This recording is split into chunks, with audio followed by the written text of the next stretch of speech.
As always, please do remember this is a live and interactive experience. It is your safari and journey into the African wilderness with us. So please do let us know of any questions, comments, points of interest, stories you'd like to hear, things you'd like us to further expand on.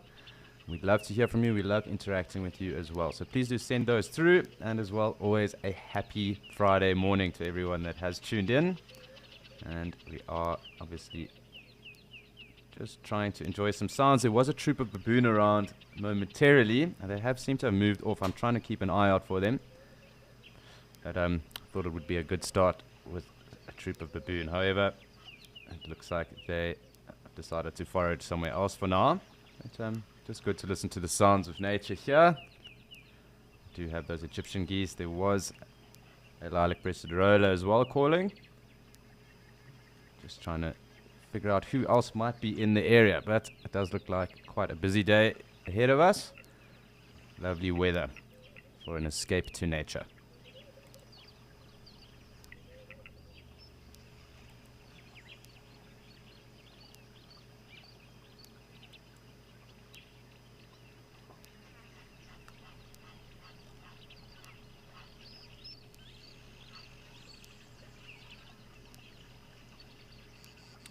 Thanks, Amber.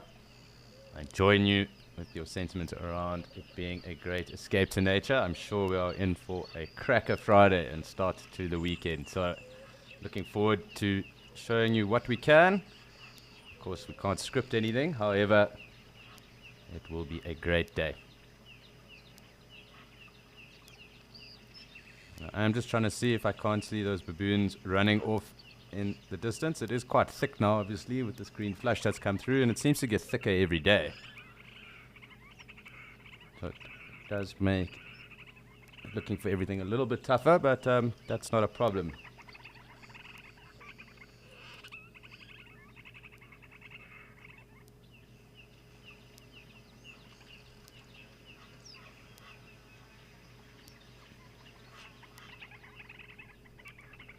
I'm also just trying to keep an eye out to see if that Egyptian goose gosling is still around. I have seen two of the adults.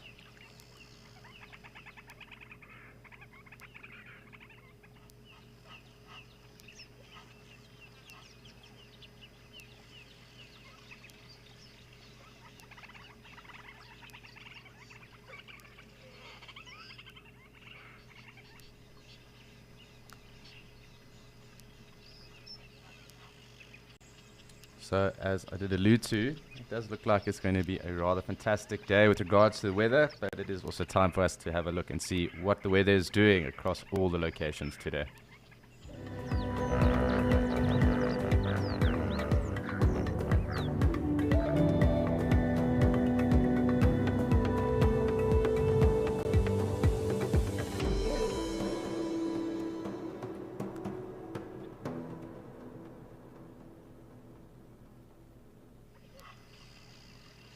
So it does seem that it will be a little bit overcast here and there, but it will also be quite warm and I'm sure quite hot and humid in the majority of locations. I'm also just trying to keep an eye out for any of those foam nest frogs that I was mentioning the other day.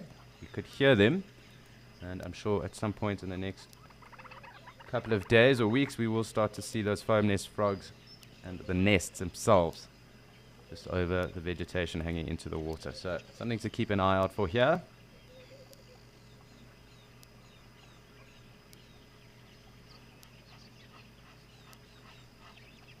Really, the water level is quite high here in the dam from all the rain, so lovely to see that too.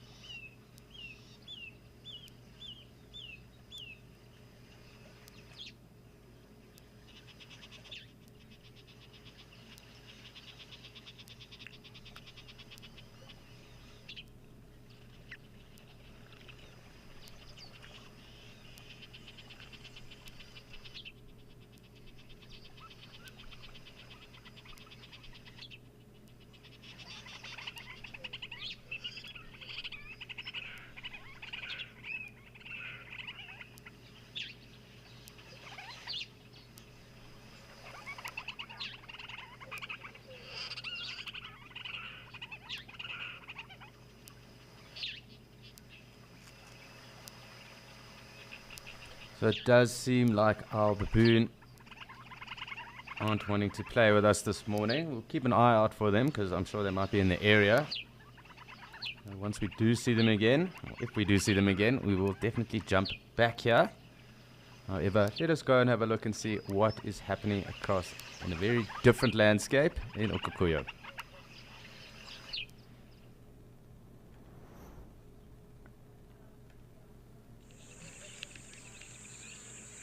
It's really remarkably different here in Okukuyo as always.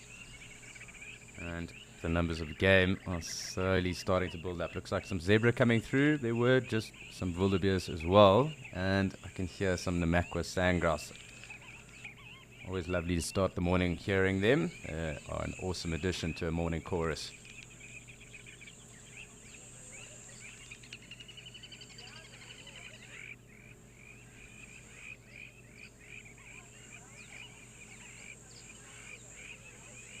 So it looks like we might just have to wait a little bit.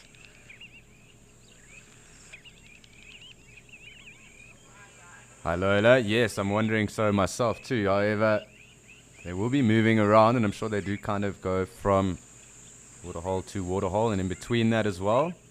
And from my understanding, the pride that we would see here is called the Umbika pride. So perhaps they will come through at some point. But that remains to be seen. But we will keep tabs, and of course, if they are here, we will definitely come and spend some time with them. It looks like the springbok and zebra are coming down for us, so I'm going to zoom in a little bit further. And let's just see what goes on.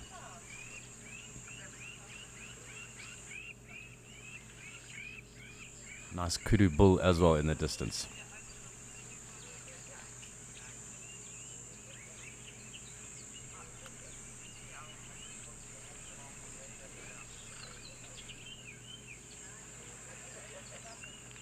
So it's always cool watching the zebra come through, and it looks like it's quite clear. It did seem that it rained the other evening when I was here, and that definitely does clear up the atmosphere as well. So zebra look remarkably camouflaged in that background of the concrete stone at the moment.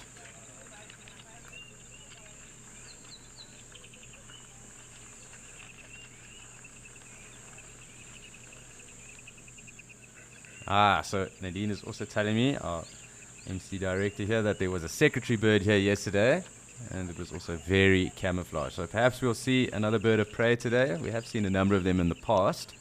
Again, something to just keep tabs on. And of course, if they are around, we will definitely have a look.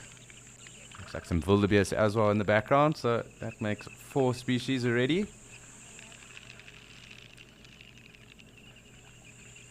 Seem to be a little bit jittery around the water at the moment, but let us just see. You can also just see our grebes, and I can hear some European bee eaters as well.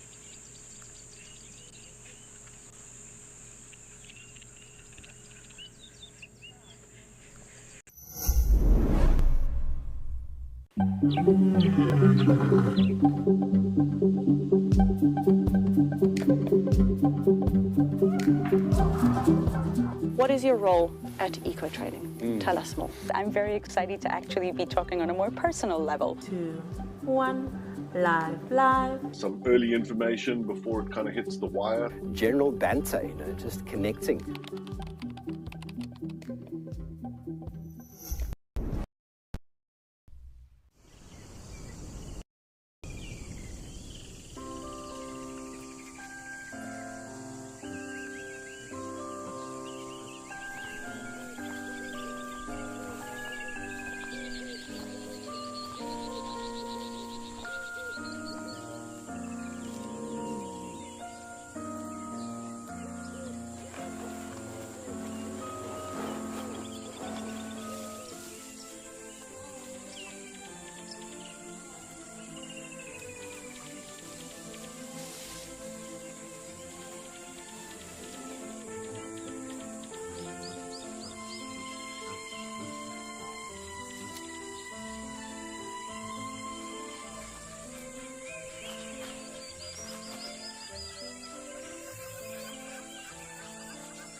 our gemsbok as well. I'm going to just zoom out again and just make sure we haven't missed anyone, but we are on 5 species, so long may our species count continue in this fashion. Looks like the gemsbok is deciding whether he's thirsty enough to come to the water.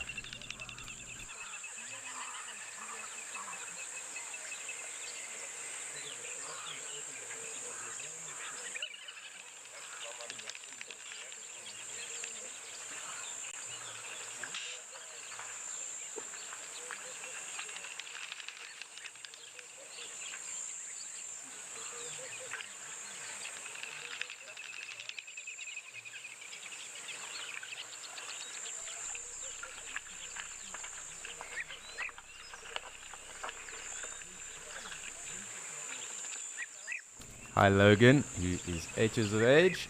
That is a very interesting question, and I will just check up on that. They are part of the oryx family, and there are a number of different oryx species as well.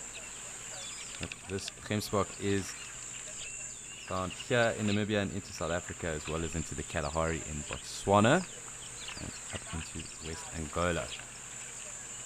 They are local to this area.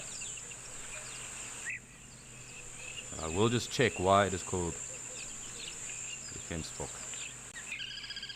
Obviously comes from Dutch word, and the meaning is a male chamois. So a chamois is also a little mountain goat that is native to the Alps. In my other language, German or Austrian, we call it gams, but that is a chamois. Look quite similar actually to a gazelle. There's a black-faced impala. It looks quite similar to a gazelle, but they are little mountain goats. And you will see them even climbing very high and steep points in the Alps as well.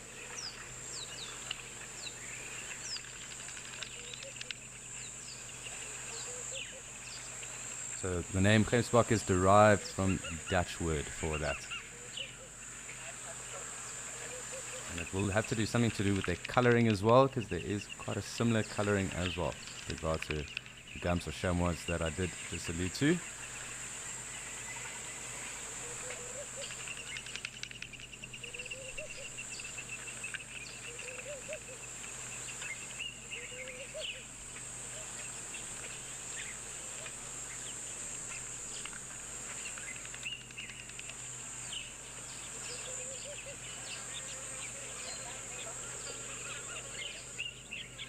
So bok obviously being for buck or male goat, although it is an antelope and not a goat, part of the Gazellia family.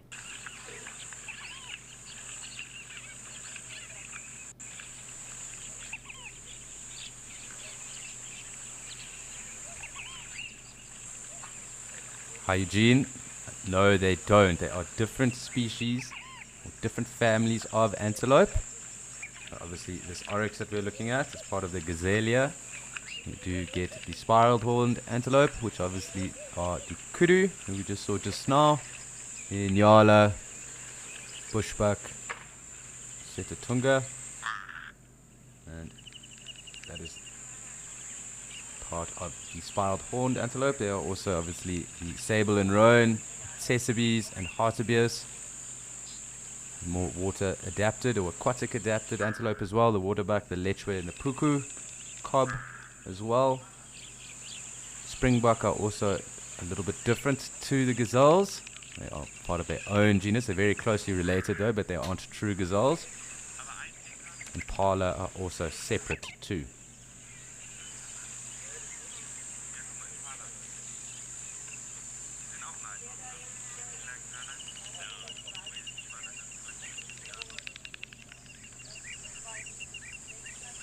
We're on 6 species at the moment, with this impala coming through. Interesting watching those wildebeest over there. They don't actually have to drink as often as the zebra.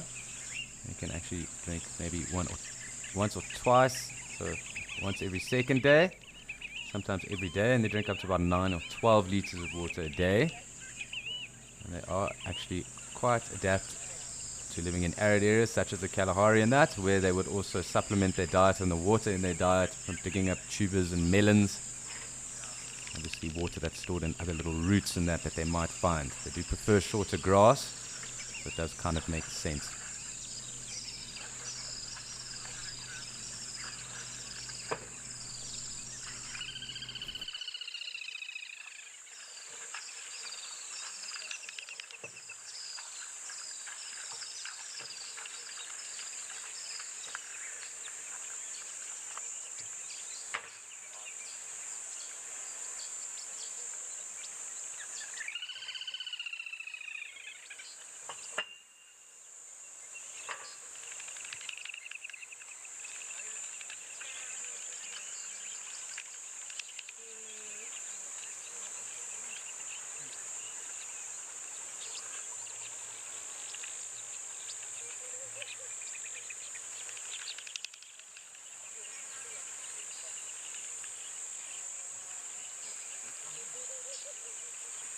So lovely and peaceful here this morning. And really great just watching what is going on.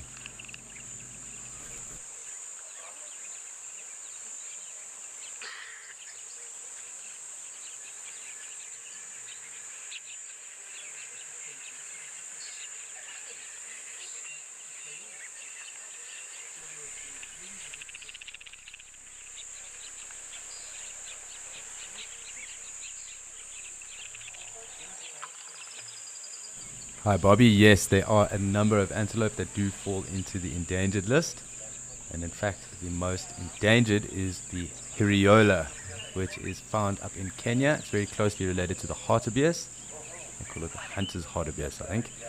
And it is found around Tsavo, quite an arid area. So, to my understanding, that is the most endangered. There also are the scimitar horned oryx, obviously quite closely related to the gemsbok we've just seen. Sable and roan are also very endangered or fairly endangered depending on the area. Things like oribi as well, which we find in the grasslands. You might even find some here up close in the mountains and on the grasslands too. Some of the smaller antelope as well, but at least in the grasslands those are some of the more endangered. You also get the Saiga antelope, which got a very interesting nose structure, but that is in Mongolia and on the steppes, at least in Asia. That is also a very endangered antelope. But I'm also just looking at this impala ram, and his horns are really impressive. It's something I've noticed here, at least in Kikuyu and Natasha, is how impressive these impala ram's horns really are. Lovely and wide, and really quite big as well. You can just see there on this male in frame.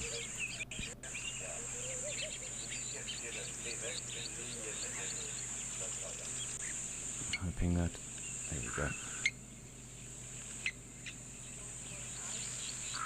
Really wide set horns on this ram. You can clearly see the black face on these impala at the moment. Its coat does look a little bit shaggy, which isn't normal for impala. They generally look very well kept and well groomed. And they do have specially adapted teeth that also help them groom and keep their coats in check. But maybe that's got to do with some rain and maybe coming into a far better season for them. Really impressive horns on that ram.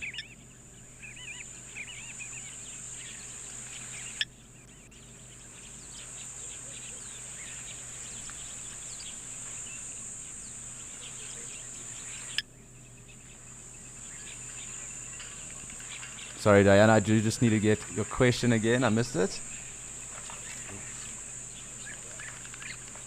Sorry, my headphones did fall out there. I need to get that again. Sorry, my apologies.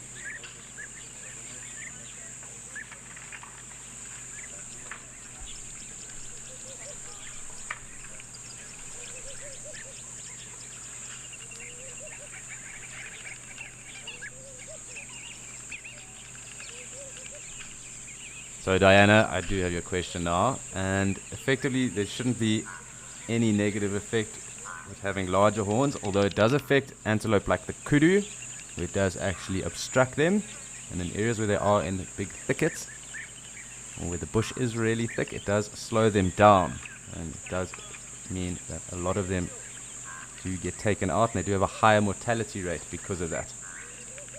So it is a tactic that even wild dogs, lions would use, perhaps even hyena too, in very thick areas where they would actually chase those kudus in, those kudu bulls, and they get stuck in the undergrowth.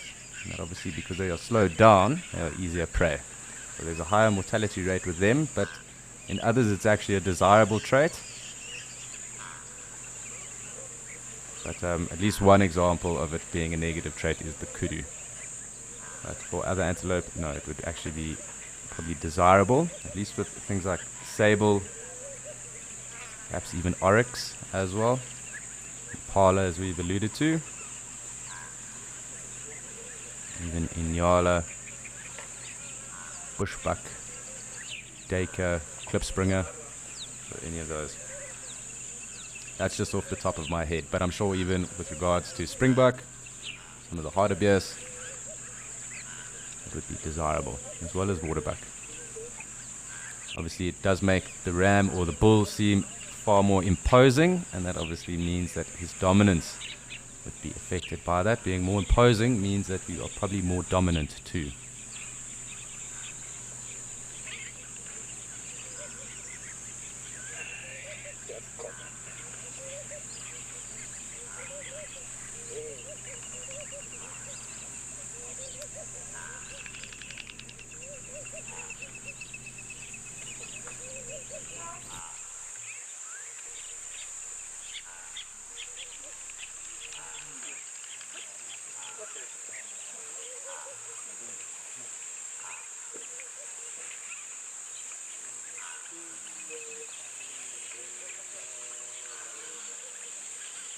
So lovely just watching the springbuck and all the other numbers of the animals starting to build up slowly. It does heat up here in Okakuya. So I'm sure we are going to have a plethora of different herds and quite big numbers around today.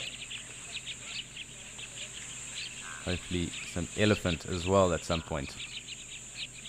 I'm just zooming out. I just want to make sure we don't miss. There we go. We would have missed that otherwise. So I'm going to get in on those wildebeest now. And a rather big herd it seems coming through. Perhaps not so big. I can't see the end of the tail there. Trying to get across.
So just enjoying a quiet moment here.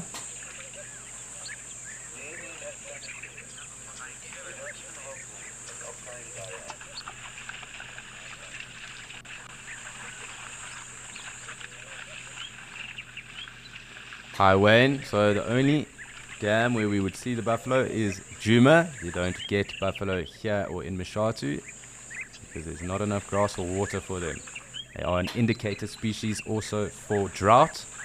They are heavily dependent on water and water sources, and then obviously good grazing. They do also take seed pods, so the seed pods of the old acacias, now senegalensis. So they do eat a lot of those seed pods to supplement their diets in areas as well. But as I alluded to, they are an indicator species for drought, and their numbers suffer quite heavily when there is drought around as well. So always good to keep an eye on buffalo conditions where buffalo are prevalent and found with regards to the quality of vegetation that is around, feed for them, as well as the water resources that might be available as well. They do suffer, and they are some of the first to decline in condition when it is a drought. But the only area we would get them on the dam cams is in Djuma. There aren't buffalo here in Okakuyo, and there aren't buffalo in Mashatu.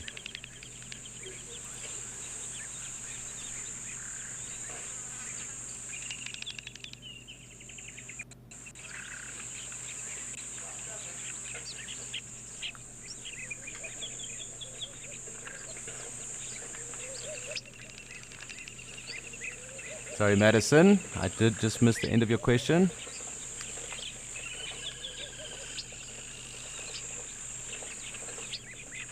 Hi, Madison. So I'm sure that they are. Actually, I'm dead set and sure that there are meerkat in the area. We just have been unfortunate not to see any around here, but they also have different feeding techniques and that, and they probably substitute their diets obviously with what they eat. So with regards to that being small rodents, little amphibians, lizards, scorpions, snakes, perhaps eggs of nesting birds that might be around, or ground nesting birds. So it's not to say that we don't get them, we just haven't seen them. But we do get a number of different subspecies of meerkat, and you can even get them as far across as Dullstroom in Mpumalanga. I do know of a farm where we have seen them. It's actually somewhere where I'll be going over December as well at some point to do some high-felt birding, and we have seen them there as well. And you get them all the way up into southwestern Angola. So there's actually 4 subspecies of meerkat. Very interesting animals as well. Very strong bite force. I've been fortunate enough to do a bit of rehabilitation with them and taking them and rescuing them out of the illegal pet trade. It really is quite a horrible pet trade that does go on. We were even involved at some point with repatriating some meerkats that had actually gone onto the illegal pet trade and found their way into Europe and into some of the Arabic nations as well. But yeah, they really are animals that are quite misunderstood. They're highly social, and they do need to remain in wild areas. They should not be taken as domestic pets at all. Can become quite vicious and cause a lot of damage. That bite force, as I said, very strong, willing and able to be able to bite through a welding glove. If you know how thick a welding glove is, you can imagine what a bite from a meerkat would do to a finger, or even a nose or an ear or whatever, if that meerkat was feeling that its dominance was being impacted. They even go after your other pets and that as well. They really aren't desirable animals to keep in captivity or at home. So if you do know anyone that does have them, please do get them to turn them over and allow those animals to either be rehabilitated back to the wild or socialized back with other meerkats and as such as well. It's really not fair on the animals.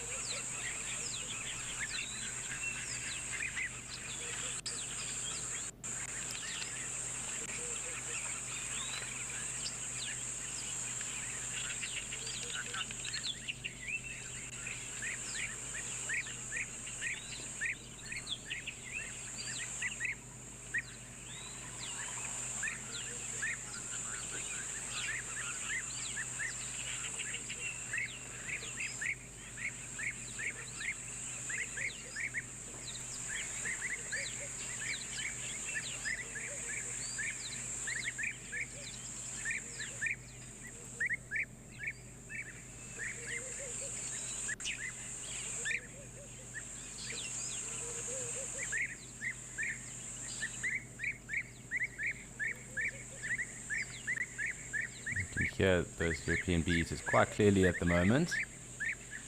I'm just keeping tabs on any of the other animals that might be slowly starting to build in numbers, getting quite thirsty and coming through for a morning drink.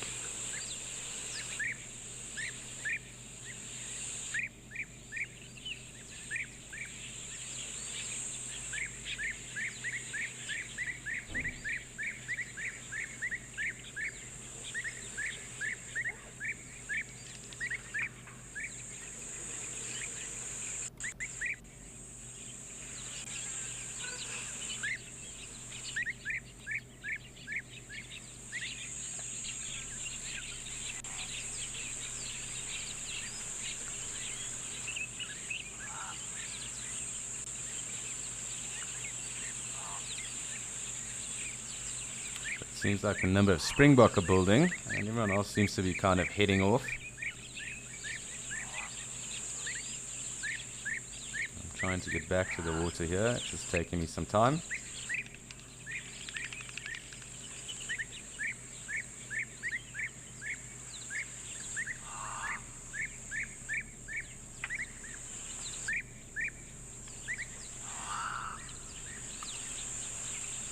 Hi Harold, so the smallest cat species would be the black-footed cat, and it is also known to have one of the highest success rates in terms of taking prey or hunting. And a very small cat indeed, but the black-footed cat, so very endangered too. And the next one after that would be the African wildcat. I've been fortunate enough that in the Kalahari at least I've seen African wildcat kittens. I'm yet to see a black-footed cat. I'm really looking forward to the day that I do get to see one.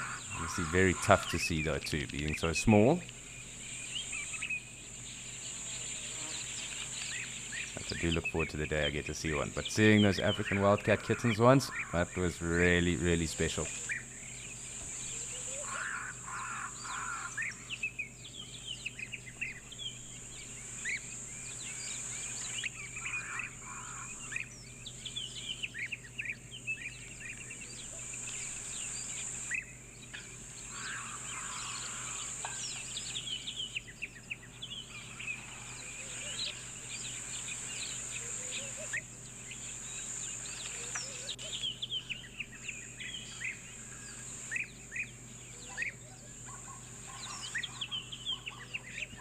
Hear those zebras braying in the distance, and quite clearly those wildebeest are happy it's Friday, enjoying some respite at the moment.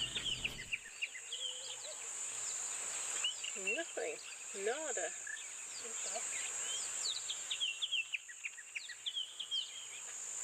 Little breeze and that's it.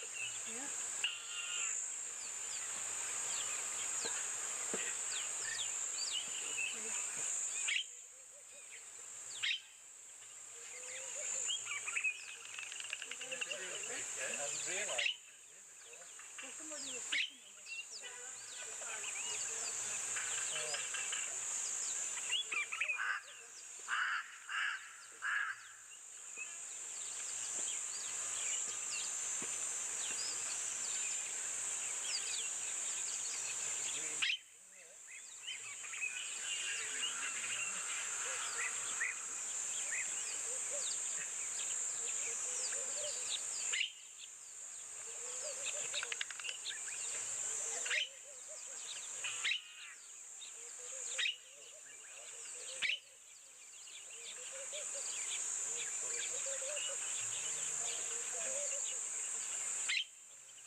Our springbuck are through at the moment, so let us just get a closer look at them.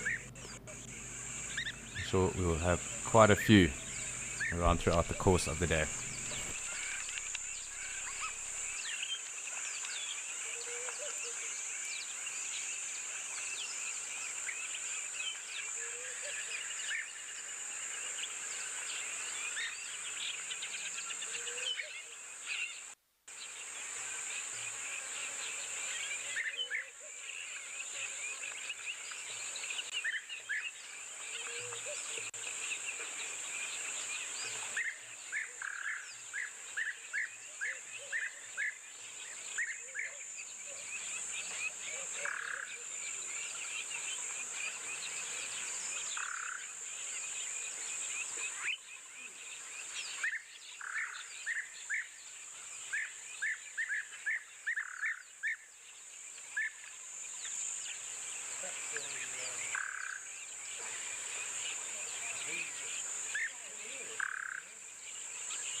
This is what I love about lionesses.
We're still here with our springbok, but we are joined again with this beautiful gemsbok. So again, just enjoying some intimate scenes with these two, as well as that Egyptian goose that's just here in frame.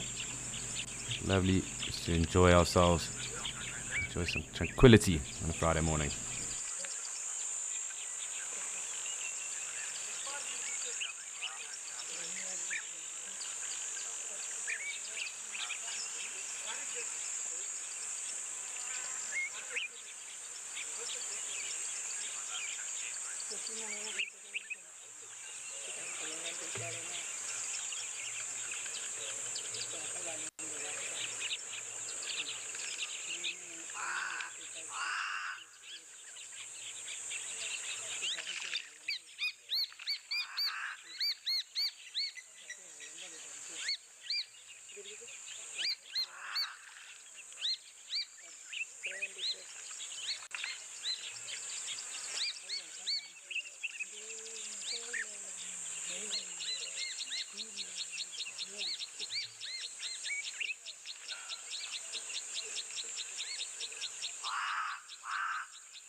Hi Beverly, I will confirm for you now in Africa as well, but that also be dictated on size. So we can assume that smaller antelope will have shorter gestation periods and the bigger antelope will have longer gestation periods. So I would think it's going to either be on the longest would be eland or roan, and the smallest will probably be a dik or grijsbok, but I'm going to double check now.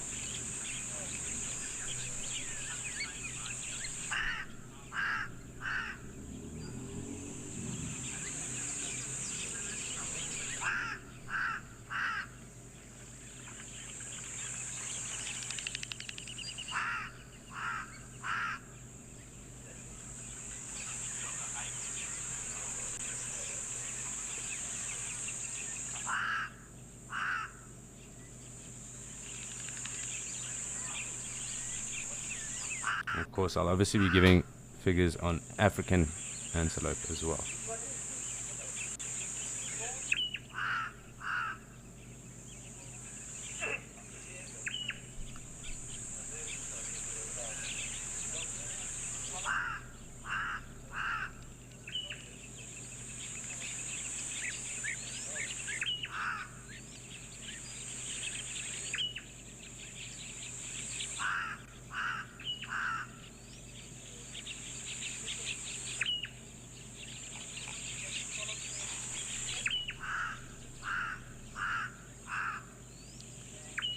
So from what I can see, sable is around 270 days. And I'm just trying to find roan because that's actually in fact longer than eland. So it'll probably be one of the two, either sable or roan. It'll have the longest gestrations out of the antelope here, and I'm pretty sure it'll either be one of the dik-diks, dakers, or grijsbok that have the shortest in terms of maybe perhaps even steenbok. I do just need to double check my figures.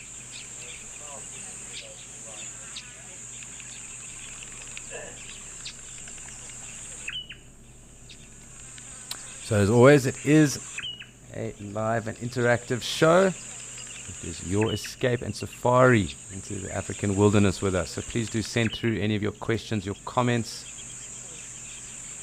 anything you'd like to know. We'd love to interact with you. We'd love to answer your questions. So that's also keep us on our toes, and you guys always send through interesting questions. So it really is fun engaging with you as well. But from what I can see, it's either going to be, in terms of what I'm looking at here, just in terms of the length of gestation and who has the longest. I just want to check Rowan.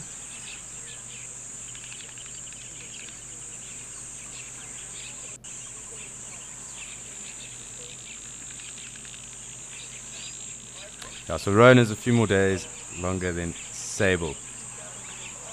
And Gemsbok is also relatively long too, so roughly around 260 to 280 odd days of gestation, longer than the eland, which is in fact bigger.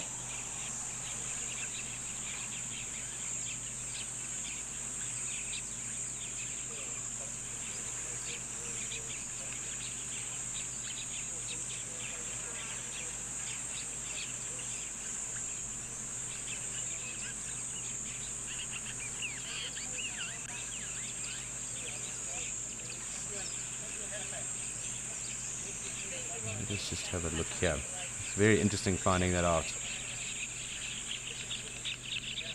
We normally just think about it in terms of averages as well, because they can change obviously in the areas, and they can also change on the season too. So it's generally best to just go on an average figure.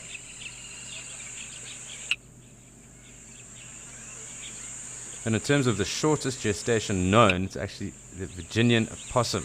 And that is a gestation period of 12 days. Very interesting.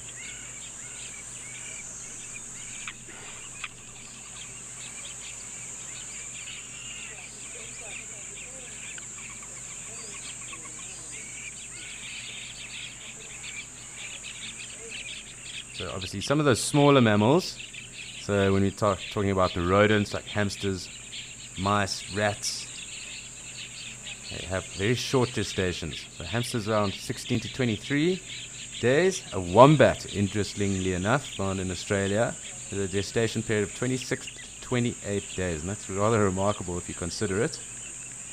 Squirrels, so some of the tree squirrels we get around here, also roughly around a month or so of gestation. So quite fascinating when you think about these things and these smaller animals. So obviously size does dictate gestation. So it's a general rule of thumb that something that's bigger obviously will have a longer pregnancy cycle than something that is far smaller. There are a number of variables to be taken into account then obviously for that. So amount that an animal would need in terms of energy throughout a day, obviously help that embryo develop. Access to other resources such as water, climate, certain other conditions. Seasonality is another very interesting topic.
Yes, Joe, and it is actually so cool listening to all the different birds and hearing who's around, in particular at the moment with all the different migratory species that have started to come through.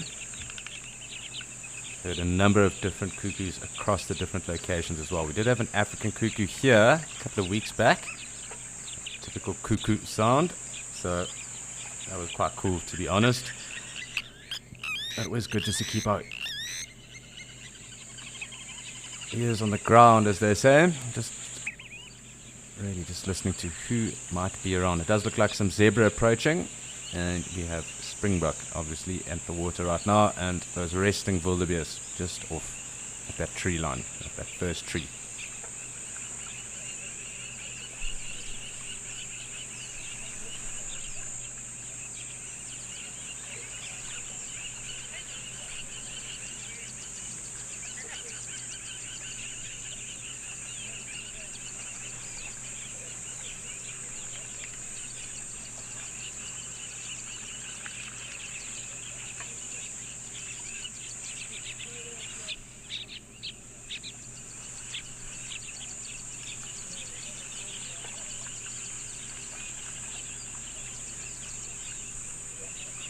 Hi Aaron, we have seen a number of elephants, but have actually been more so in the afternoon and in the evening. So of course obviously with these green flushes and that, all the animals are afforded the ability to travel and to spread out, because there will be access to water in different pans and that would have gathered, so they won't need to travel as far for water or to the water holes. There's also obviously a lot more food around. So in summer they do disperse and they do take advantage of the new grass shoots or the new leaves that might come out, as well as the access to the pans and groundwater that then obviously occurs because of the rainfall. It's actually a tougher time of the year for predators, and obviously the inverse happens with regards to the dry season, where the animals then are forced to kind of congregate closer to the water sources. It obviously makes it far easier then for predators to catch their prey. Also their conditions drop, and they probably aren't as fit or as healthy as what they would be at the peak of the wet seasons.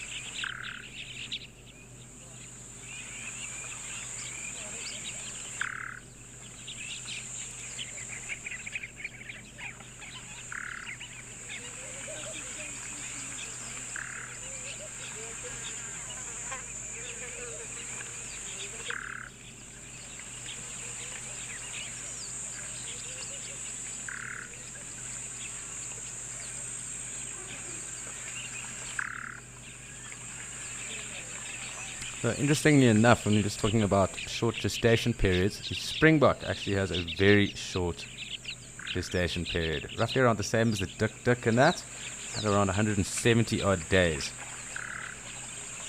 So from what I can see, them and maybe a common duiker, some of the other smaller duiker, they would be the shortest gestations in the antelopes.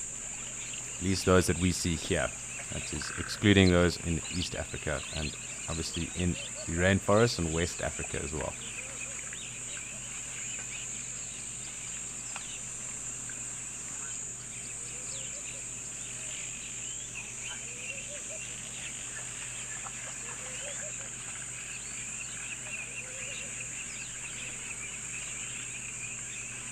So you're looking at around 5 to 6 months for short gestation periods in antelope.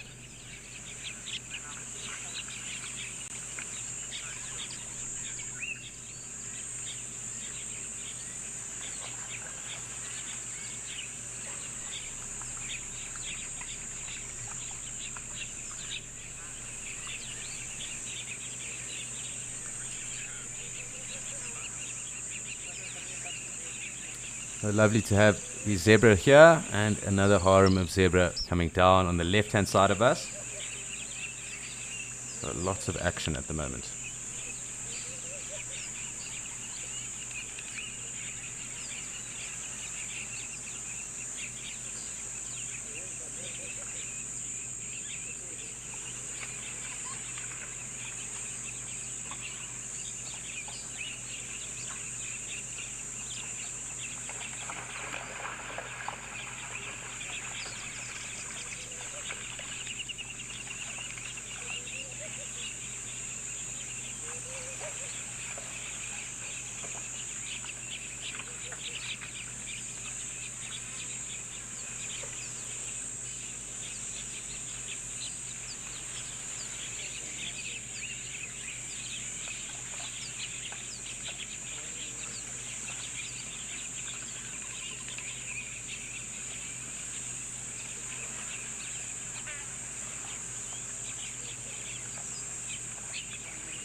Fantastic scenes here at the moment. Lovely to have these zebra and oryx at the moment. Really, really cool.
Hi Jeffrey, so not necessarily swimming, more wading in. The dam isn't that deep, so they can stand there.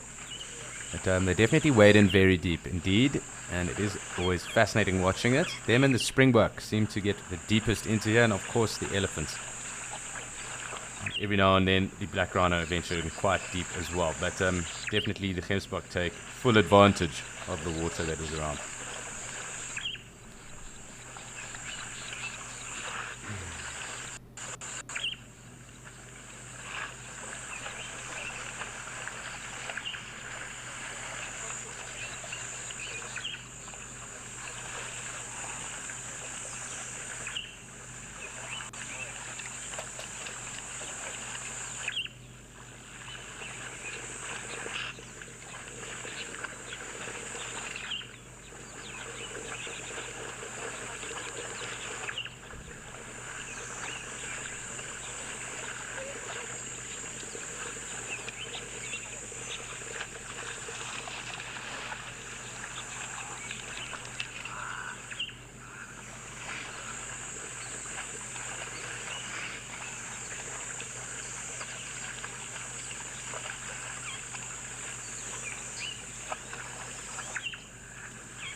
Hi Liam, who's 12, and Liam, they are probably taking the opportunity to cool down.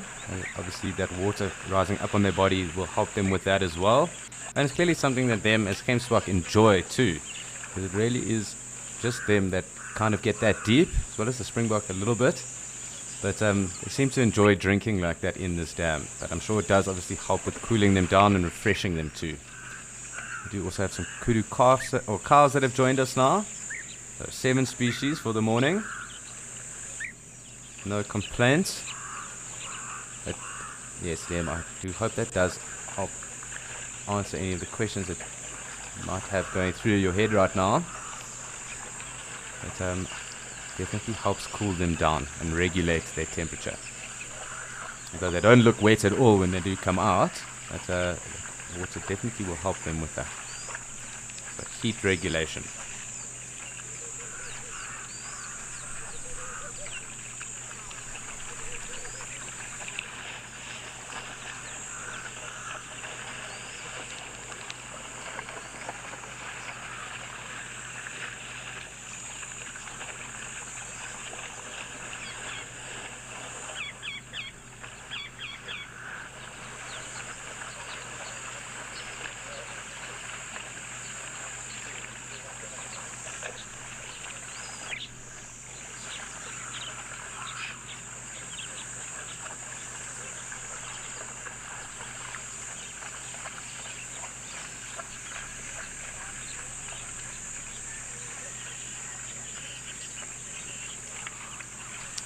So a lovely breeding herd of elephants starting to join us. One or two smaller calves there with them. And it's going to be interesting to see how the dynamics of the waterhole change as they get to the water, because I'm sure they're going to push that gemsbok and the springbok off. Exactly, George. Well, it does look like it's rather a fast-paced walk, but I'm sure we are going to see everything else kind of scatter and disperse once they get there. And the Ellies will throw their weight around, most definitely. It'll be interesting to see where they come in. I'm hoping we get a front-on view of them. They do normally kind of congregate their backs towards us. You can see kind of two smaller calves. So I'm just going to leave us here because I think they're going to pull right through into this frame in front of us. And you can start to see the rest of the animals giving a well-deserved and wide space away from these elephants.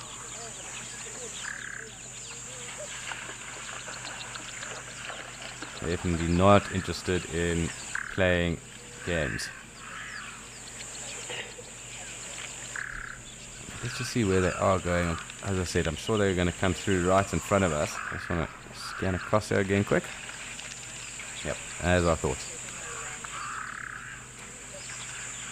So I'm pretty sure the reason for this is that just in front of us is where this dam is pumped from, and the water is fresher from there. And the elephants prefer fresher water. You can see this one coming right here to exactly that point.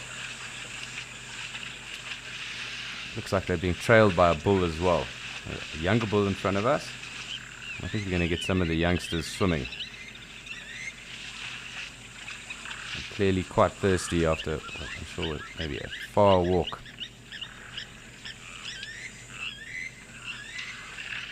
This youngster enjoying itself. Just trying to find out where that other calf went. Oh, I can just see a little trunk just in the front of those other cows.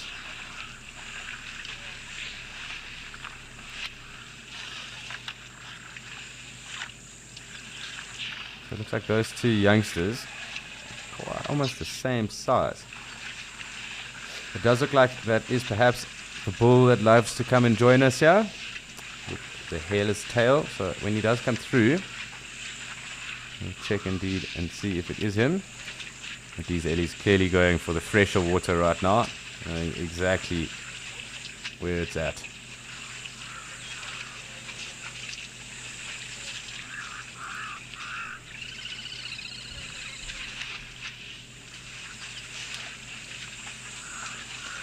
So let's see how long they do hang around for. Perhaps we'll get one or two of them swimming.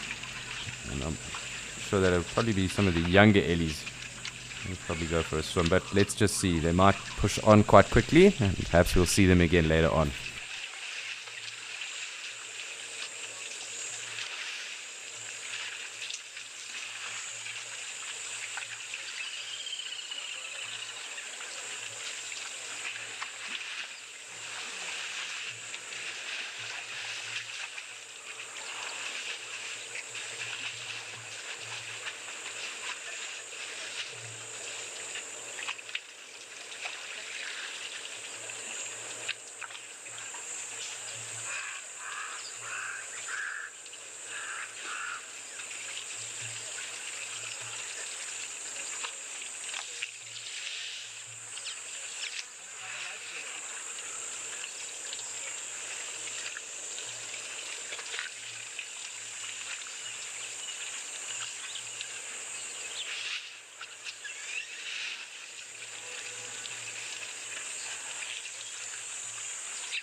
So if any of you are enjoying this sighting and perhaps enjoy elephant pool parties, please do let us know. Send those comments through.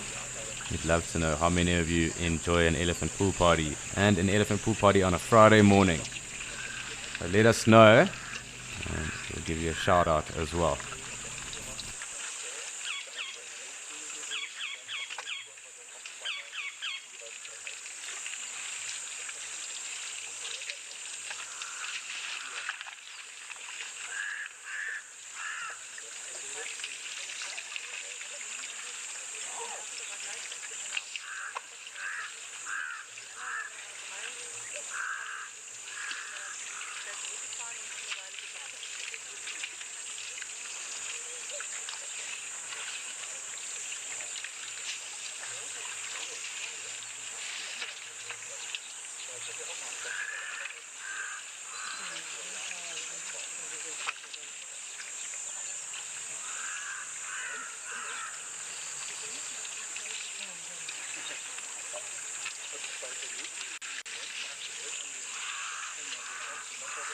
So the moment I've been waiting for, just to confirm who this bull is, and it does look like it's our friend, the hairless-tailed bull of Ukakuya, the big white ghost that he is.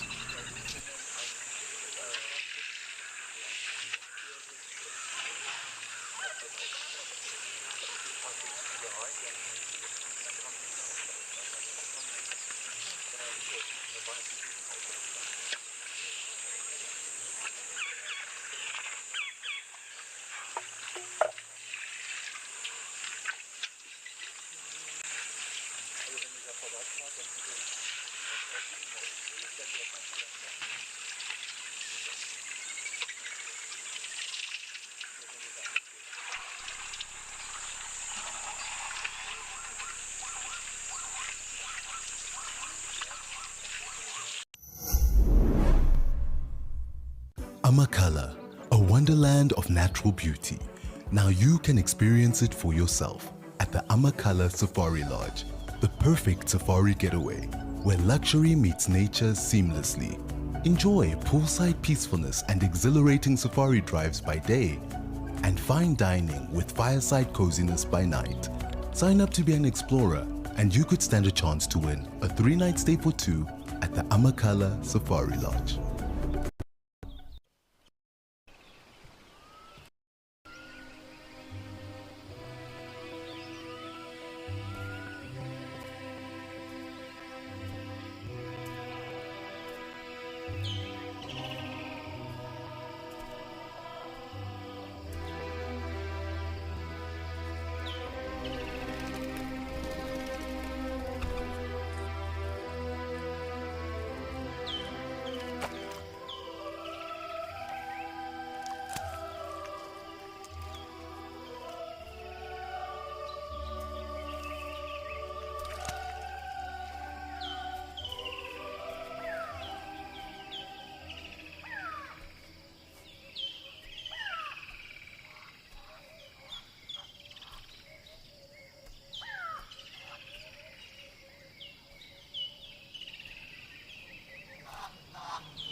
Thoroughly enjoying our early interaction at the moment.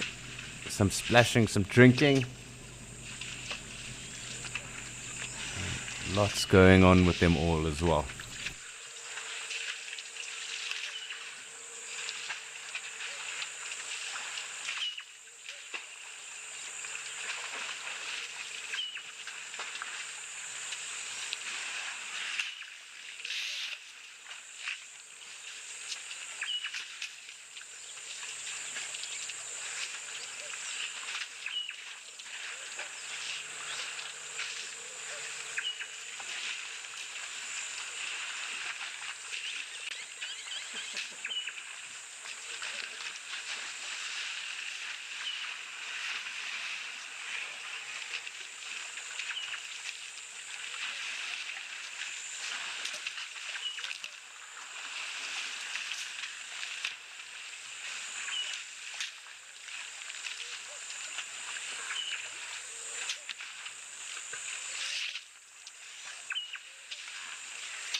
Very cool seeing these ellies.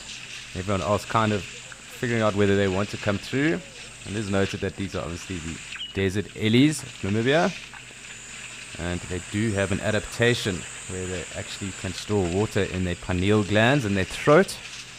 It does obviously allow them to travel further distances. So that is not necessarily the case here where they would be using that adaptation. But those that obviously follow into the Maraland and up towards the Angola border have to travel quite far distances. They do have that adaptation where they can actually store water in their pineal glands in their throats. And that does obviously mean that they can walk for further distances. They're also known to be a bit taller than other elephants as well. It's also because of the anatries and access to getting that food that they might find in those dry rivers. They do need to kind of be able to reach a little bit higher. So they are a bit taller and they do have that adaptation.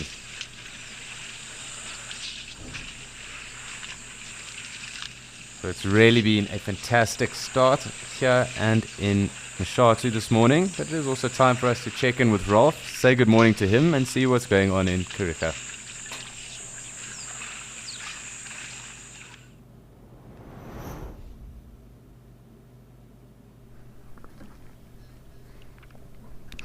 Well, hello and welcome to the Kariega Game Reserve in the Eastern Cape province of South Africa. My name is Ralph Kirsten and I am back at the Scotia Dam. We've had quite a bit of rain this morning already and it is patchy. I think it's similar in Amakhala. But for now it has stopped, so we've got a bit of a gap. And having a bit of a gap to watch some giraffe. It seems like the whole herd, and we don't normally talk about a herd of giraffe because they don't really move in herds, but these ones seemingly do. It's quite fascinating to watch because there's about between 20 and 30 of them that do move together. They're moving together right now. They were all up on the ridge closer to the lodge, but they have all made their way down now. And then what I have noticed is that when they do come down, they sort of all migrate across the plain, sometimes coming to the waterhole here to drink, but after that then they sort of move through to where the wallow is, where the rhino and the buffalo like wallowing. And they do like having a drink there as well, even though the water's quite muddy. I think it's just down to the way that they can access the water. And bending down there, they just seem to be more comfortable drinking out of the wallow, even though I'm sure the water doesn't taste as nice as it would at the Scotia Dam. And then they sort of carry on towards the Kariega River line and the tributaries that move through there, and Nyala Crossing, where I think the hippo mommy with her little baby may have gone to return back to the pod and become a true hippo, the little baby. So we haven't been able to see it today. They are not in the Scotia Dam anymore. It seems last night they decided to move.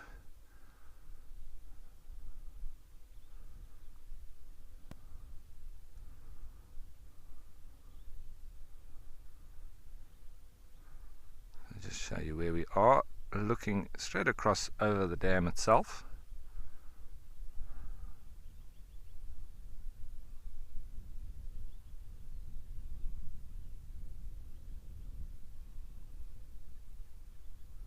Some of them are full of ticks, some of them have a little amount, but everybody does carry ticks.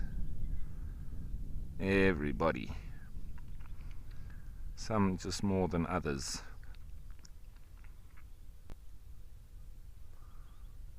This giraffe just getting a chew on.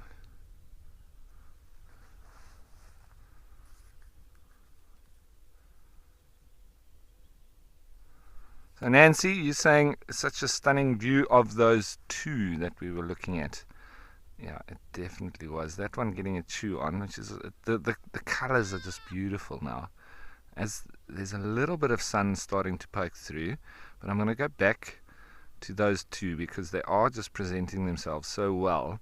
I'm also going to just try and get a couple of photos in case I get rained out. I do need a few insurance shots. So let's go right in, get the focus perfect, and that is they're posing perfectly. Look at that, Nancy. And thanks for jumping on board with us while we escape to nature. Before that one swung its tail, you could have almost thought they were statues.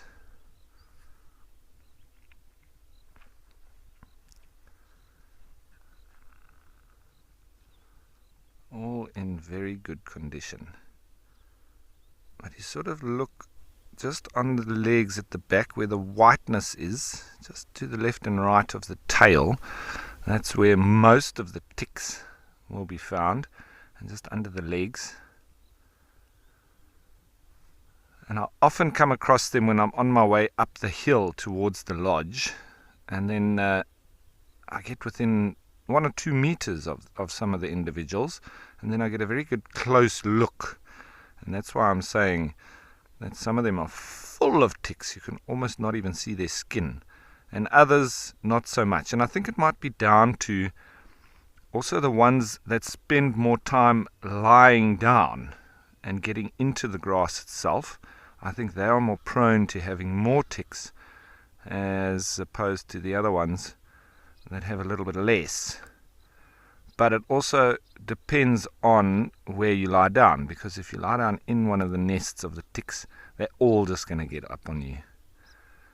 And I very often hear on the Kariega Game Reserve, when I was doing the trails training with the trails rangers, we used to actually come across the little nests of the pepper ticks, and if you looked very closely at them, you could actually see them all putting their legs out as they feel the vibrations of something coming nearby, and they're ready to latch on and take their taxi, and whee, off they go.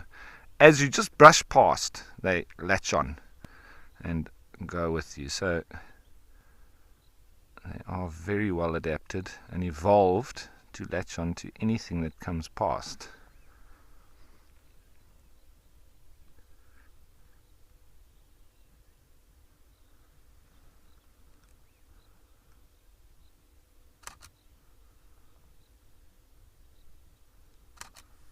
Looks like it's going to be giraffe pictures today.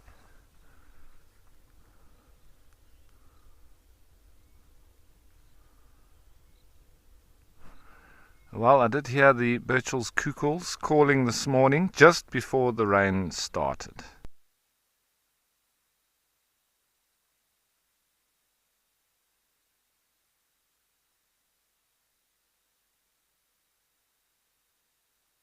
True.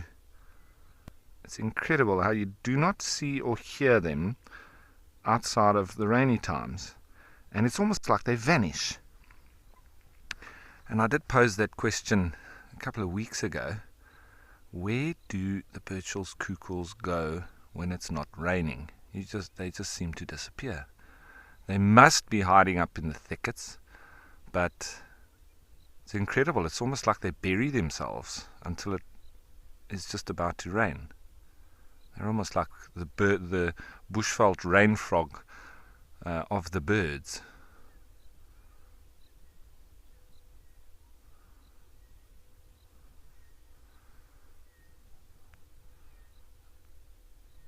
They always seem undecided, the giraffe. Like they want to go somewhere, but they're not quite sure. Waiting for moral sport, and it never arrives. So undecided, always. That's my impression of giraffe. Got those ones there. They were the ones that were just with us, but then I'm just going in the direction of where all the others are also coming from.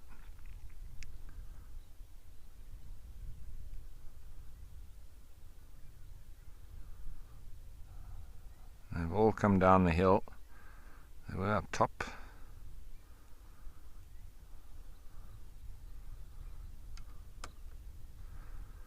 We have our neckers once again. They haven't quite settled their dispute yet, those youngsters. It's like two teenage boys that are wrestling, arm wrestling. They just can't get enough of it.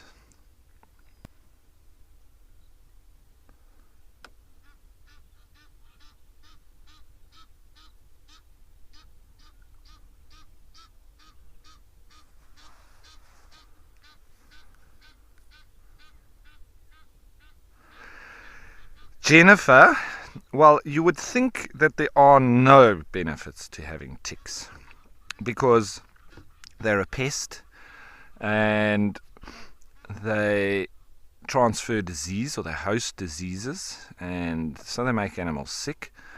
But obviously the first and biggest benefit, I would say, is for the birds that feed on them, such as the red and yellow-billed oxpeckers.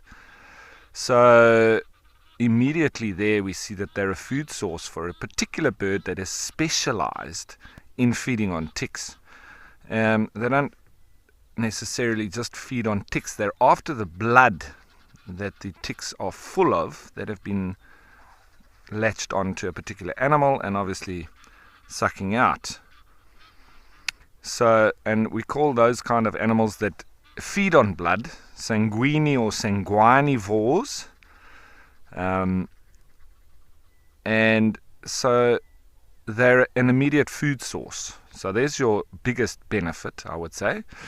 Then after that, it's sort of it's on a very broad scale, where we say that ticks are part of the limiters, or the biological limiters of populations, and it then feeds into natural selection and survival of the fittest, because you will always find ticks on animals, whether healthy or not, but when they are sick or their condition is low because of lack of resources, whether that be food and or water, so it's normally around drought periods that we find that the animals start to get even more ticks. They're more prone to ticks, and they then get charred by them. And then the animals very quickly become sick and they die, the weak ones. But this then assists in the transferal of the best genes. The strongest survive, and so then those ones that do bring those genetics through. So very important in natural selection and survival of the fittest. But they do provide food for quite a few different species, not only birds. When they're on the sort of before they latch onto animals and start sucking their blood like vampires, they can also be fed on by other little birds in the grass. So, yeah, I would say primarily the biggest advantage or benefit of ticks is food, and then just controlling those numbers and assisting in bringing through the strongest genetics, natural selection. But other than that, they're just a real pain. Tell you the trails that I've done here, and there were sometimes upwards of 200 tick bites that I would have all up my legs. They would even get under my armpits, and you don't want to know where else. But it's like a mosquito bite times 10, and it doesn't go away for about 10 days, and it's extremely itchy. And very often, because they're little pepper ticks, it's like a pinhead, and you don't even know they're there. You just get itchy, and by the time you've already scratched the little tick off, and so it just becomes like almost a small water blister. And then very, very itchy. And I always used to laugh with the trails rangers, because I always used to say that at least you'll never be bored. You'll always have something to do. You can always have a scratch. And you'll never be lonely either, because you'll always have your tick bites. And as you can imagine, not many of them found it very funny, except me. But if you can't laugh at your own jokes, then, well, what is there in life? This one going for a drink. Nice looking female. You can see just how those ossicones sort of curl inwards. You can very quickly tell if it's a male or female. You don't always just confirm that. You need to just double check and make sure. Because you can sometimes be mistaken that it's a male and he hasn't quite lost any hair yet, but that's definitely a female. See, they are quite nervous to drink here at the Scotia Dam. They like to drink out of that mud wallow.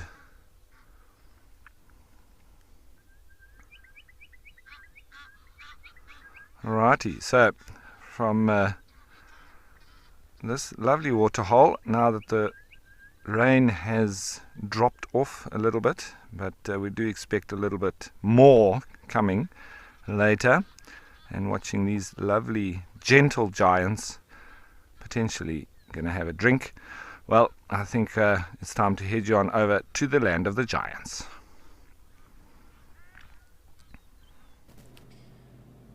Thank you, Rolf. And yes, the land of the giants, where we did see the first giants are around in the area for some time, and they seem to have vanished again. So as quick as they showed up, they have left us high and dry. It's going to be very hard to find them, obviously, now with this bush getting rather thick. Maybe we'll hear one or two of them. There were indeed some elephant that did come through. I'm just trying to make sure perhaps we can get a visual of them, but it doesn't seem like that is the case. It seems like they have disappeared, and it's really remarkable at how quickly they do disappear into this thick green landscape now, which literally 3 weeks ago was rather brown and barren, and it is really starting to become more jungle than bushveld. So unfortunately it looks like our elephant have pushed on and left us be.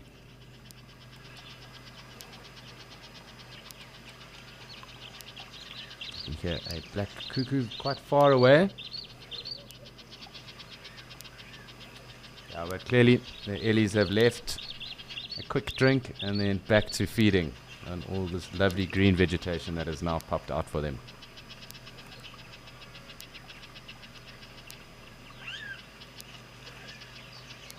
So let's just keep an ear out to anything that might be around. It's probably worthwhile just keeping tabs on any of the birds that might be around at the moment. Perhaps we might get lucky with some patience. We'll hang around for a few more seconds or minutes, take in the sounds, and perhaps see something else large and grey.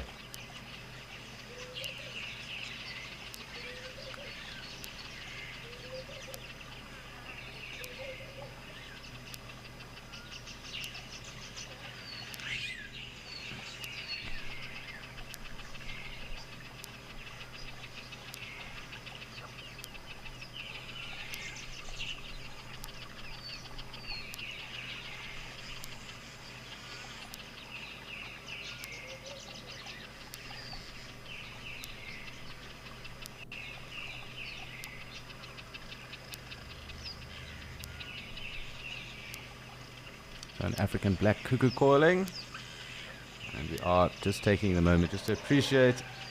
Oh, there we go. You can hear some of the elephants in the distance.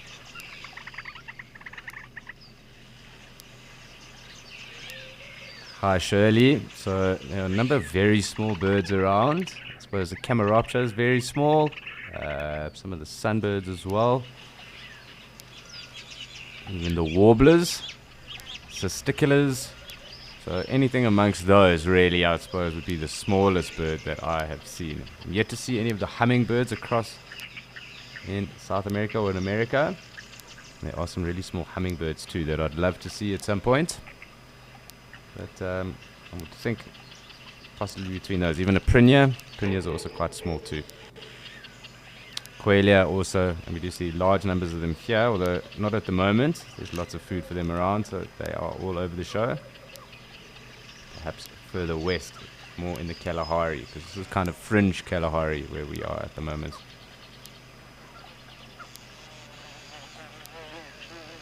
But yeah, amongst those species that I've just called out, those are probably the smallest, some of the smallest birds that I've seen. Little fire finches, very pretty Mulber finch, or the old Mulber finch. It's now called the green-winged Pytilia.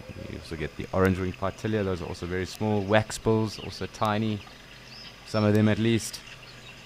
Canaries, Iremelias. Off the top of my head, those would be the smallest birds that I have encountered.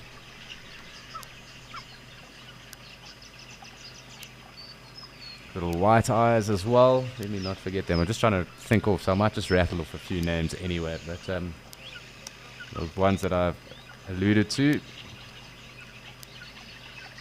some of the smaller ones. It's generally little seed eaters that are the smallest. Little indigo birds. Some of the swift spinetails.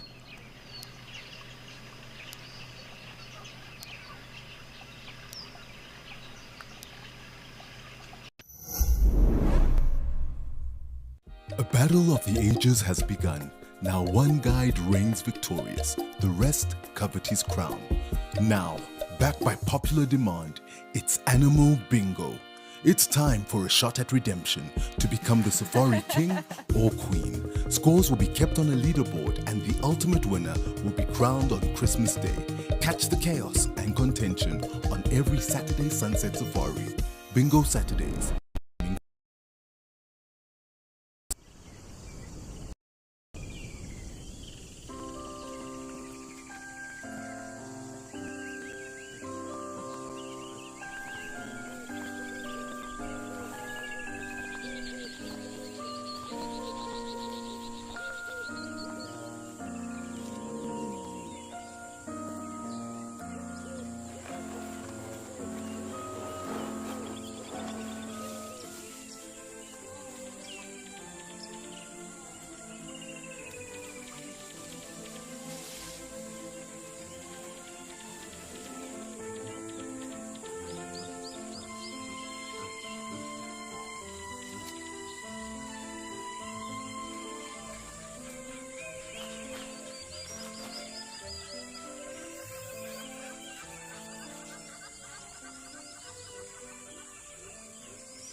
So it really has been fun to sit here and listen to all the different bird calls. Just enjoy the scenes that Mashatu is giving us and delivering us right now. But, I think let us go and see what is happening across in Okakuyo as the animal numbers start to build across there and come through to that waterhole. If there's any action here though, we will definitely shoot across and have a look.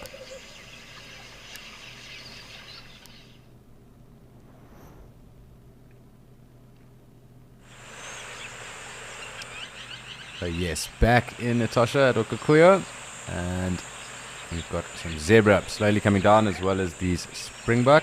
So we're going to just take the opportunity, get in a bit closer, and enjoy some time with them. I'm still keeping an eye out for those black-headed heron, any of the other birds that might be around here too.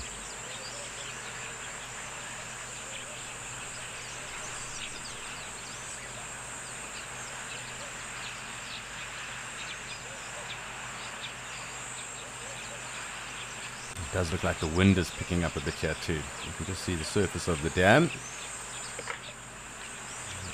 To me, also just from the audio here, that is the wind picking up a bit.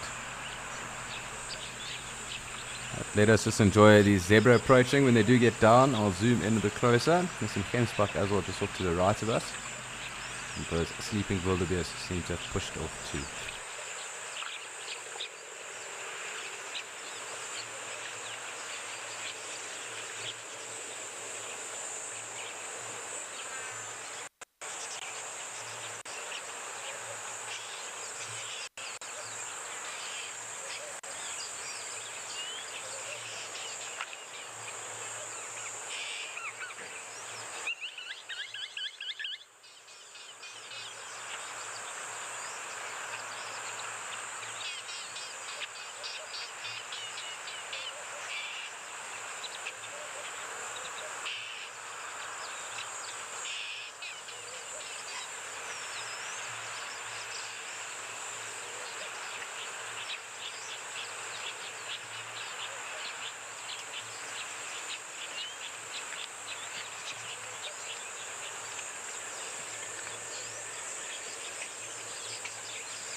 Hyena cub, that is a very interesting question. Which animal is the most studied in the African bush?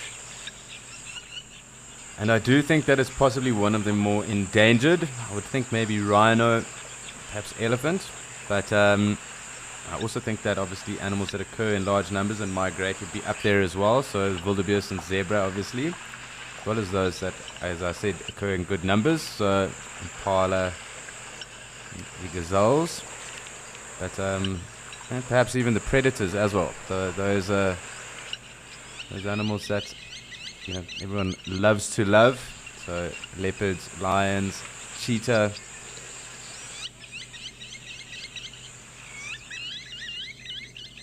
So my guess actually would be between rhino, or I suppose in the big five, but probably four of those big five leading the charge, and then obviously wildebeest and zebra after that. So elephant, rhino, lion, leopard, not so much buffalo, and then wildebeest and zebra. Things like gazelle and impala as well.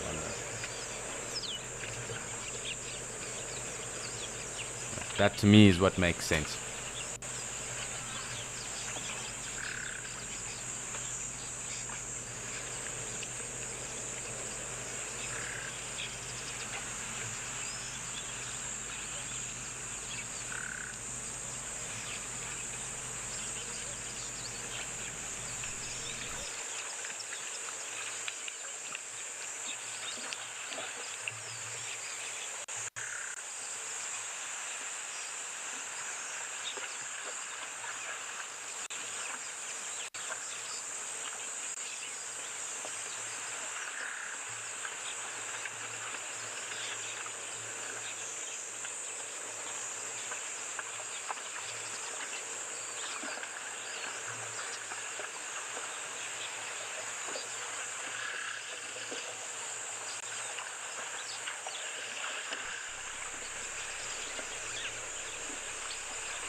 Just a reminder to any of you that might have missed any of the sightings or a day or any of the shows, please do download our app and you can access any of the best bits that have occurred on any day. And if you happen to have not had the time and are wanting to catch up on any of the highlights, please do download the app and you'll have straight access to any of those. And those from the sunrise and sunset as well as escape to nature. So any moments that you would like to touch base on, catch up on, or might have missed, you will definitely be able to find those highlights on the app. Please do download it.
You can definitely hear the wind picking up here over the course of the morning. It's that constant almost rustle that's going on. But, not deterring the zebra at the moment.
Hi Matthew, yes, most definitely they are, because there are a number of interesting behavior patterns that they do exhibit, in particular with infanticide. So that is where the stallions will wipe out or take out other foals so that those fillies then come into estrus far sooner. So there's definitely been studies done on it, and there are a number of studies done on some of the more endangered zebras, so the gravies in particular, up in Kenya and into Somalia and those dry arid regions up there. So a number of studies obviously being done on them, and most definitely also on the mountain zebra too, and then those studies that are also done in terms of seeing what races occur with regards to these plains zebra.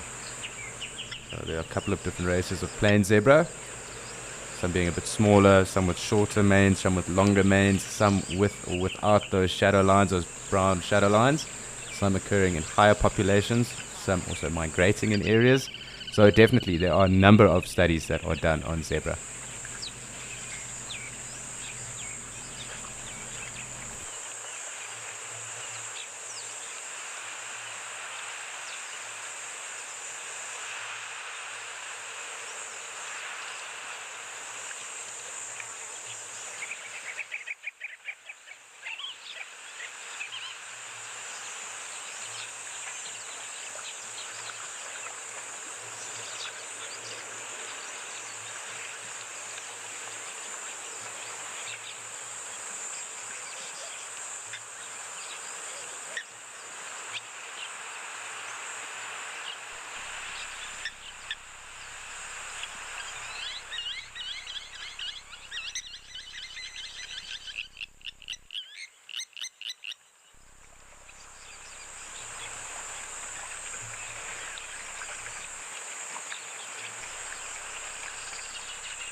So cool having this other harem coming through, as well as these Gemsbok again joining us and wading into almost the middle of the dam.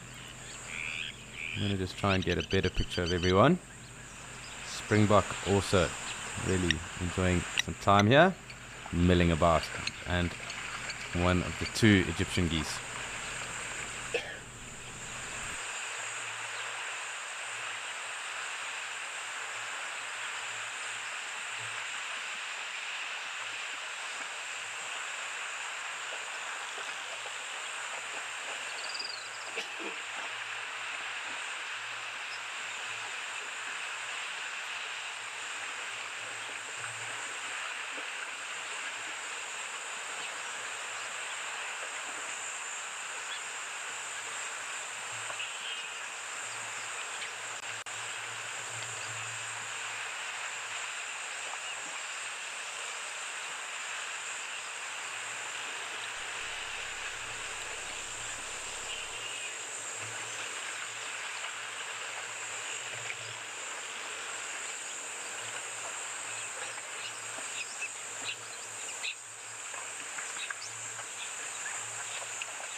So really enjoyable, just spending some time with zebra and springbok. Those Gemsbok obviously moving off, but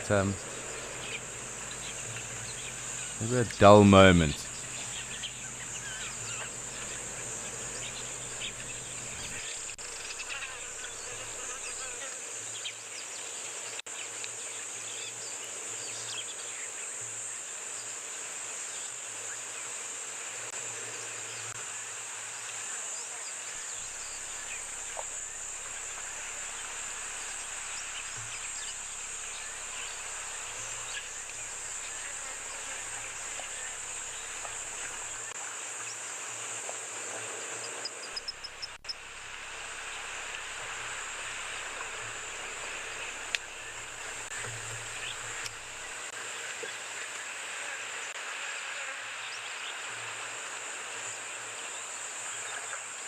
So again, just enjoying some peace and quiet with our zebra and the springbok that are here right now. So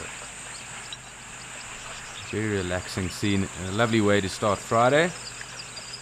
Lots of swifts going off in the background as well. Perhaps you'll see them skimming a drink the surface of the dam as well.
It's quite interesting watching those grebe, millibart, and springbok as they come in, and I'm sure they are obviously stirring up, making the water quite silty. So perhaps that is drumming up some form of food or little station perhaps for them. It's quite interesting watching how they scoot about.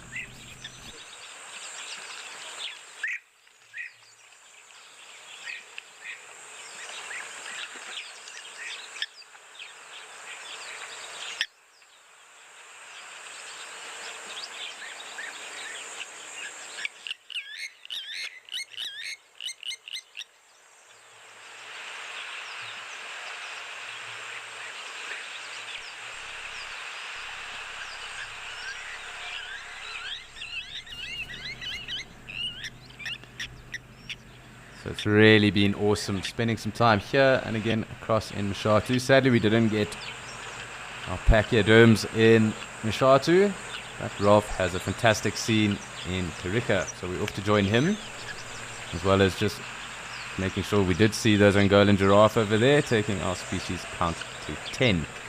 But we're off to Rolf, and hopefully these giraffe will stick around as well.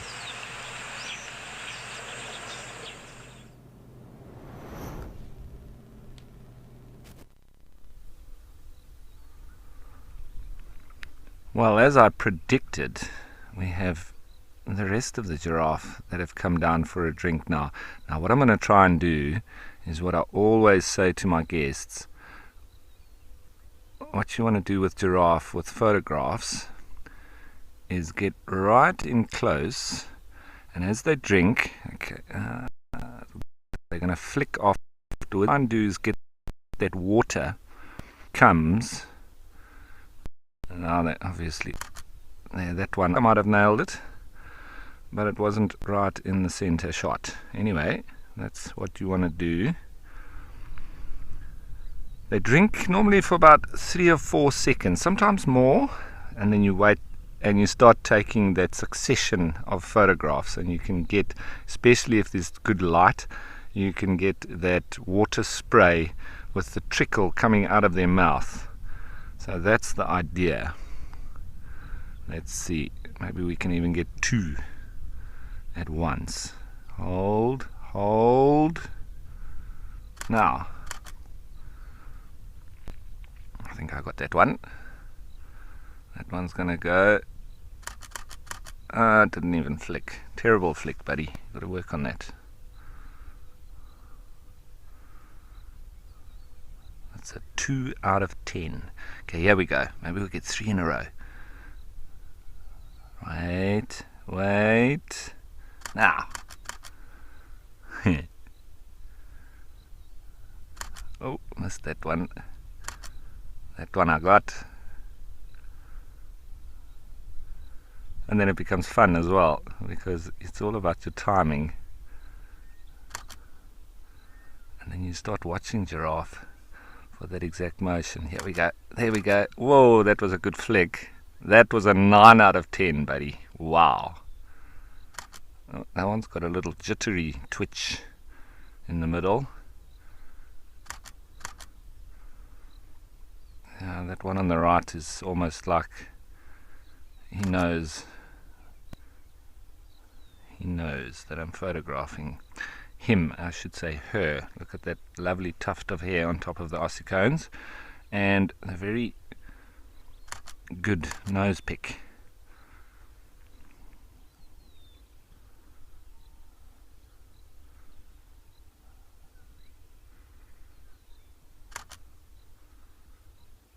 Sure we get 1 or 2 good ones out of this.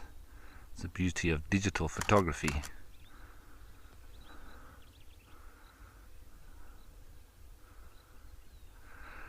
David, you're right. You don't often get to see so many drinking at once. And it just makes for beautiful photography, especially if they're standing in a line. It looks like they've got some lookouts while the others go to drink.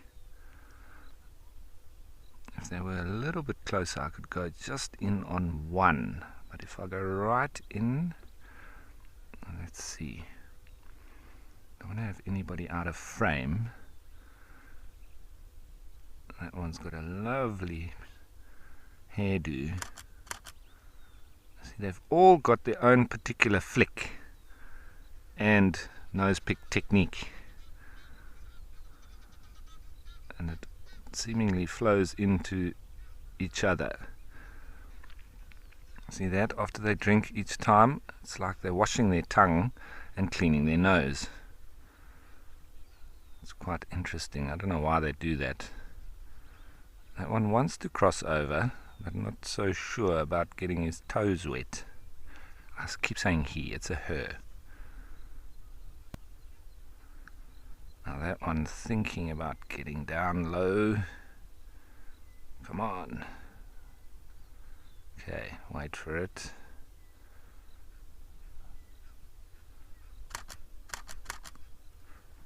Not too shabby.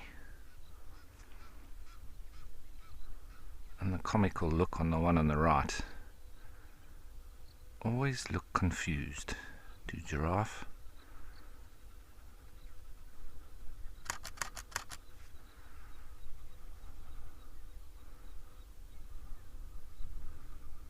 Let's get these ones.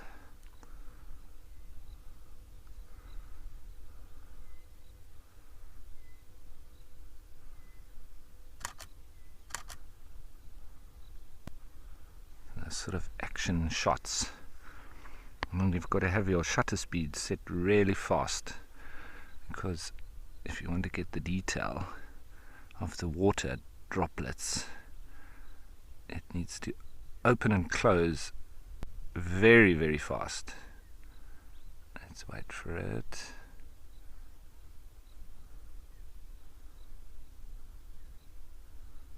That one's having a good drink and employing the splits technique.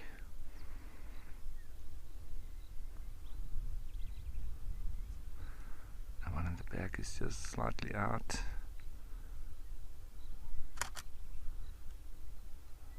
This one is very thirsty.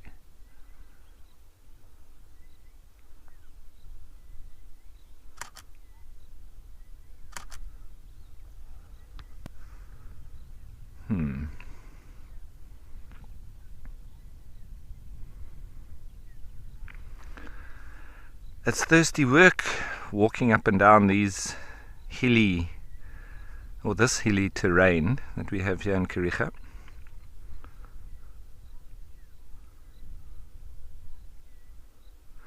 So Robin, or Robert, I'm not sure, Robin or Robert, the thing that I've enjoyed the most about photography with wildlife is doing. So it's Robert. Thanks for confirming, Nadine. It's sitting in one spot and waiting for these kind of special moments. And then when you get it right, so like what I'm trying now is to get these water droplets perfectly shimmering in the light, although the sun's not coming through now, so it's not brilliant light, and we won't see that sort of shine on the water itself. But I don't know, the contrast here might still work. And it's just waiting for those moments that you start to see all sorts of things that just unfold in front of you. You know, when you drive and you stop for 2 minutes at a sighting and then you move on, it's like they say in French, c'est la bonne chance. It's really like you're taking a chance or a shot in the dark. But when you sit and wait like this, it really feels like an achievement when you do nail an awesome photograph. Like yesterday, I got the spur-winged goose as it came into land on the little island just to the right of where these giraffe are, and I got a perfect shot just before it landed with its wings fully out, as it was doing that sort of coming into land, that last moment before a bird lands. They sort of do that upward, well, it's a downward stroke with the wings, but it's giving them lift just as they're about to put in onto the ground. And I got that shot perfectly. So it does feel really like a sense of achievement. as opposed to just coming out and watching, which is also awesome. And look at these guys all together.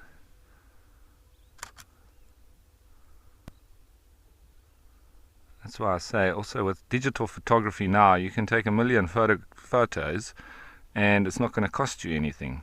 Whereas previously, when I used to take my guests out with film, it was a very expensive exercise and you would choose your particular shots that you take. But I do find that with photography, you've got to take lots and lots. And I mean, if you take 50 photos and you get 5 good ones, I mean that's you're doing all right. And if you think back with the film, and you're having to get everything developed and having to pay for it, for those 5 photos, you pay quite a lot of money. So it's also just changed a lot with the technology improving and allowing us to go a lot further and take more chances of the photos that we take. And of course now with the advent of smartphones and all sorts, everybody's a photographer now. So there's some pretty awesome stuff that comes out, as well as the videos. You can just stick it in your pocket. Whereas before, I mean, I bought a video camera when I was a much younger guide, and it was this big bulky thing, and you take lots of video, but then to edit it and all of that, I mean, I took so much video and I ended up doing nothing with it because it was just so difficult. It was on VHS cassettes, and to get that onto digital format and try and edit it, etc., it was just a nightmare. So I ended up just tossing it. But now you can just do it on your phone. And that's why there's also so many more amazing wildlife stories and photos and videos coming out, because everybody that goes out there basically has a smartphone and they can take high quality images, high definition, and video. It's fantastic.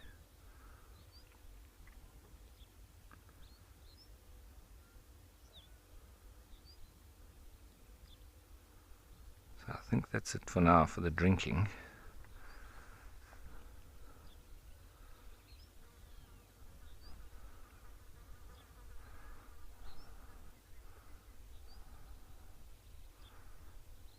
Those ones doing their thing there.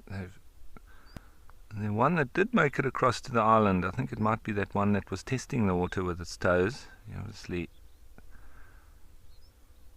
got the bravery to step across. There's another one drinking there, just under the Scotia tree. And then this one, it's like that, do you ever feel like somebody's watching you? Because he's watching me.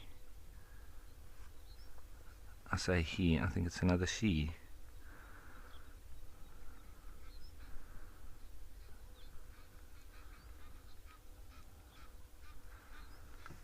It's another lady watching me, watching her, looking highly confused. Can you come and say hello?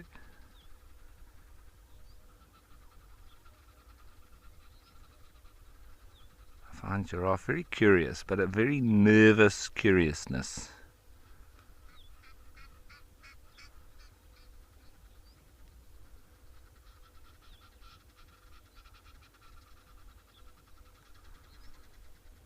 This one is prime for the giraffe roll. Now, this is where the giraffe roll all began. And it might have been these particular giraffe that started me on that quest. I'm just going across quite quickly because I'm being watched by a few other individuals that are coming towards my vehicle, and they seem like the wrestling hair.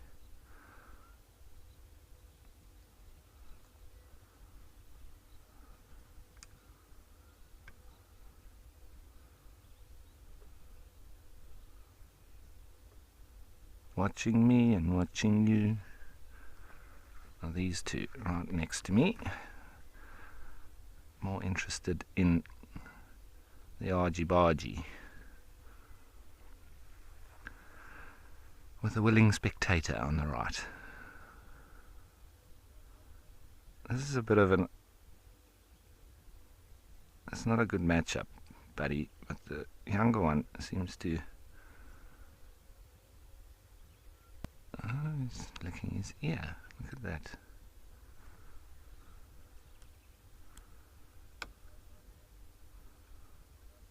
A bit of Ella grooming with Giraffe. He's really trying to get it.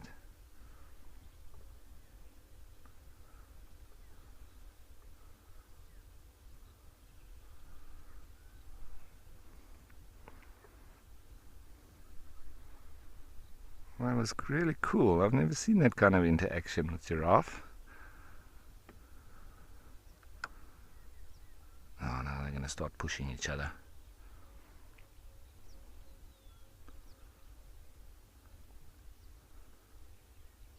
I can't zoom out anymore, they're pretty close.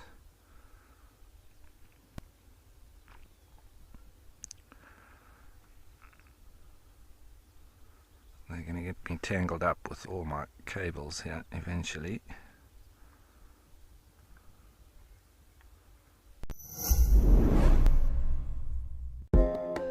Here at Wild Earth, we know it's not always possible to watch your favorite show live. If catching up on safaris is critical to you, then download the Wild Earth app and watch the catch-ups here first. Catch-ups are available on our app before YouTube, and in addition, there are cut-downs of each show for those who only have time to watch the best bits. That was incredibly cute.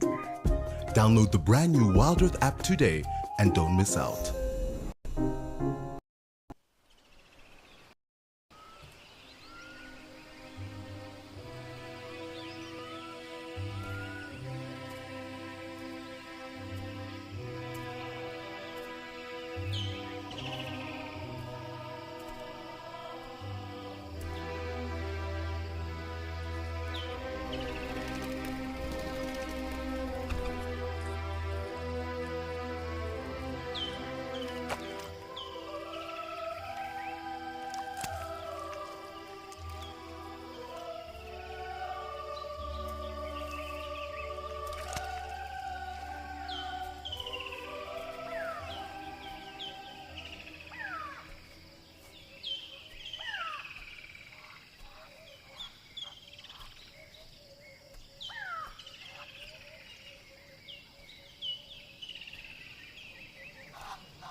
All come with a very curious sort of demeanor.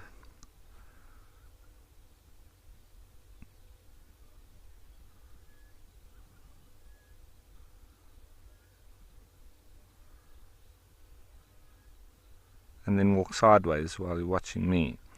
And come on, don't be scared.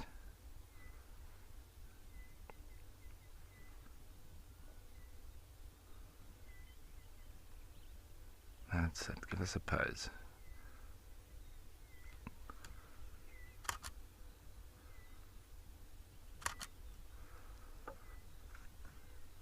As I say, all of them look in fantastic condition. And you can see on their backs as well, just that little bit of darkness from where they've been getting wet from the rain this morning.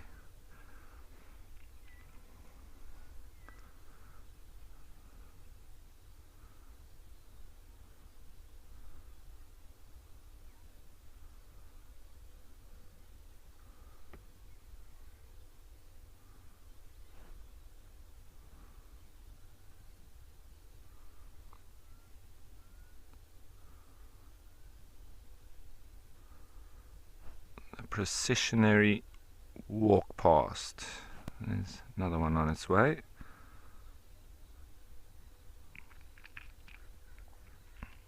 So when I studied conservation, I have said this before, but it's nice just to indicate what I sort of was mentioning. If we wanted to identify all the different individuals within this herd, we just take photos like this, and then you compare their patterns. But when I was studying conservation, we didn't have digital cameras. We had films, so it was too expensive. So what we were taught was to literally in the veld, so either by vehicle or by foot, we would go and then we would look at those patterns on the giraffe and we would draw them, but we would draw anything that was particular about that pattern. And so we had a template of a giraffe that was just photocopied. Yes, we did have photocopy machines and fax machines when I was studying, which are pretty much obsolete now. And we would then have that template, and we made them into little booklets so we could have a few of them. And then we would draw the particular individual patterns. And as I say, anything that was sort of individual about the individual. So let's go in and I'll just show you what I mean. So you would go onto that sort of stomach, chest, and then going on to the neck area. It's normally where we would find some kind of pattern that would be similar to your fingerprint, and then you would draw that. So you would just draw where the white lines are, but you literally had to look up at the giraffe and then draw it in your notebook. Look up at the giraffe, draw it in your notebook. And just off to the right of the middle of its stomach, you can see one little funny patch there. That would have been a perfect example of something that would be different that we could use to identify this particular individual. And then we'd give it a number. And then we'd draw another giraffe and another and another. And we'd mark if it's male or female. And so it was a very time-consuming exercises, but that's how we then were able to identify particular individuals within the groups of giraffe on whatever reserve you would be placed on or working on, etc.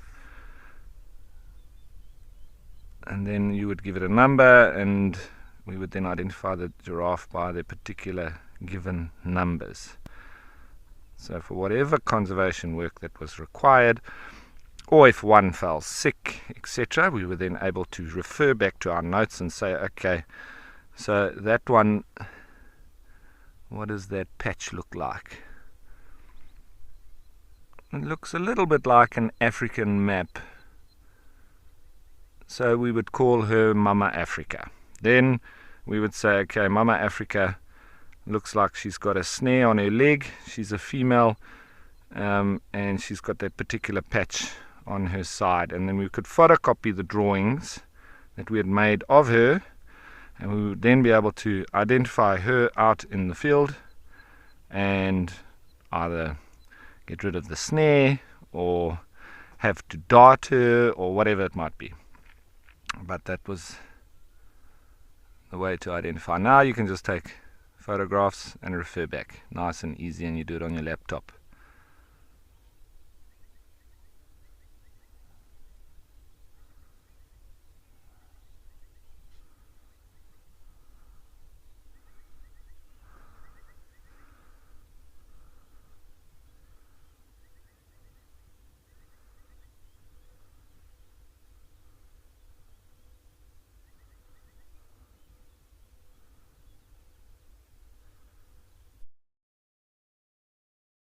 on the top right, I'll just give you a better picture. You see that one doesn't have that sort of Africa sign. And now it's a bit difficult to tell because they've just been rained on, but it does seem like this one has a little bit of a shading difference between the markings up on its neck and upper sort of body as compared to its lower body, and just on the sort of leading part of the stomach there's a particular patch there with just off on the top of the front left leg. There's a few that have they're not conformed sort of patches. There's like spikes in the middle, and then also on the bum. So this one could be called spiky, for instance, and we'd be able to identify that one with. And we used to use HB pencils, so you could then also draw in a bit of the tone or the darkness and shading of the patterns themselves. But would be best to do it when they're completely dry, because now we're going to be seeing different shades of brown, but because they're wet and not their natural color. Here's our rebel that went over to the island. He's a chance taker. It's another she. She'd be the one that sits at the back of the bus, throwing aeroplanes, paper jets at everyone in the front. Definitely not the teacher's pet.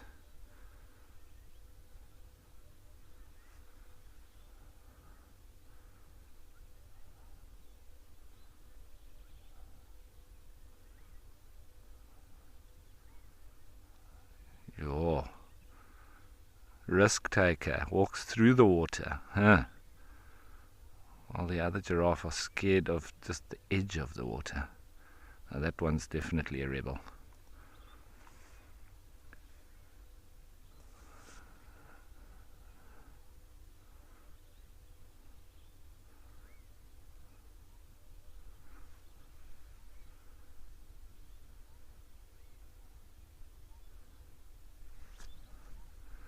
Looks like our rebel is taking up something with the scotia tree. What is it doing there?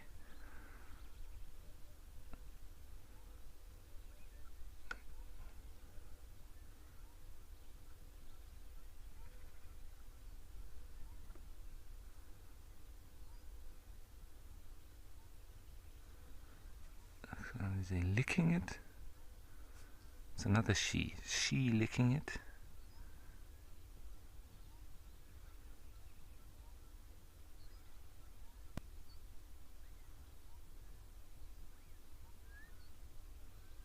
Looking for a scratch, maybe? No.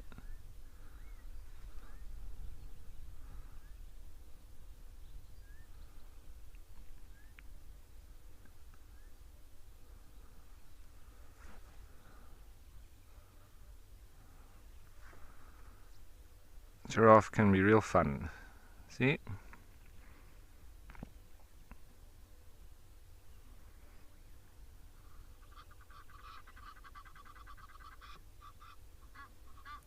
It's going for a drink on the opposite side.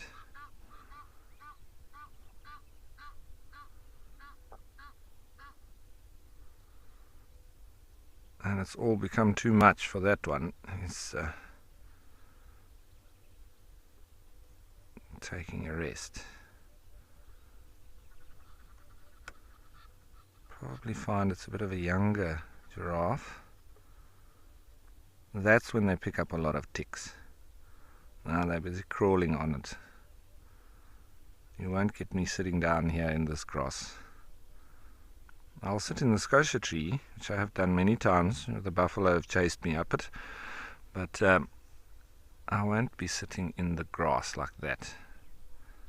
If you do, you'll have upwards of 100 ticks within half an hour.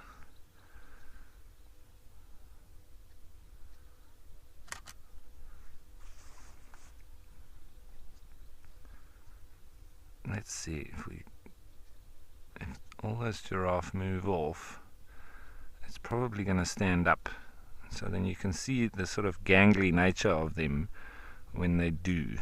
It's not easy when they go down and go up. It reminds me of camels, and the Afrikaans name for giraffe is kameelperd, so it's a camel horse. But yeah, there's lots of linkings to camels with giraffe, and they do look like the way that camels go down, you know, when you get on them to ride, and the way they go down with their front legs and then their back legs. It's sort of quite a process. Very similar when giraffe want to get up or sit down, like this one's doing.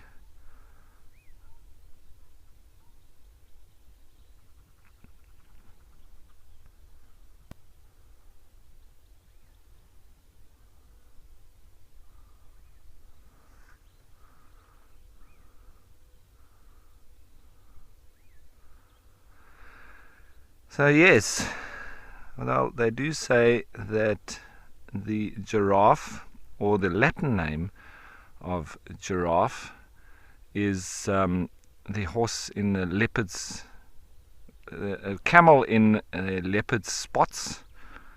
So that's interesting. But what I think might also be interesting is the spots that Kevin's found.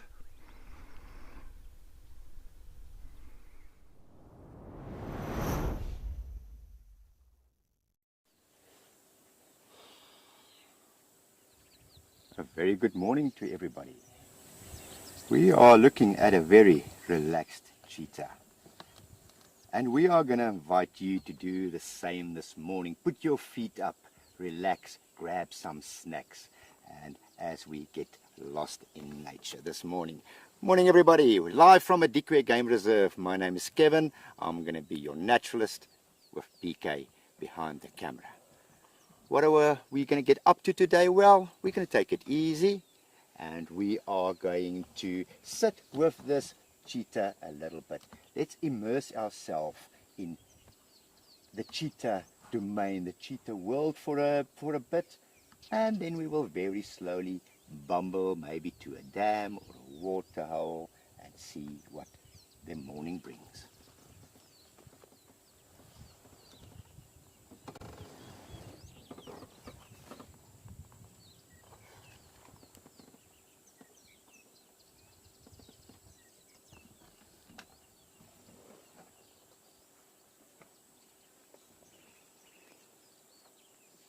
He seems to be having a bit of a mid-morning nap. It is a warm day, and although cheetahs are diurnal animals, daytime predators, when the heat starts building, they do tend to shut down for a bit and take a rest.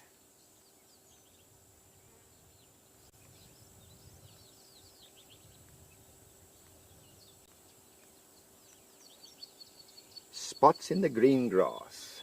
What more do we want?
Yes, I was just quiet there for a while, allowing you to hear all the ambient noise, all the ambient sounds, the birds calling this morning.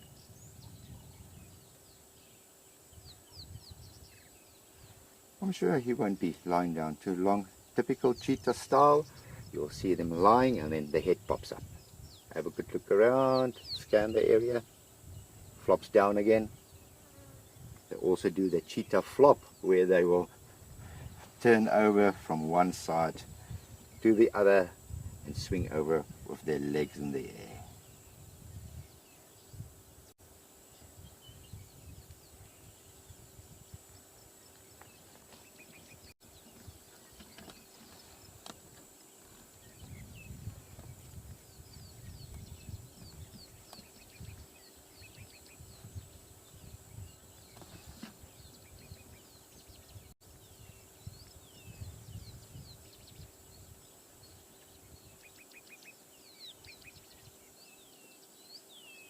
Now I mentioned that cheetahs are diurnal hunters. That is the way Mother Nature actually alleviates competition. Most of your other big cats tend to hunt during the night, and that gives the cheetah, which is quite a frail animal, quite a sensitive animal, not as big, not as strong compared to lions and hyena and leopard, gives them that opportunity, a little niche for them not to compete, and then they can do their hunting during the day.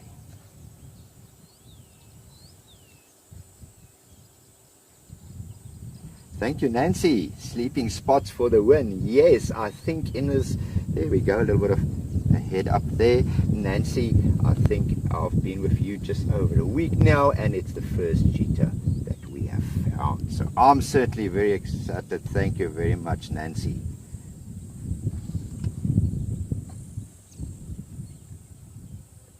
This to me looks like a young male. Well, he's only been in that position so far, so I can't really tell, but I'm very certain it's the one young male cheetah that we have here in Madikwe.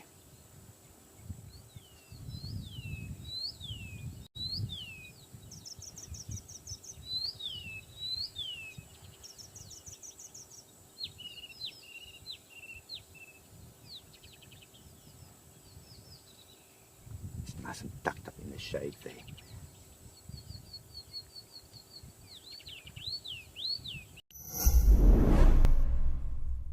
Hi, I'm Patty Andre, and I'm in Loveland, Colorado, and I was so honored to win the prize to Jamala Madikwe. It's going to be such a great trip, I'm sure, and I've been an explorer since explorers started. Been to Africa a couple times, but I've never been to South Africa, so it's exciting, and I'm happy to go there. Sign up today, and you could be the one experiencing it for yourself.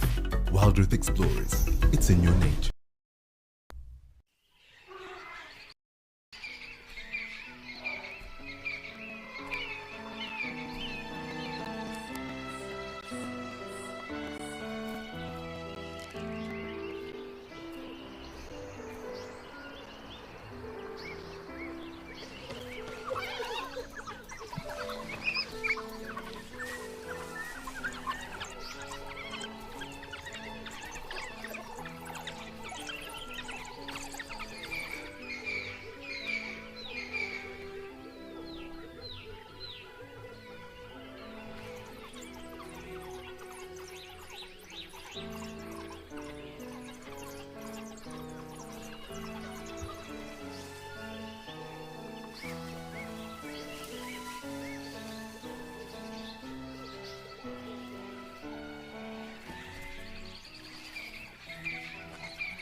You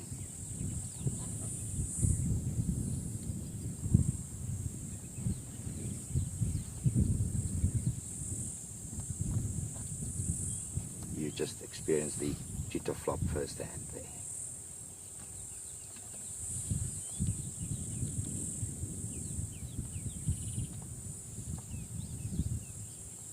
As I was saying, BK and myself, we are in a different vehicle today, and our specific vehicle today hasn't got a roof.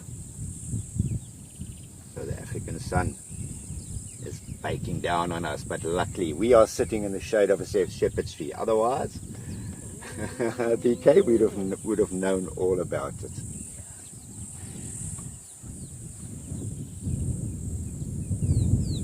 Heidi, it is our pleasure to bring you cheetah. I often say it, it's not us being cute or us being so successful in finding this cheetah. It was one or two of my colleagues here in Medikwe that actually found this cheetah this morning and kind enough to forward us an update. Thanks, Heidi. Yes, I'm glad you are joining us.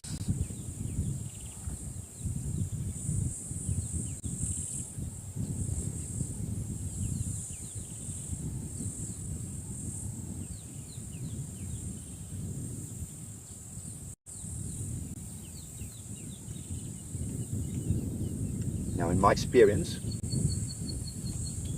he will probably be in the shade for the majority of the hot hours during the day.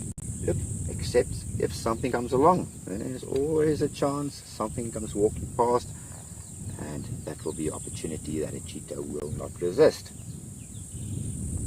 We are here in the northern part of Medikwe Game Reserve. It's a little bit more open here, more flat ground, which is of course typical cheetah habitat. They need a little bit more open areas, flat ground, so that when they do get going, that they can build up to that impressive speed.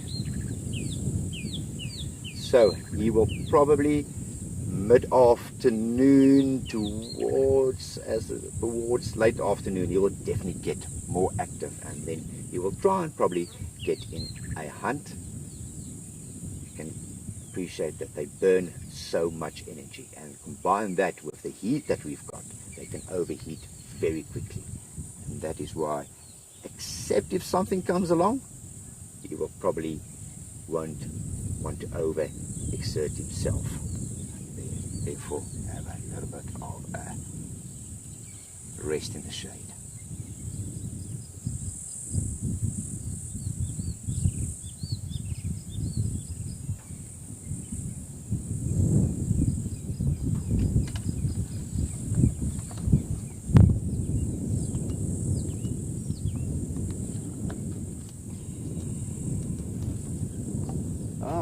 Starling up there, nice BK. Cape, yes, it's a Cape Glossy. I was waiting for him to turn his face so I can see the color of the eye. And that he is with the orange, yellowish eye, that is a Cape Glossy Starling.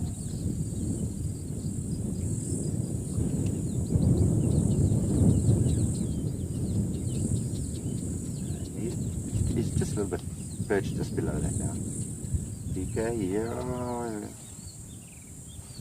we go. Ah! Good framing in any case there, BK. You just missed him.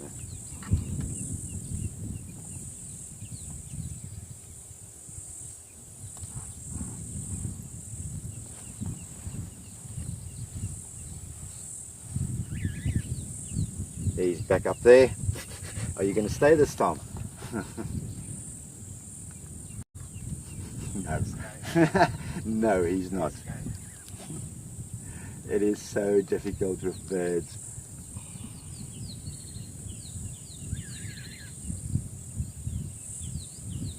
Or let me rephrase, it's so difficult with certain species of birds.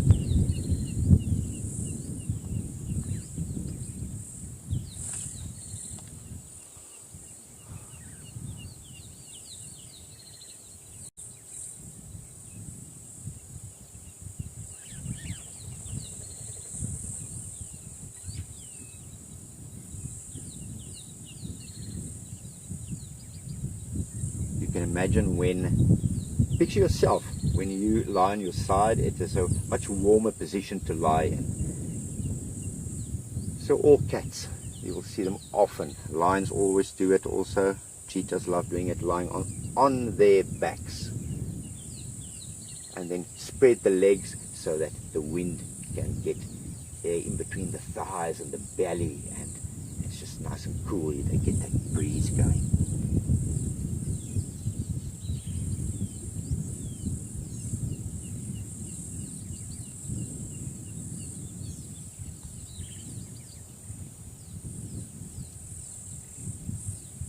Cheetah being solitary animals, except when there is a male and a female in the process of hunting, and then a female cheetah with cubs.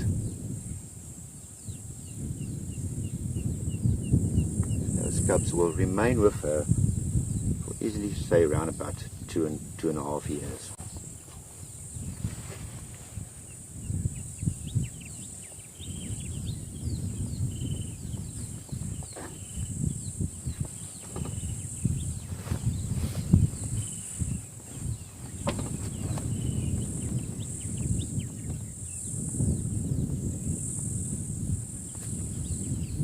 In the meantime, let's link back to Alex and see what Alex has got for us. Sorry, stumble of the word there.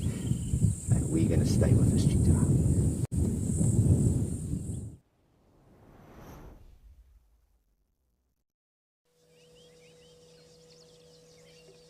Yes, we are here in the Sabi Sands in Djuma, of course, with a lovely bunch of warthog. Fantastic to see them. It's been some time and they've just been wallowing, as you can see. Quite glossy, muddy, and really quite cool just watching them. Always on most their shins there. Typical for warthog to feed like that. Almost crawling along the ground there.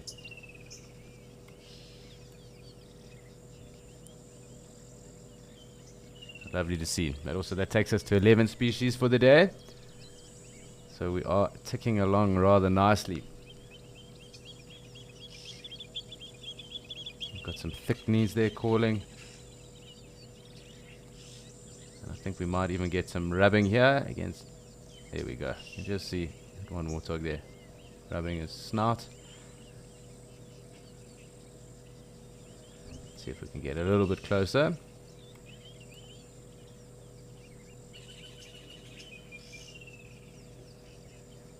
Definitely getting a little belly scrape in there.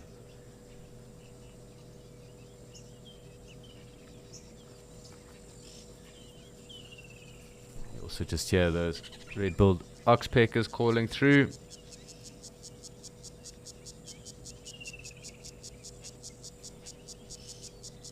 You can hear a lilac-breasted roller too, and the woodlands kingfisher. So really, really cool. Lovely to get all the different sounds in again.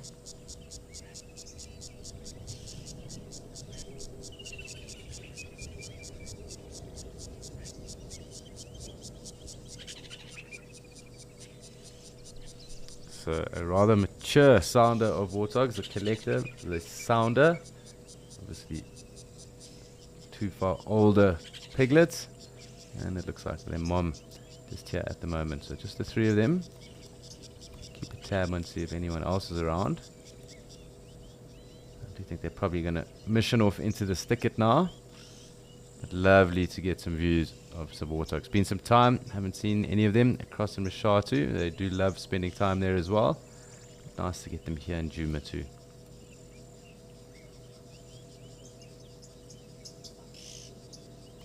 Let's just see if we can keep track of where they do decide to go to.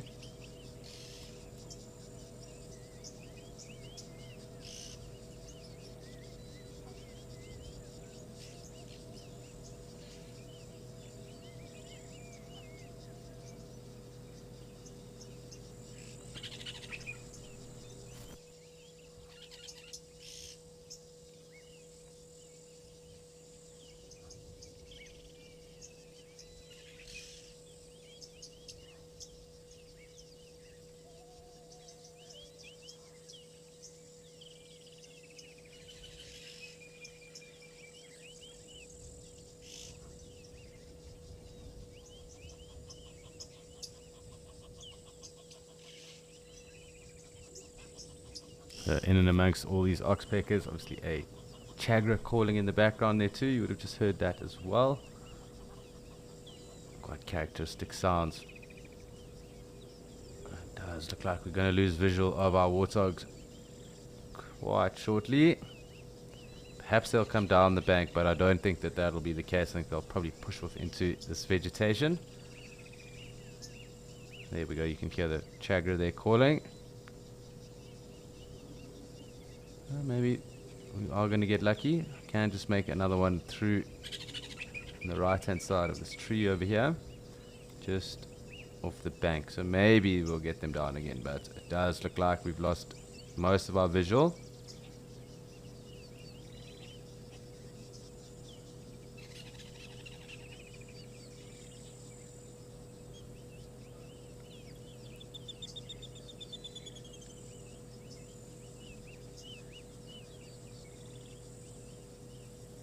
Looks like, here we go. Again, just on their shins. You can see the thick knee there as well. Oh, there we go, down the bank.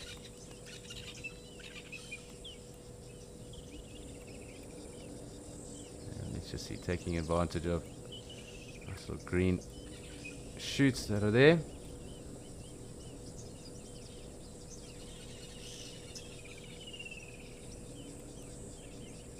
Definitely, Linda, and I'm sure you would enjoy that wallow in this heat.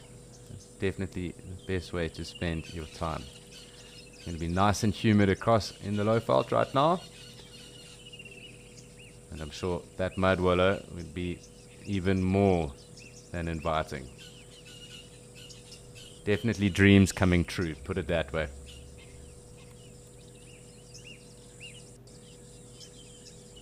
Puffback as well joining the fray.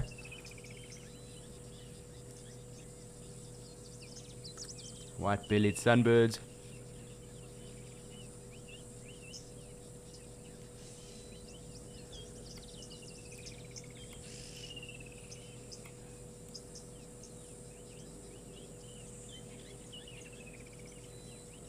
An enjoyable sighting with our warthogs at the moment.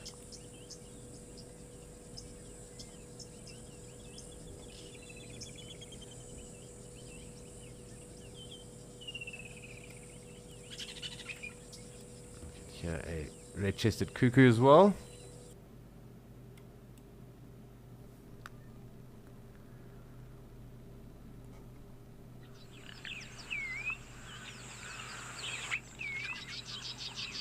So sadly we did just lose Juma there. We will be back again though. But lovely to see our warthog there anyway, and just tick off some other birds on the list. We'll get a closer look in here as these gemsbok approach, as well as just enjoy the springbok that obviously are here already.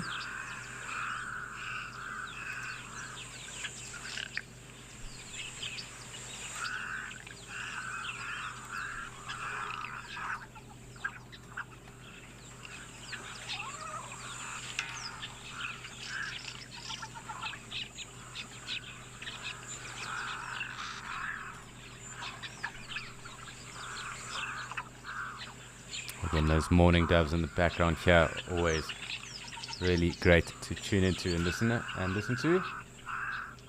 One of my favorite calls, at least here in Okakuya.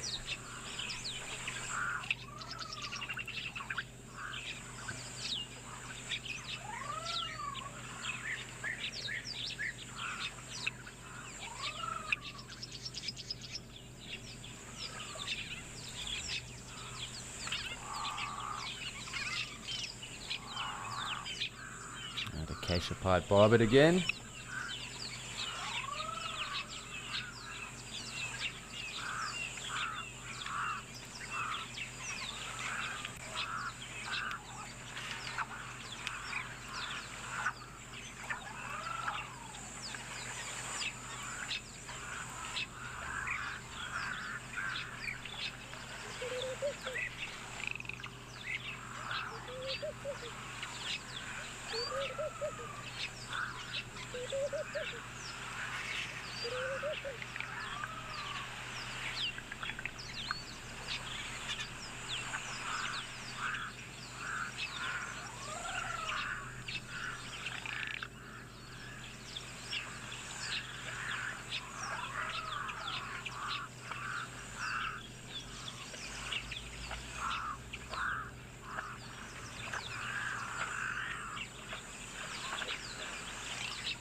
really quite cool, and always lovely watching the zebra come through. I say it all the time, but it really is quite fascinating how they appear, almost like mirages.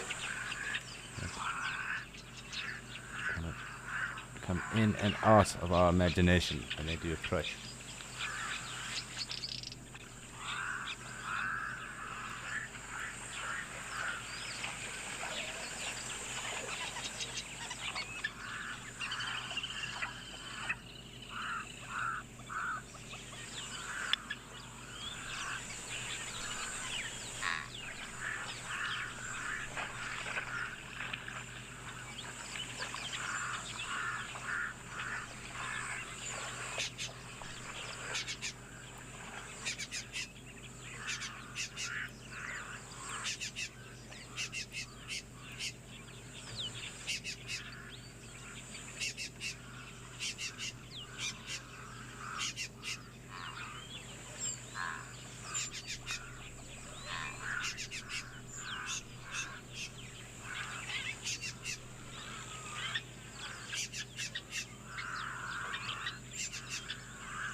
So just a quiet moment here, and awesome just to appreciate as the zebra come through, the gemsbok hang around, and the springbok kind of move in and out of frame.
Really cool watching everyone come in and out of our frame at the moment. But for those of you that are available and will be tuning in tomorrow, of course is Bingo Saturday, and who will be the victor, that is yet to obviously be seen, and obviously what tactics everyone will be taking tomorrow afternoon. So just do stay tuned for that. If you do enjoy Animal Bingo, that will be happening obviously as it always does on a Saturday. So stay tuned. Let's see who will come up tops. If you do have any comments and think someone will take the lead, let us know as well. Maybe we can get some early betting going on the side.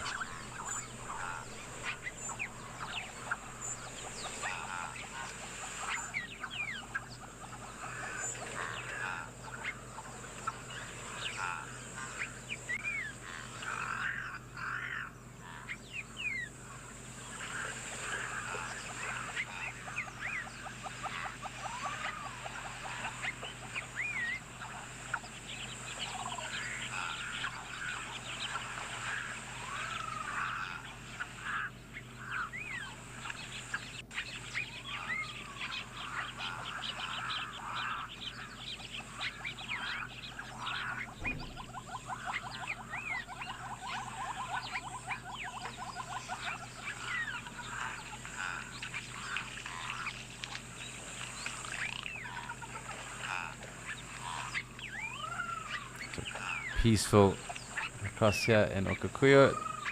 Lovely morning doves, zebra, and of course our gemsbok moving slowly off, and these two springbok indulging us as well.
Hi Mary, and that's actually a very good question. Perhaps something we should actually keep a tab on going forward. I think it's kind of pointless to start now as we're almost halfway through. But yeah, it is interesting, and it'd be interesting just to keep tab on, obviously over a day, over a week, over a month, and obviously the different time of the year. Obviously with the rain starting to come, I think it might tailor off because there'll be a lot more access to food and again groundwater for everyone to drink. So it'll be interesting to see how the ebb and flow works with seasonality here in Okakuyo.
Does look like our zebra are leaving us. We've got another harem coming through though. I'm just going to center us again.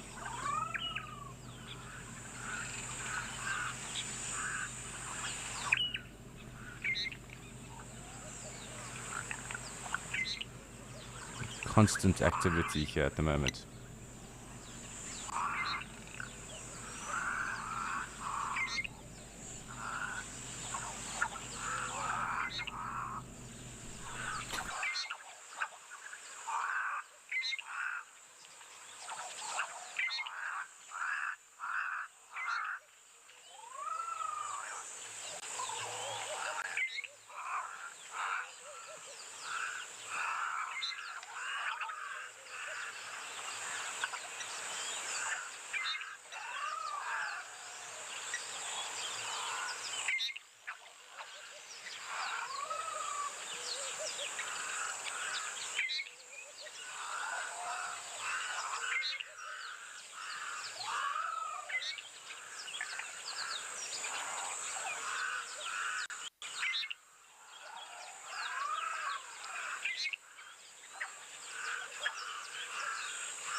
really quite fascinating watching all the different animals come through and how they do so, obviously on their own time and obviously in their own numbers. So it's quite cool just seeing how numbers pick up of one species, then tail off, and then pick up again on another, and then tail off.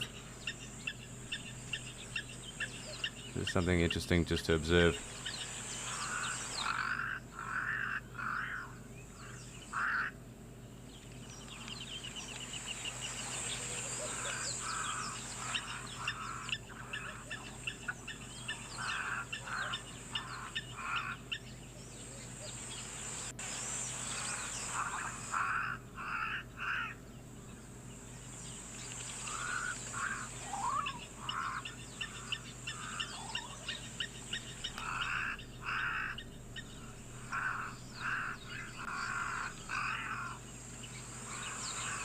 So I'm going to keep further tabs on who decides to come in.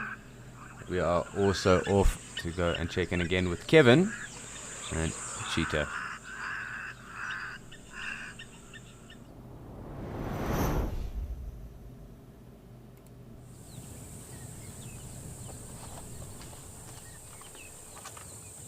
Yeah, so Cheetah has done a flop in the meantime. And slightly repositioned. Welcome back with us, everybody.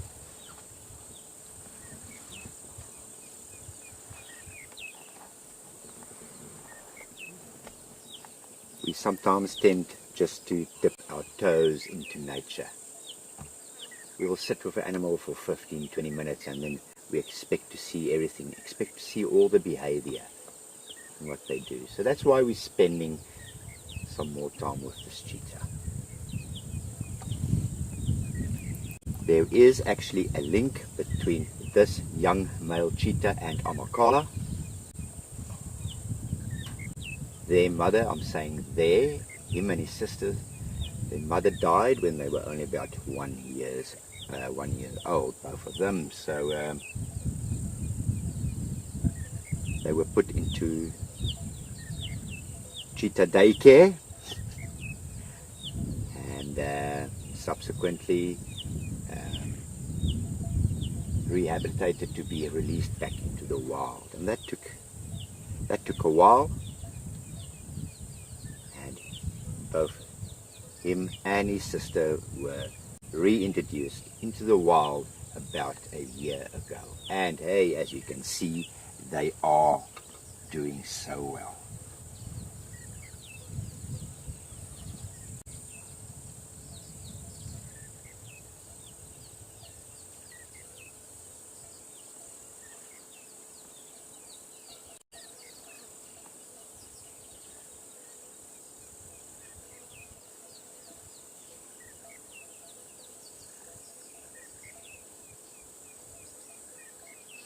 There goes the head. Oh, you see him nodding.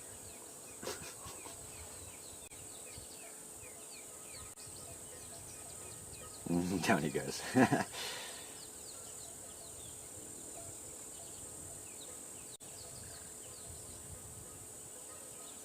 Cheetah population in southern Africa needs to be carefully managed and monitored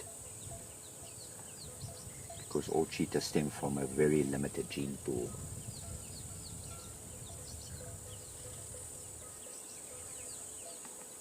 And that's why it's super important to look after them. You will see that this specific young male is collared, and it's exactly for that reason. While he is finding his wild feet, his bush feet, the management needs to keep an eye on him. Now and then check in where they are, checking on their welfare now and then. To say they are completely wild, they hunt and look after themselves, but every now and then just want to know that they are okay, and that is why he's got a collar, and that's for that purposes. As soon as everybody feels that he is well on his way and we don't have to worry about him that much, that collar will come off. So it's very much part of conservation management.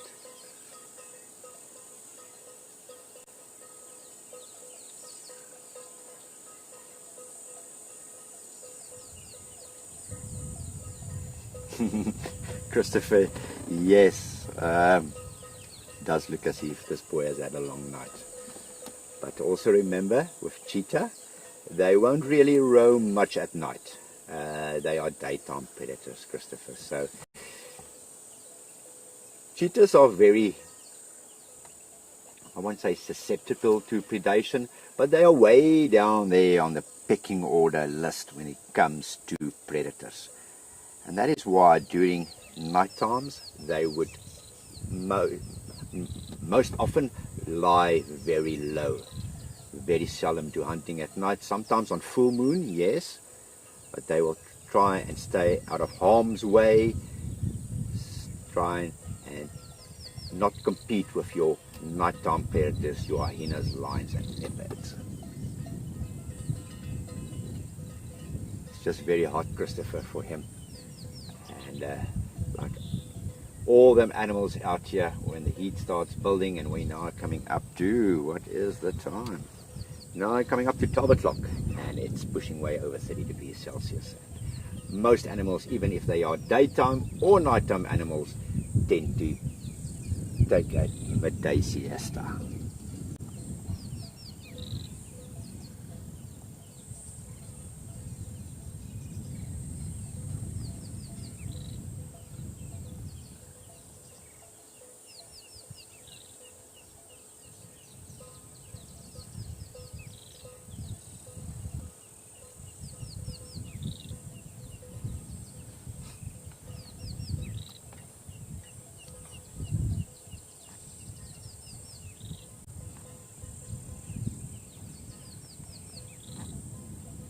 So it's always good to know about success stories in conservation. And the conservation team here in Madikwe, shout out to them for all the tireless work that they put in behind the scenes.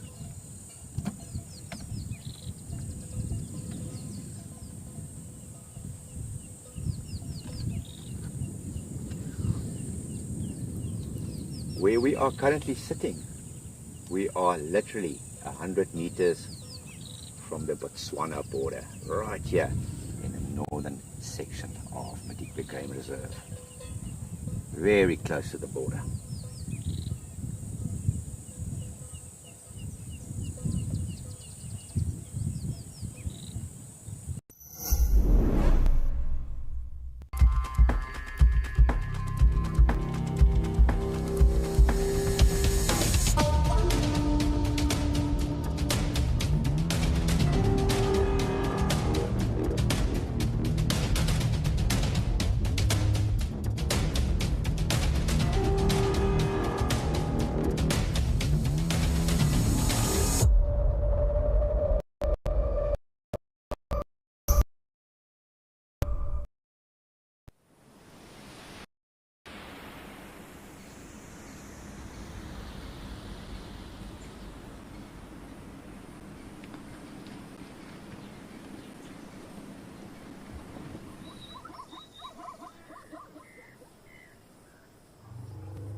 you joined us, or if you joined Lauren 3-4 weeks ago, you would have noticed a change in vegetation. You see all the green leaves and everything you've currently got. You would not have seen any green. It would all have been shades of brown. It's amazing how quickly that transformation comes about.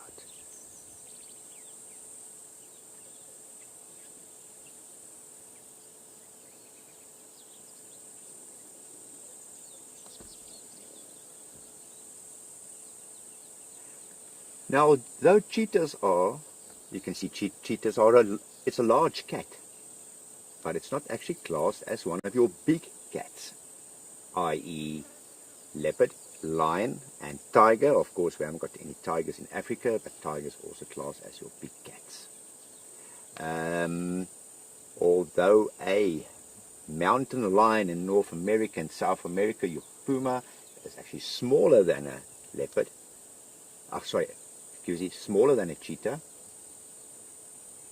They are also classed as big cats, where a cheetah is classed as a small cat, and that's got nothing to do with the size. With all the other aforementioned, it's got to do with the structure of the voice box.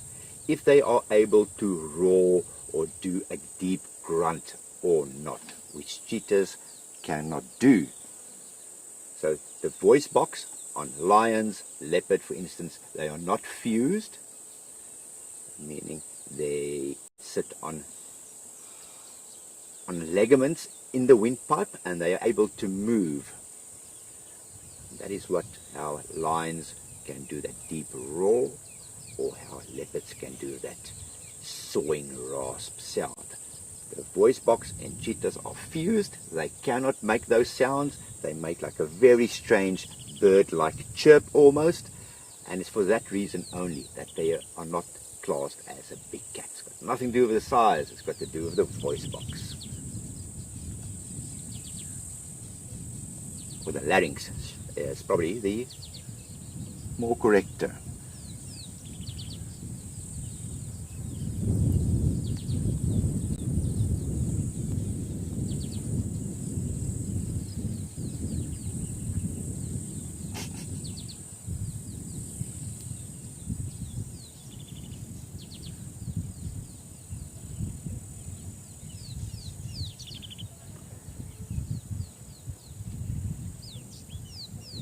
Apologies, I'm giggling because I'm just hoping the mic didn't pick that up, because as we were talking now about grunts and growls and rumbles, just it was a stomach rumble from my side here on the vehicle.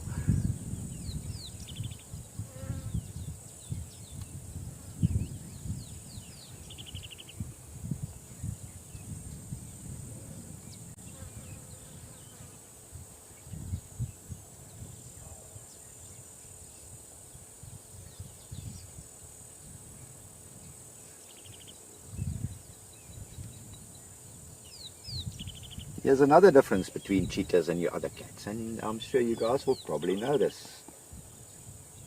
Or, I tell you what, let's put it out to you guys. There is another fundamental difference between cheetah and the likes of, for instance, lion and leopard and caracal.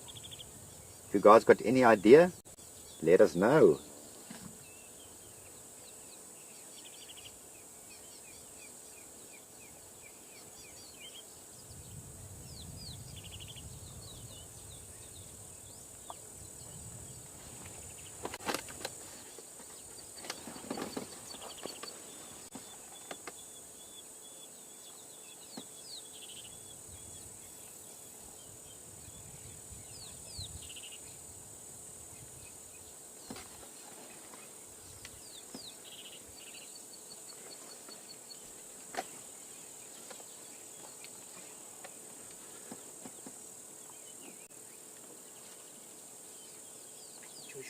Joshua, good morning to you.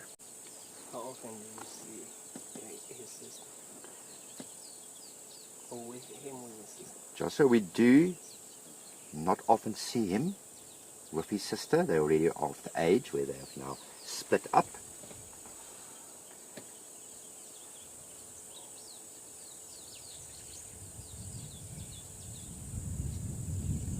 Now, so Joshua, they've reached the age where they are independent. The sister tends to roam the southern part of the reserve, and he's normally more here in the northern part.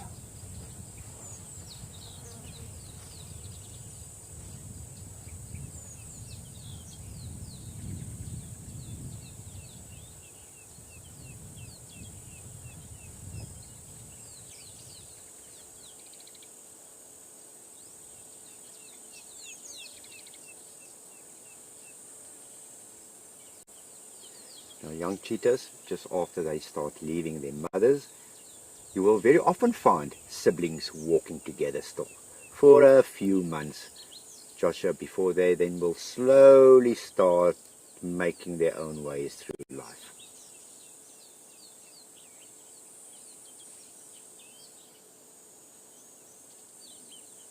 So they'll start breaking away 2.5 towards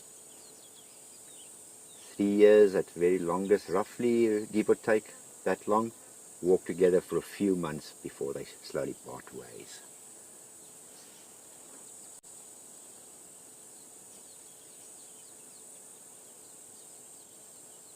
We are going to go a little bit up the road. There's water close by. Maybe let's go and scout out what moves there. And whilst we do that, we're going to head to Alex there in Djuma.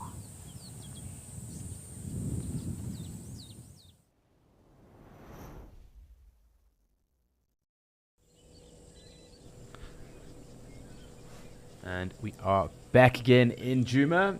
We did just have wildebeest here as well, so lovely to see this nice wildebeest too, nice and up close. You can clearly see those brindle lines on him. And oxpecker in its ear, it seems. I think no, just his ear. It was the shade on his horn. But quite clearly you can see those brindle lines on this blue gnu. Quite awesome, nice big body shape as well. Rather impressive. Lovely beard.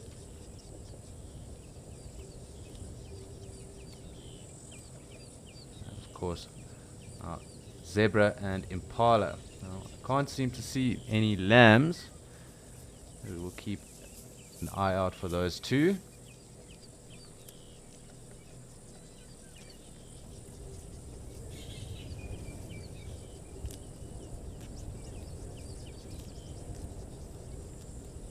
Oh wow, so apparently Lisa yesterday saw a very young newborn impala, as well as the afterbirth as well on one of the ewes. So something to keep an eye out for. Does look like there are a lot more rams. Actually jokes, this is just a herd of rams it seems. A little bachelor herd. It did look like just with that shade line there might be 1 or 2 ewes, but unfortunately not. But again, if we do see any other impala, we will keep an eye on that. This zebra here does look rather heavy set and perhaps quite pregnant. Again, another thing to look out for as well. But it is also time, just about that time of the year as well, for the wildebeest calves to start dropping, and they do look remarkably different to the adults. Rather tawny color, they do blend in with the grass as well. So lovely to see them too when they do start to show. And I'm sure that this zebra is also just about ready to drop a foal.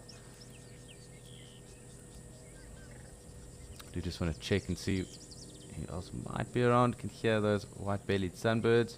I just want to check the water line here, because our water go around. I'm sure they've gone into that drainage line and away from us. And the action seems to be back where we were. So we're just going to stick here. Make sure we observe quietly. Really, wildebeest will be right here on top of us. Always interesting just looking at their head shape from side on, how elongated that is. But let's go back. Let's focus on our zebra for now and that bachelor herd of impala. Got one zebra taking the opportunity to rest.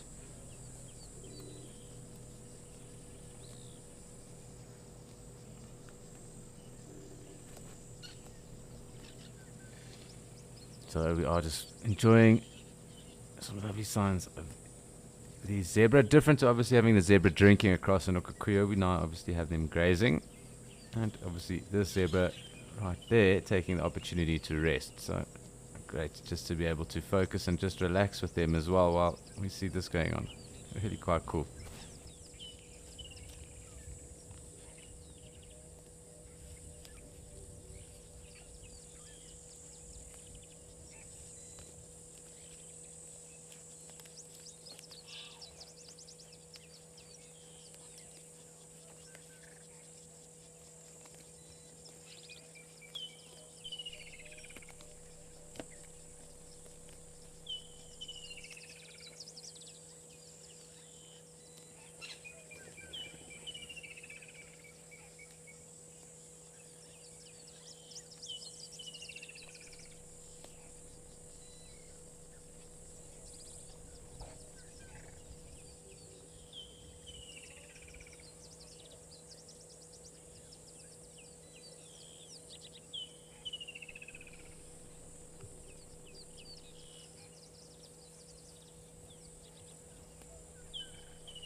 Really quite cool watching this. You can hear a chagra as well just off in the background.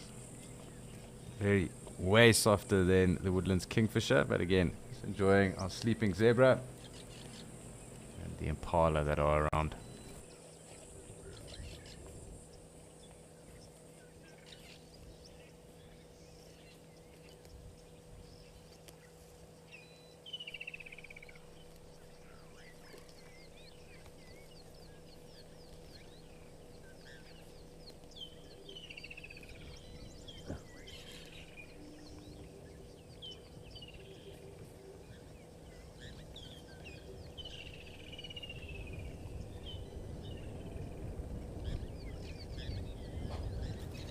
I'm trying to get a decent visual of this red-billed oxpecker on the zebra that's close to us, because I wanted to see if we can get actually just show you if how it'll actually groom through that coat with its bill, looking for those little ticks. Quite cool, just because it is close up to us. But let's just see. Of course, like all birds, not really hanging around or playing ball. Does look like it's rather hot too, and gula flapping as well. That open bill. So trying to regulate its temperature at the same time, but we will get it kind of combing through. Well, let's just go up, maybe that will also help us. And zebra clearly didn't enjoy that. Really, really good condition on the zebra. You can see how glossy its coat is. And what's interesting as well is, I'm sure I have mentioned it in the past, is that there have actually been some studies done recently where the black and white stripes, and it's actually the black on that stripe that helps to deter flies, biting flies in particular, from landing on them. So that contrast is also what aids them in terms of keeping flies at bay, as well as that kind of shimmer that they do make. So you'll see if the zebra actually does turn its neck, there will be a crease fold within its skin, and that obviously alludes to the loose skin that is on it, so that allows them to obviously twitch like that. That's another mechanism that they have to just keep those biting flies and that off of them and away, along with those long tails that also help swish and keep the flies at bay. Really beautiful animals.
really quite awesome watching that zebra sleep. It's really taking its sweet time and thoroughly enjoying a midday nap.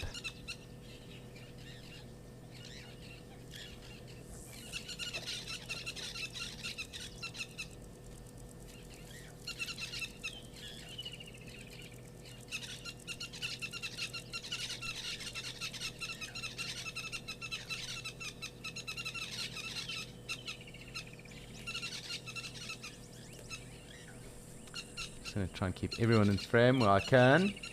And also, it's quite awesome getting a different perspective of the zebra. Normally just see them drinking, so nice to have them grazing right in front of us and being able to spend some time immersing ourselves in this part of their life at least.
For anyone that is wondering, the zebra that is in front of us is not dead. It is just sleeping.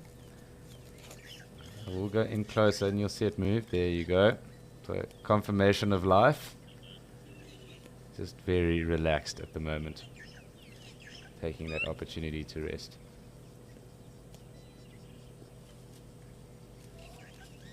Does look like it's slowly starting to stir.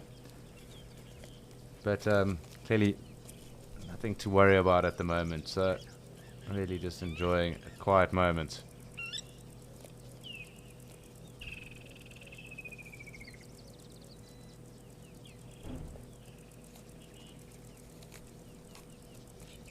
So let us look for some more action, because a sleeping zebra, that's what it is, it's cool and it's not something we see every day.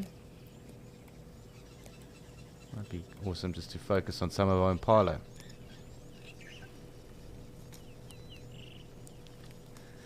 Definitely, Harold. I love the terminology. Prison donkey. Very cool. But yeah, like I said, awesome to see a sleeping zebra. It's not all the time that you see them lying around like that. You do see them rolling around and dust bathing though. So that is something that zebra do. And that obviously also helps. We've actually got one there just rubbing up against that fallen tree. Clearly got an itch. But you do see them rolling around in the dust as well, and that is also to help with ectoparasites. So obviously keeping them at bay, as long as with those different characteristics I was just mentioning now with regards to their tails, their twitch, and obviously black in their stripes, being able to fend off or keep other flies or biting flies, insects away. And obviously oxpeckers also help with those ectoparasites too.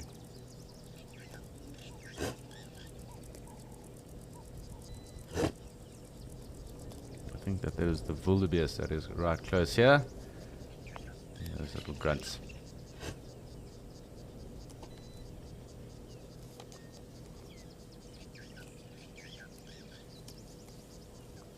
Really healthy looking zebra at the moment.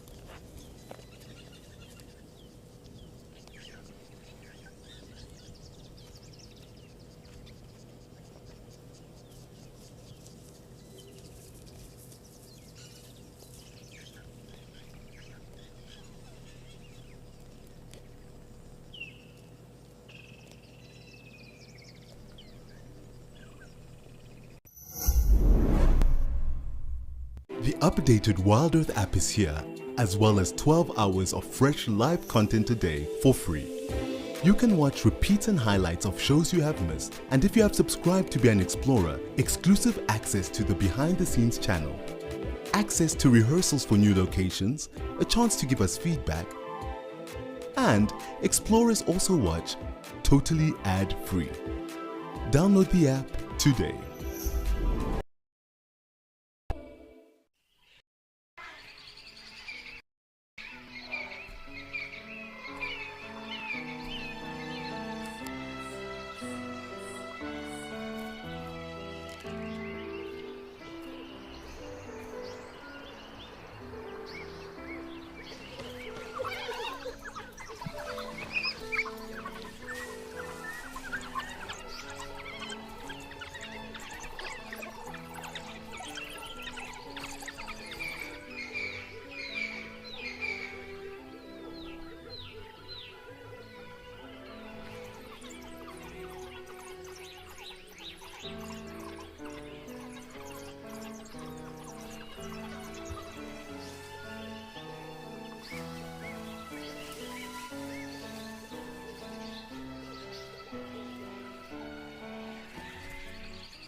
So I'm quite interested to see how long the zebra actually takes out of its day to rest.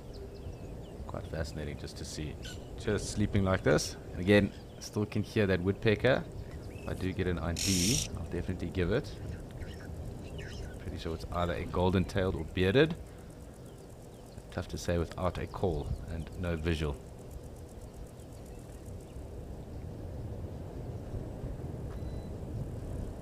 Leaning towards golden-tailed though.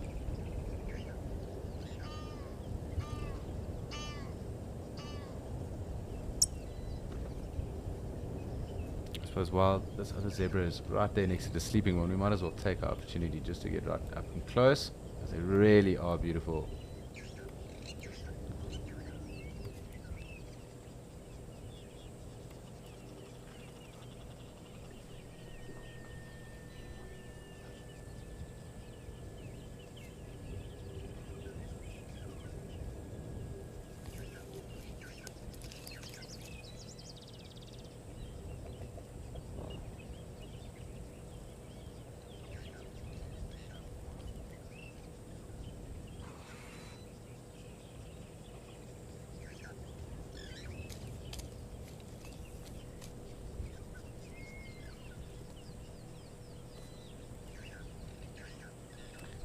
Hi Kelly, so let's just watch this one here, because there are a number of little flowers that have come out, and I'm sure they definitely would, because there will be calorific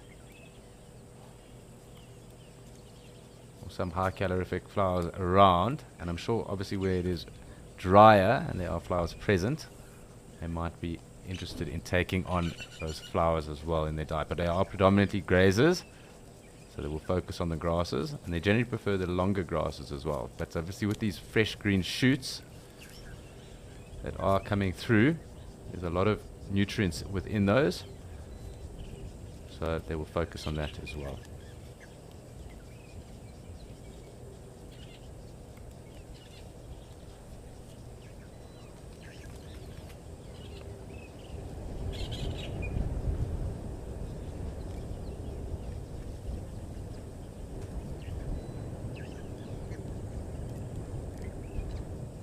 let's just have a look, because we were actually focused, or I was focused on some Inyala the other day, and they were actually taking the opportunity to take some of the smaller flowers that had started to show up. So within this veld, it's not only grass, obviously, there are little flowers that are there and present. Quite hard to identify a lot of the time, just because they are perennial, and sometimes certain flowers only germinate and show up over many years too. So flower ID can prove quite tricky. It does look like he's mostly focusing on the grass at the moment. Another zebra really out for the count.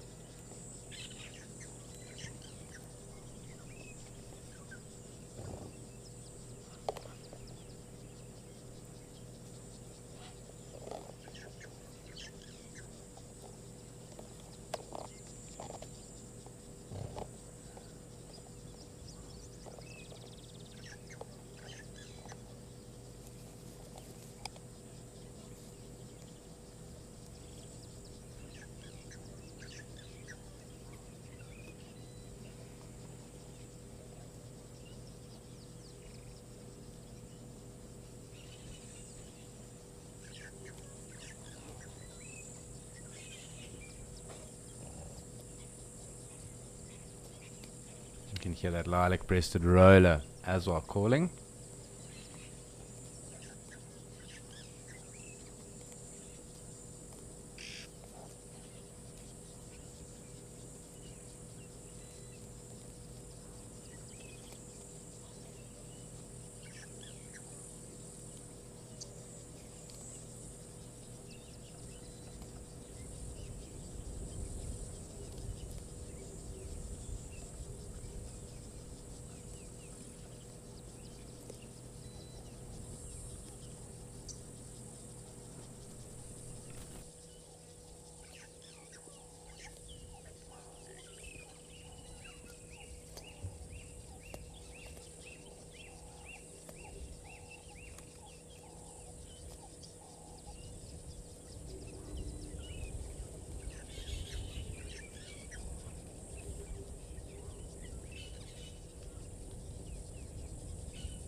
Yes, Tristan.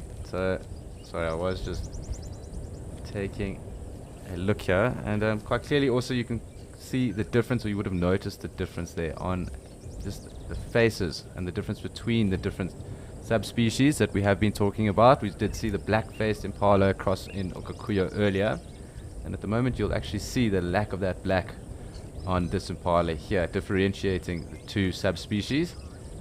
Obviously the black-faced one being far more arid adapted, and that ram we did see earlier with far bigger horns in this one here. I don't think this one is fully grown just yet. Sure, probably coming into prime. But obviously also you can see how good a nick this impala is in at the moment. A lovely coat, and impala always look like they are in very good condition, and that's also got to do with especially adapted teeth that they have that help them groom through those coats. Obviously they do also engage in a bit of allo grooming between each other as well, but those specially adapted teeth also help them comb through those coats too. You can also see those metatarsal glands on the impala that separate them from true antelope. Those black glands on their feet, and they separated many years ago, and impala's closest relative actually is a wildebeest, interestingly enough. So very cool. They're the most successful of the antelope here in Africa, highest numbers, and with 2 subspecies, at least that are recognized currently. The black-faced ones across in Okakuya that are arid adapted, and these here in the low veldt and across all the other areas where we would find them up into East Africa. It's noted that some of the East African rams also have really big horns, like the ones we did see across in Okakuya earlier, that wide set. There are obviously some big individuals here. As I said, I don't think these two are fully in their prime just yet. Getting there, definitely, but probably not in full prime.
Quite cool watching them approach this camera like this and being very chill. I just want to see where those other rams went off to, and we can try and do a horn comparison even. Looks like perhaps they are closer to us. And our sleeping zebra has awoken. For those of you that were worried that we almost had a zombie zebra, that is not the case. Younger rams around here now, and this ram here with the oxpeckers on it. Really good body condition at the moment. All of the impala that we're seeing.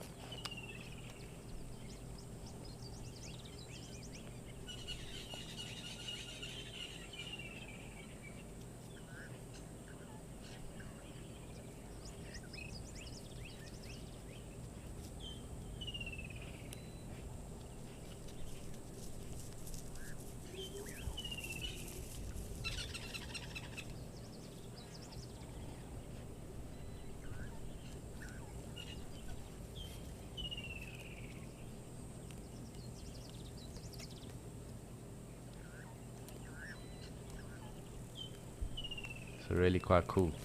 And it's noted that sometimes they actually are, or at least in some of the areas where we have recessive gene game breeding going on, impala actually lamb far more often than once in a year, and they actually can drop lambs at least twice to 3 times. So it is even noted that in some areas there is almost a second rut that does go on, and sometimes lambs are even born in April or so of the year.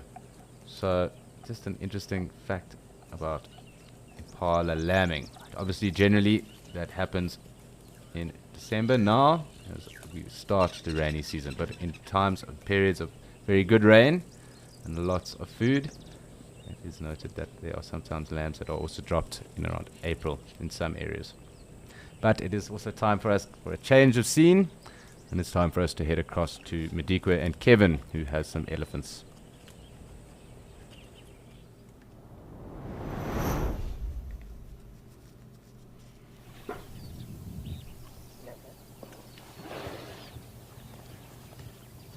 And look what we've got for you.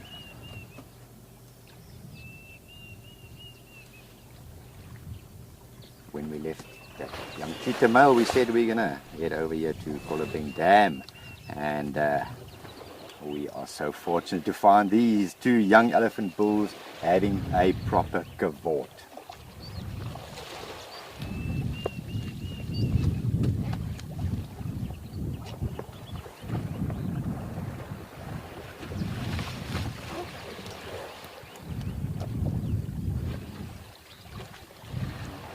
I'm going to leave you to it just a few seconds just to enjoy this moment.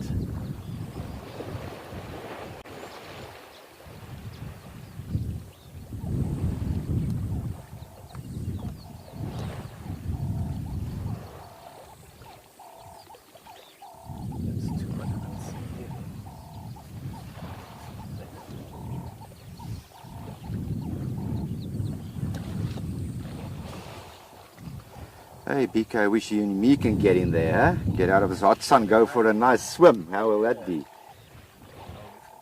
We envy these guys.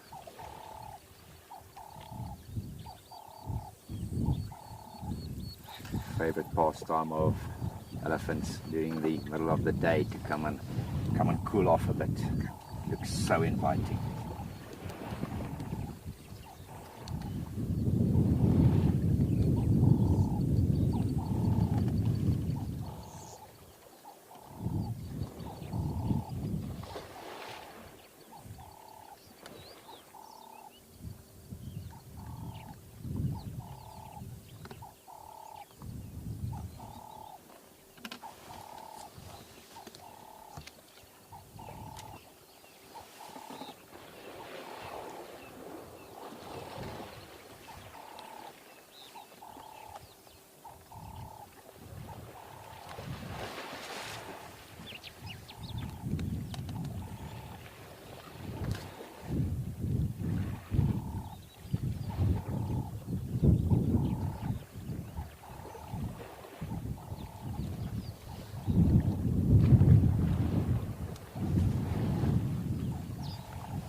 That one's actually going to flop over and submerge completely.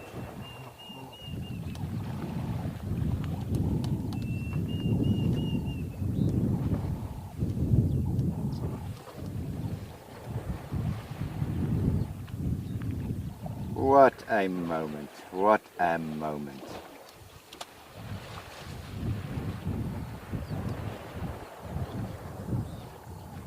There's definitely a sense of joy and pleasure in that.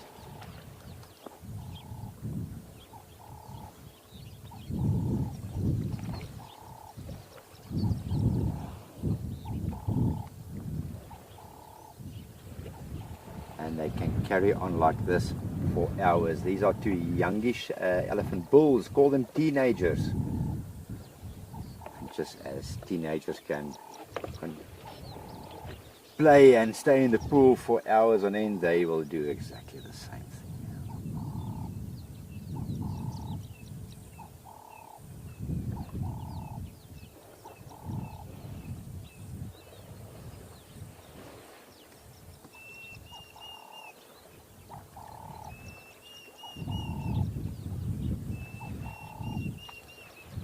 sure if you guys can hear the Diedrich's cuckoo calling here to our left.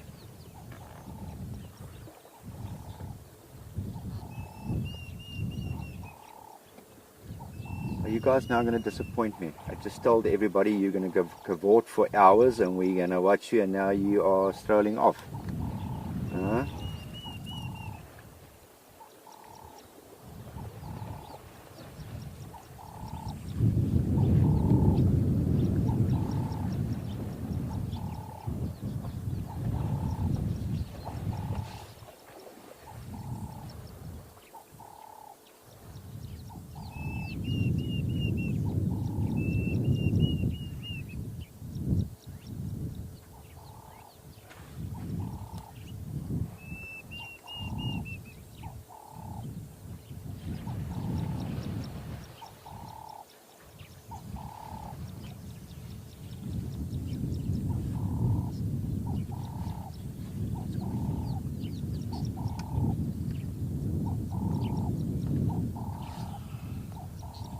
Now they are refreshed and full of energy again for the day. Well, I certainly would be after such a nice swim. Cooled off. Bellies full of water.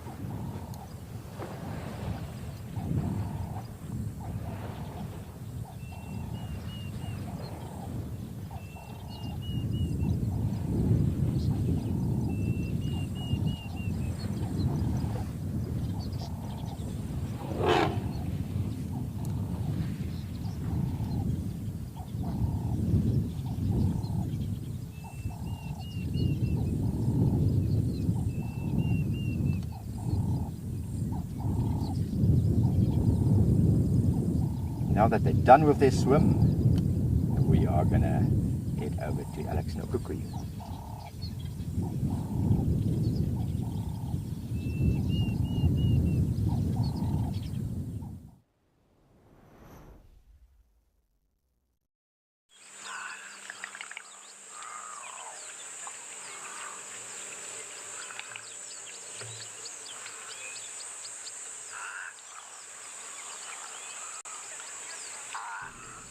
And we are waiting for our own elephants here.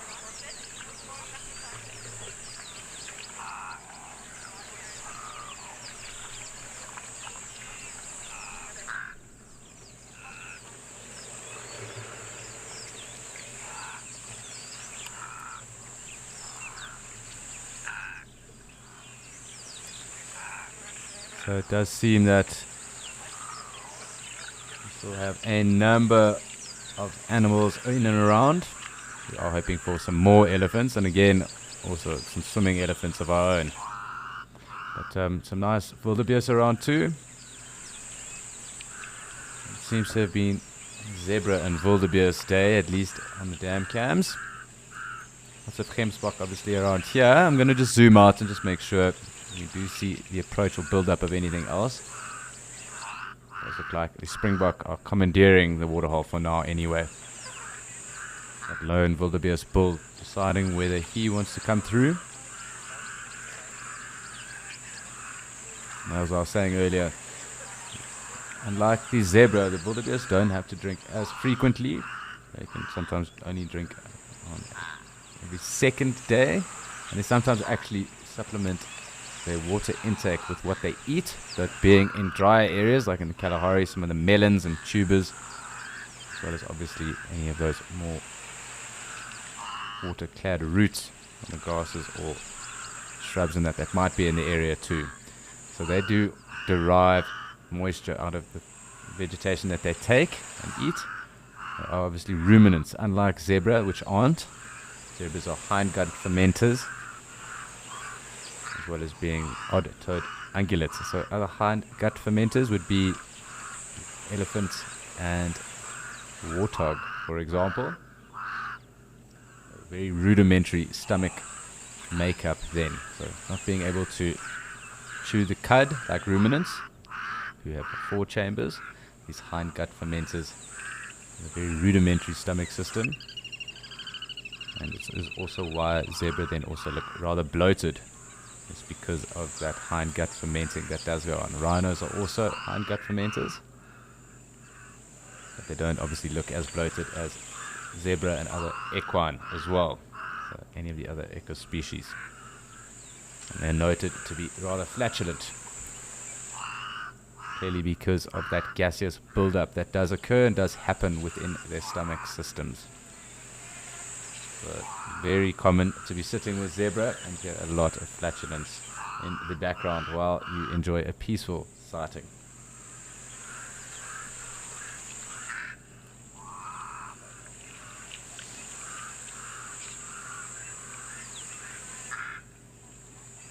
It's going to take us in a little bit closer onto the springbuck.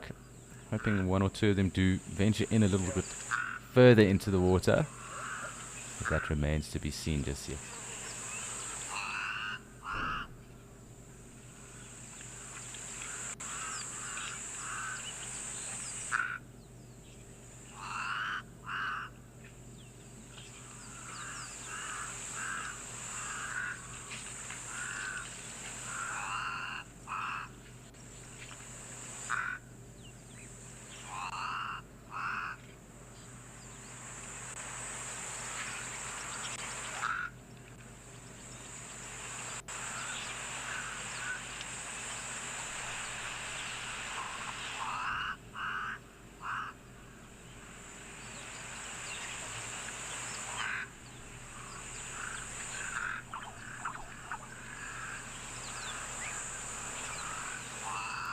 Hi William, so it's not uncommon actually for elephant calves sometimes to drown. They sometimes get stuck in the mud, and with that commotion that goes on, you know, the older elephants that might try and save them, she might do more bad than good in those instances. And they actually then maybe obstruct those calves to get out of the water. So they do use their trunks as snorkels. It's one of the very cool adaptations that they do have, obviously with their trunks, or with having a trunk, is that they can use them as snorkels then as well. So when I've seen them personally swimming across the Zambezi or the Chobe rivers, it's actually very awesome to see. You do see these kind of like periscope trunks out the water, and in particular with the young ones as well. They're very good at swimming, elephant anyway, and you do see them with those trunks out and breathing. Sometimes also using those trunks to kind of hold onto their mother's tails and kind of guide themselves across those water courses as well. Very, very cool. But yeah, it's not unheard of that elephant can drown, but in particular it would be younger calves that wouldn't have full control or dexterity of those trunks. And perhaps even being more interfered with trying to get out of being stuck in the mud and that as well. And then also maybe just getting overtired too. Not having the energy to get out after that. Obviously being in panic stations would also influence the situation at hand. I'm going to zoom out again to see who else might be hanging around. Looks like slowly starting to get more wildebeest up at the top.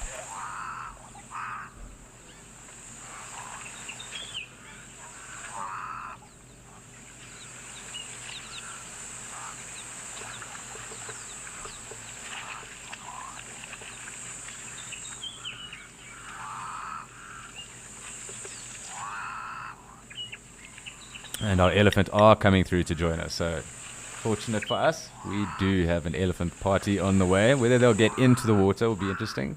Young calves. Perhaps this is the same herd that came through earlier and they're just on their way back. And it'll be interesting to see how these springbuck scatter. There we go. Very big bull with them as well. And once they do get closer, I will take us close, obviously, to have a closer look again. Lots of closers there in my commentary. However, they will be coming right here. And I'm sure we'll even see them right up here where the fresh water is pumped out, which generally is where they enjoy drinking from. In particular, the breeding herds, I've noticed. So let's just see what goes on now. It did seem like a rather big bull with them as well, and you'll just see it because he is remarkably bigger than any of the others.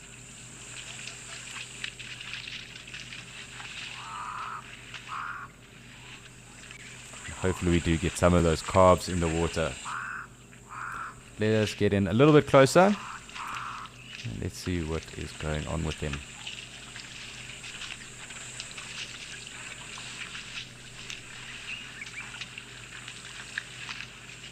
As I said, I do think it's the same breeding herd from earlier on this morning. You can see a temporal secretion here on this cow as well, with this bull almost kind of traipsing through behind her. And perhaps there is one that is maybe coming into estrus why he's showing this much interest. He doesn't seem to be in must just yet either, so let's maybe just have a closer look, but definitely not in must himself. Let's just have a look. He really is an impressive elephant though. That is our friend without the hair on his tail.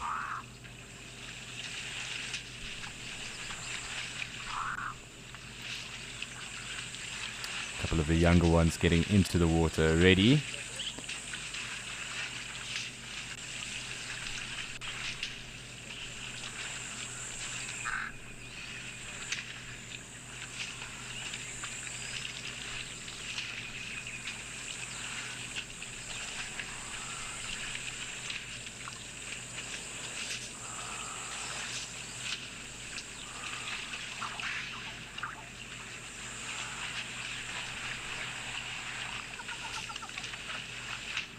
It's always cool watching how exuberant the younger calves are around the water as well. The adults obviously do show a lot of excitement around water, but the youngsters more so.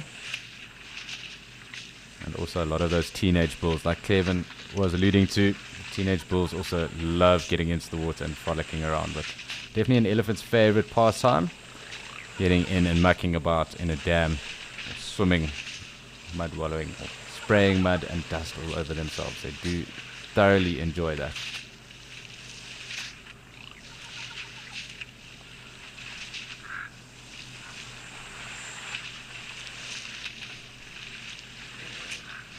I'm just trying to see how much of those babies we can see, of those calves getting into the water. Are getting a bit blocked by the bull, but you can quite clearly see them really getting into it. Friday groove and pool party for them.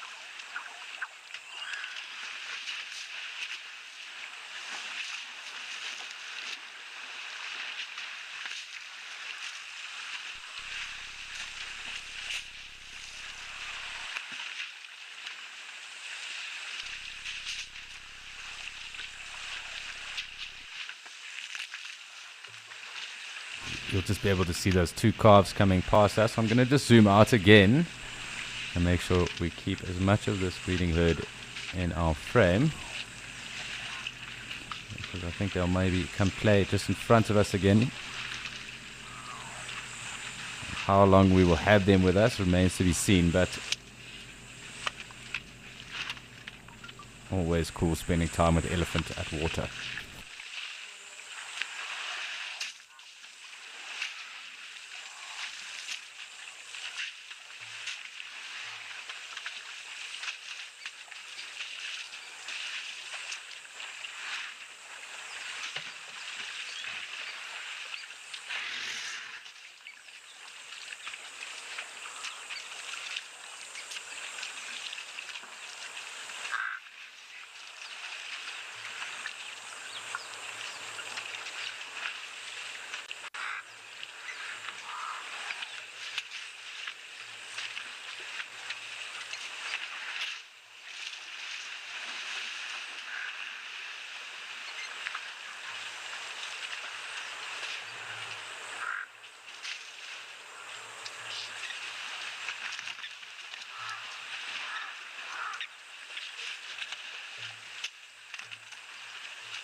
I'm hoping some of these ellies get a little bit further into water on this side.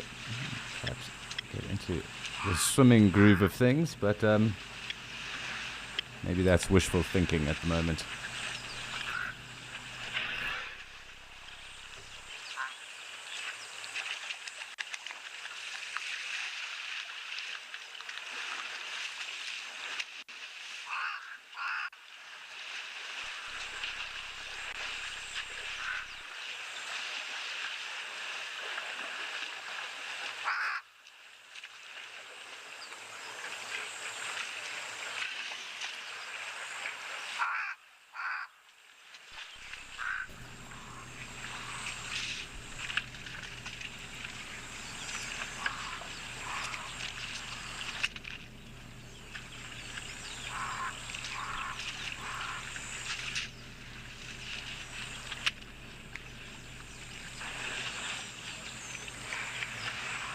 Just trying to keep all of our ellies in frame. It does look like the majority of the breeding herd are going to move off, and these bulls will perhaps stay around, which will be great. Very cool to watch them frolicking and playing around. So it looks like these 3 bulls are going to stay here, and this breeding herd is going to move off, probably into that Mopani thicket in the distance there. Let us just see. Maybe even some of these bulls having an opportunity to take a snooze before traipsing off after the breeding herd again just now.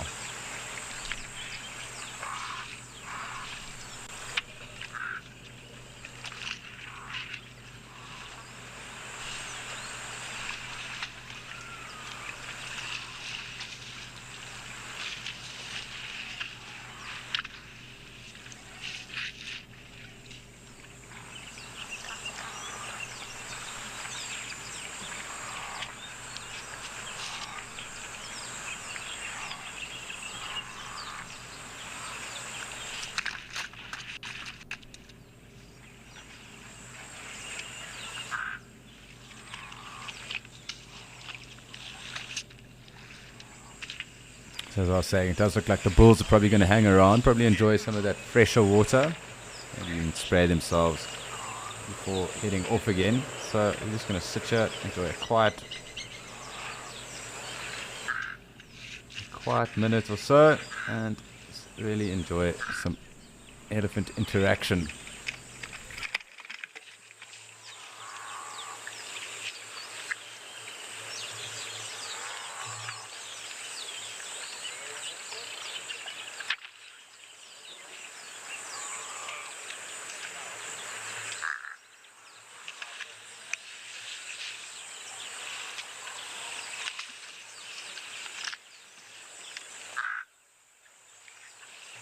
Really enjoying just playing with his trunk at the moment, wiping it right over his tusks. Always fascinates me watching them around water. They always do come more to life when they aren't around water, obviously. But I do think one or two of them are just going to take the opportunity just to have a rest. So let's just see how it all pans out.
It seems like these two bulls on the left are kind of moving off. Maybe perhaps the breeding herd coming back. The younger bull obviously with these guys now. The other eddies are kind of having a dust bath just off to the top of us. So let's just keep everyone in frame while we can. Also great to watch the clouds build up and everyone else kind of milling about. So quite a cool scene at the moment.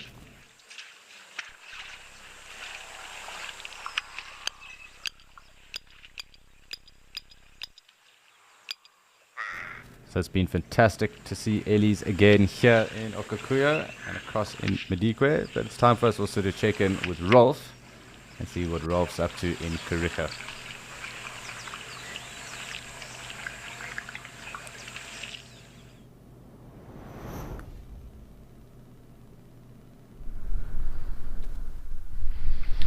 Well, I've got my stripy equine friends who, I must say, there's a couple of individuals that are getting bigger and heavier by the day. That one in the middle, I am very sure is pregnant.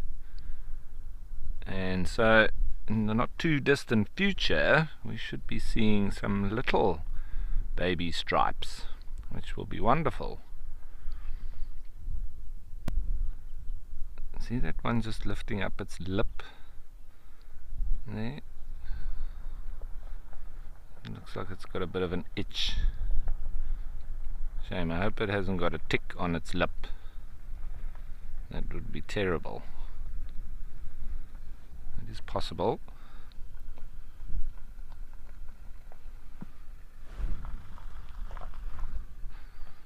It's just a vehicle that is going to come past, so I'll just take you off to the dam, not the river. Well, we'll go on the river line,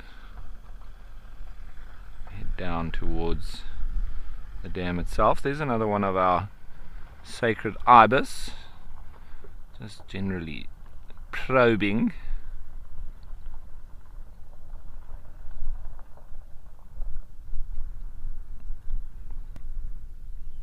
That walks through. That's a lovely shaped scotia that is in the background there. You see how it's got a little cave in it, and some of the animals have been using that for shelter on the odd day.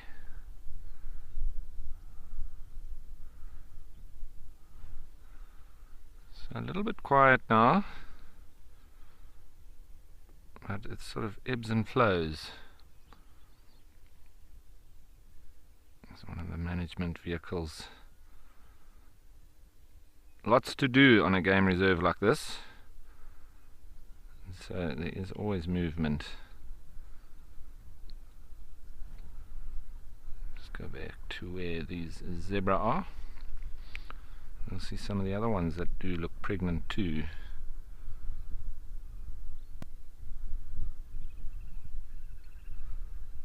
Oh, I can hear some green woodhoopoes calling.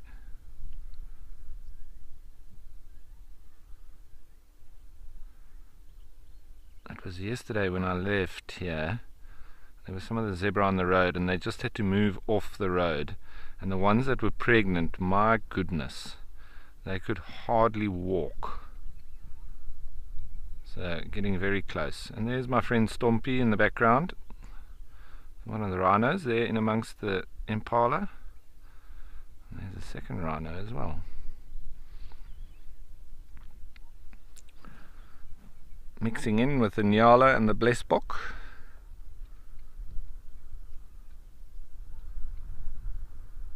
As well as the impala.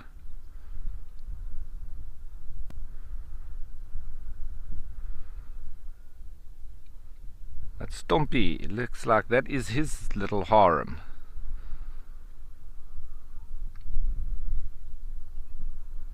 You can see he wants to swat the flies, but he doesn't have much of a swat anymore. It's a bit of a shoo now. It's a shoo fly as opposed to a swat. It still seems to sort of work.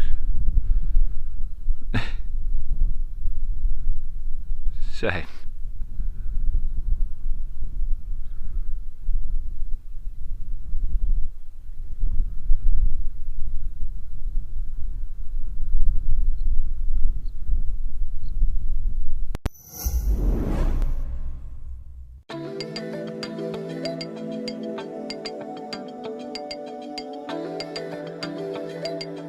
This is what I love about lionesses.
So that seems to be his little harem there. There's 1, 2, 3, 4, and there's 1 or 2 more. So it's between 5 and 7, I think. Stompie has established himself with, but there's at least 3 of them that are pregnant, so he might nearly double his little group.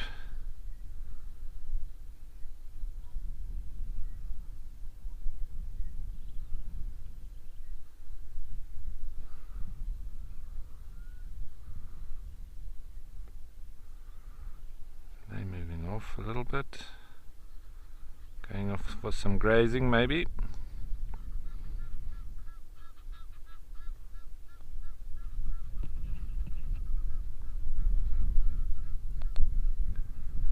Emerald spotted wood dove calling in amongst the Egyptian geese.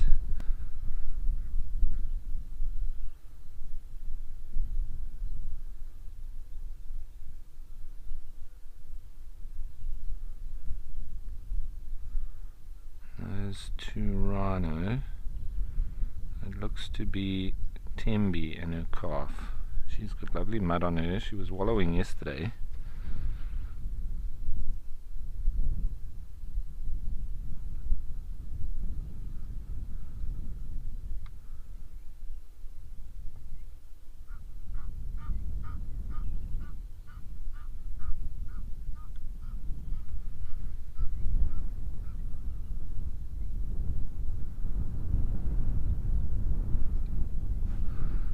Complete cloud cover now, as it has been the whole morning. I don't think it's going to break up at all. A little bit of patches of thinner clouds, but otherwise the system is well and truly on us. And you find being right near to the ocean, where the water has been rather warm recently, and I think it's with this convergence of sort of cold air hitting the warm air of the ocean. And that's why we have this band right along the coast here that rains a bit more than further inland. So you can find that even between Amakhala and Kariega, you can have quite a big difference in the amount of rainfall. Sometimes when it sort of hits the land and goes up and into the higher lying land, then it dumps the rain. At other times, when it comes down and hits that warm air of the ocean, then it dumps. So you can have both ways. Amakhala might have a lot more rain at a specific period, and vice versa here at the coast.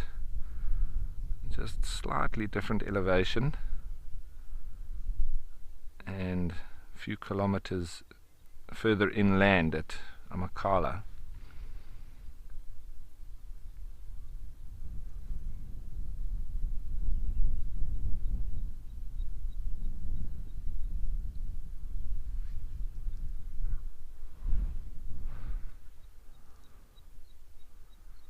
Now there's a rufous-naped lark calling, a bicycle pump bird.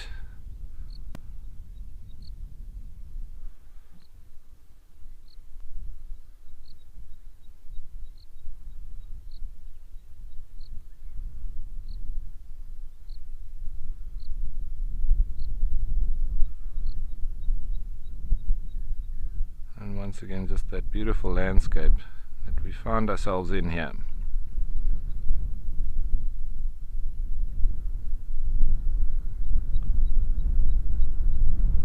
There hasn't been the antics of the ostrich recently, chasing each other around. It was taken over by the blesbok for a little while. They were being the clowns after the ostrich. But now it's quietened down quite considerably. There's not too much chasing and running about and displaying, etc.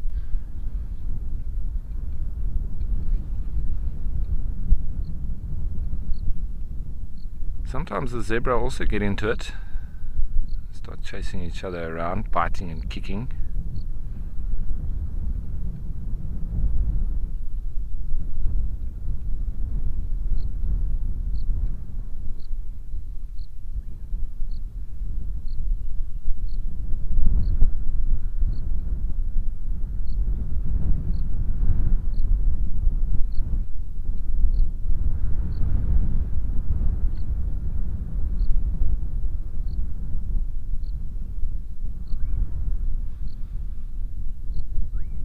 So while we sit watching these stationary but always photogenic zebra, don't forget to jump on board with us while we escape to nature, and send us through your questions and your comments.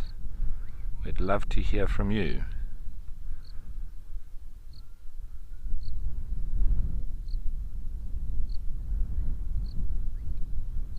I wonder what they're thinking about.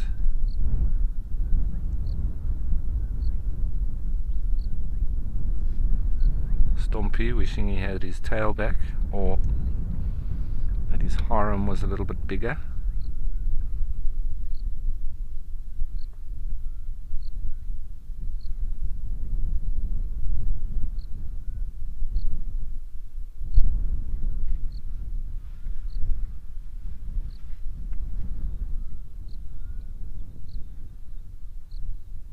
I'm always impressed by their mane.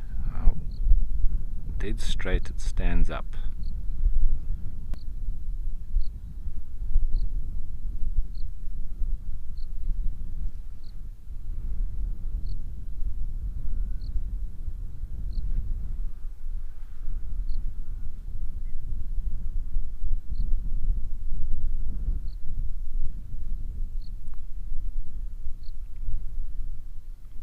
I also heard a classes cuckoo this morning. Maiki, Maiki. They're back, so the Diedrich's cuckoo.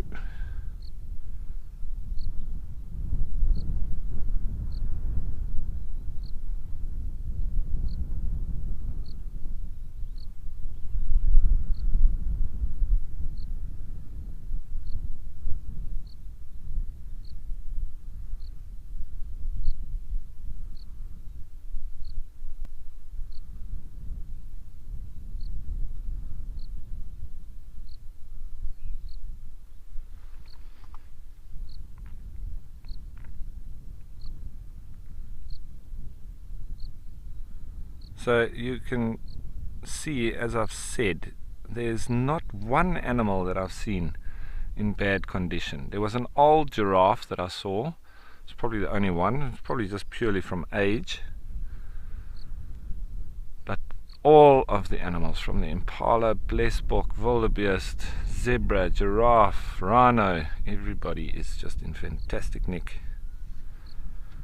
Much down to this lovely lush veld that they find themselves living in.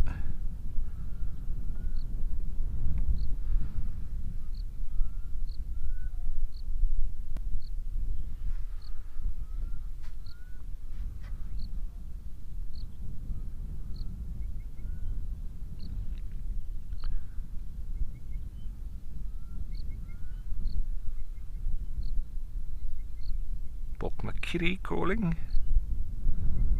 Bok Bok Makiri.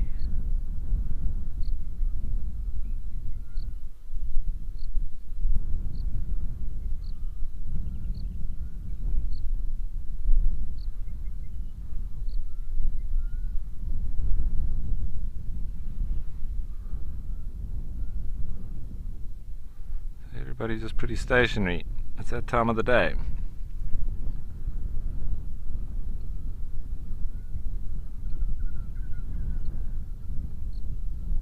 And there's the other part of the black cuckoo's call. It's like a windy toy. Do do do do do do do do do do do do.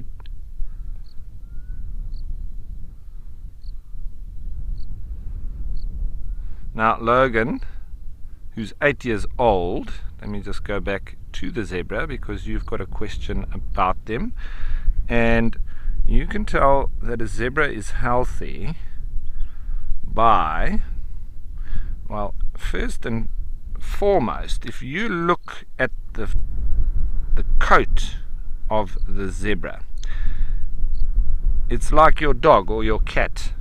If you look at the coat of your dog or your cat and you rub your hand on it, and it's nice and smooth and shiny and it's got lovely color to it, that's an easy way to see if an animal is healthy, because if they're not healthy, their coat will feel a little bit rough, and maybe it will also maybe it will even fall out a little bit, because that's what happens when the animals get sick. Their coat is the first thing that you can see that changes.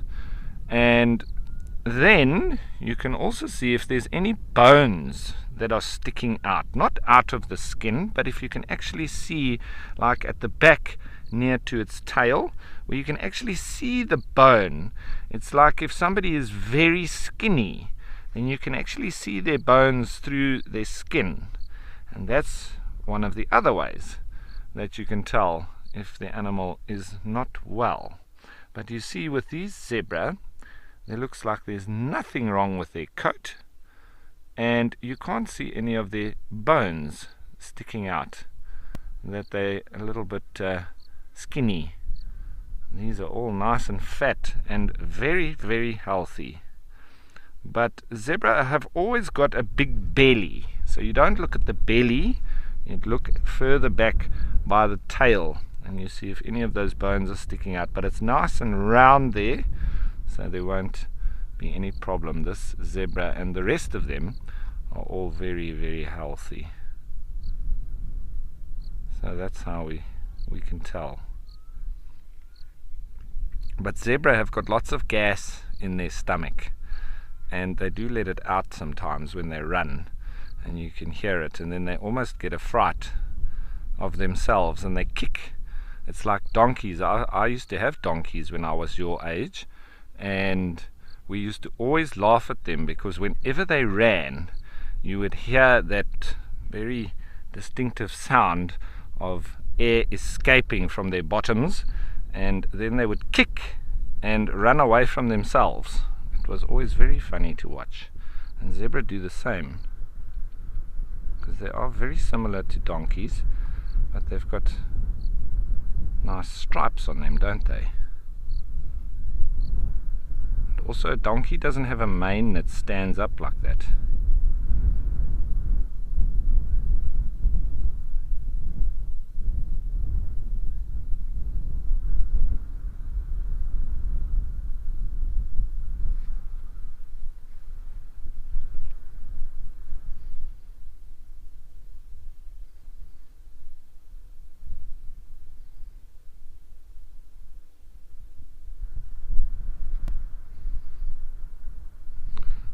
This one I think is the one with the itchy lip.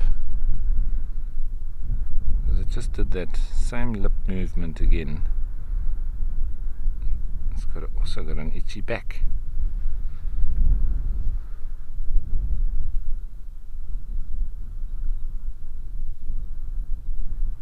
And zebra, like donkeys, they've also got the same teeth like we do have in the front, and very long ones, much like your top front teeth.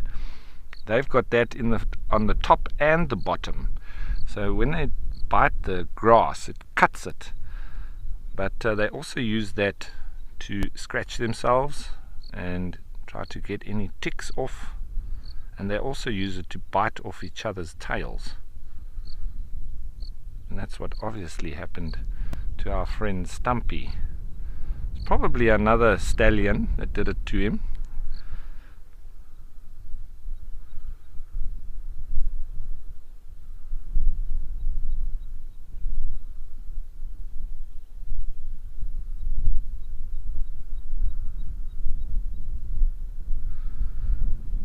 So, sorry, let me just go in again. You see this zebra's stripes? Look there in the front half is all going down, up and down, and then towards the back they're all going sideways. And then you look at the other one to the left and they all just go down with a slight angle on the top at the back. But you can see completely different stripes between the two of them. So easy to know that it's a different one. And you see that one at the back has also got a very thick stripe near to the bottom of its neck, which is also very different to this one in the front.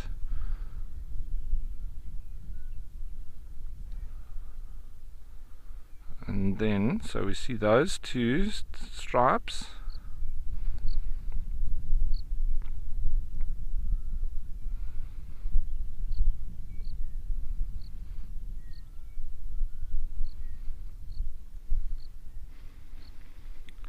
And then this one has got a bit of a mixture of both. The one on the right hand side, but it's got two thick stripes on its neck, and then some of the stripes going down in the front, and then at the back they're sort of sideways but also coming down a bit, but also completely different.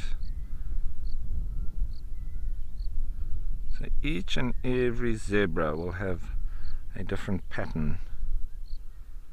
Slightly different, sometimes completely different. This one on the left looks like he's more white than black.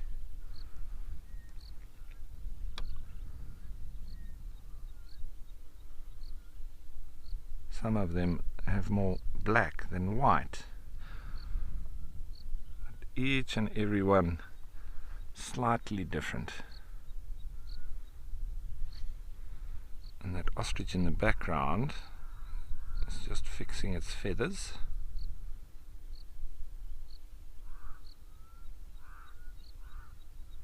He has some crows calling.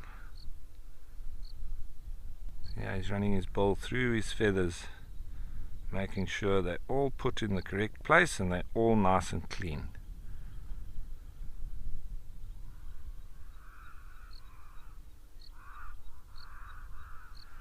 It's like combing your hair and cutting your nails, brushing your teeth. That's what the birds are doing when they're doing their feather maintenance.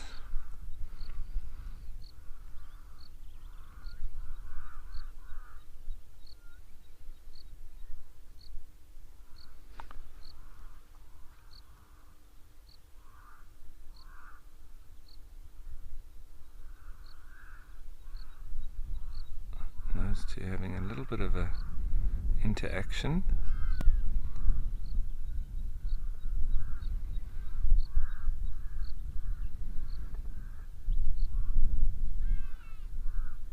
They often fight like this, well, start like this. And they can then start play fighting, sometimes even going into proper fighting. It doesn't always go that way.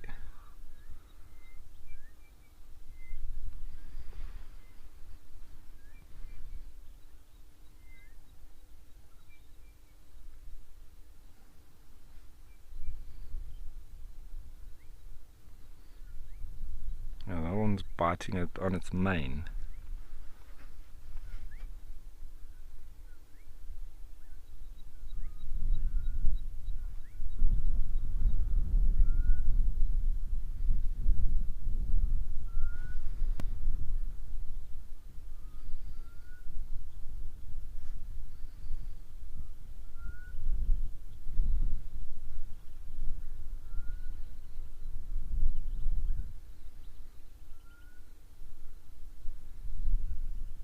Can also bite each other's legs.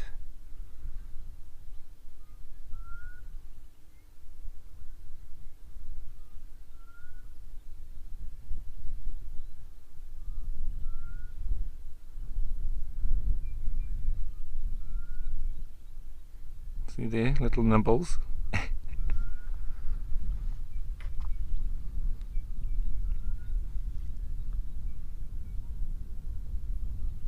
Play fighting.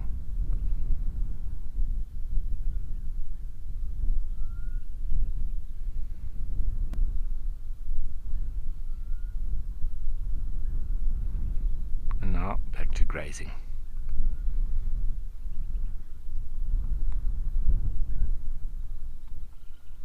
Constantly got to be done. Lots of feeding, day and night.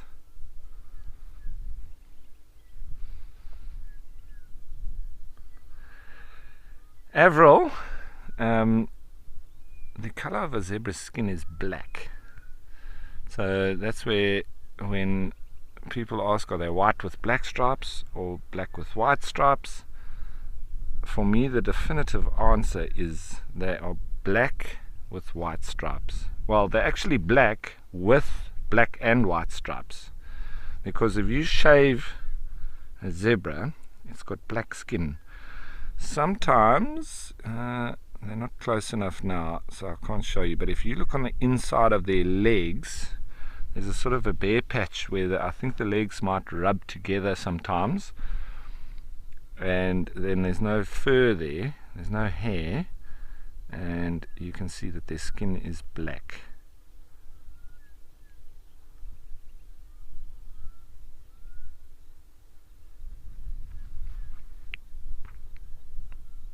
There you can see just on the one.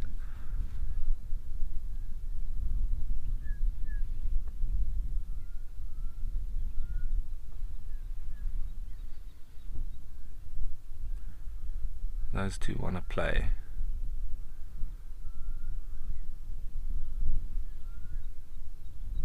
See, that one closest to us I think is a little bit younger. Still got a bit of that browny color on the black stripes, a bit of that brown fur that they have when they're younger.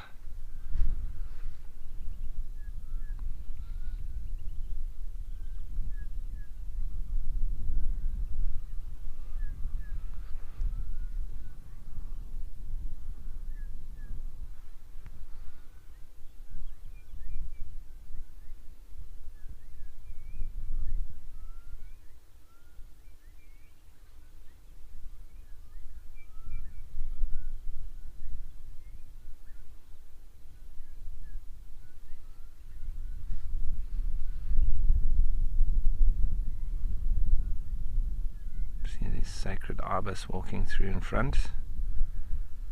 So probing, seeing what little insects they can find just below the surface of the soil. It's good time also after the rain. The soil will be softer.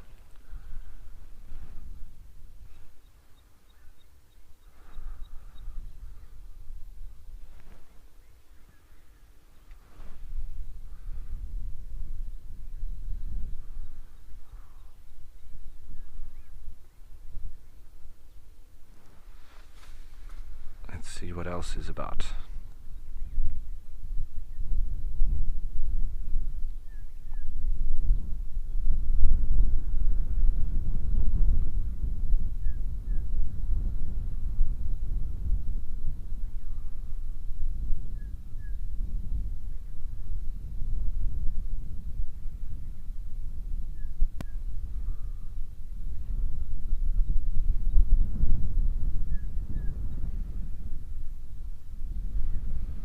There's our friends, the rainbow chasers. Eland.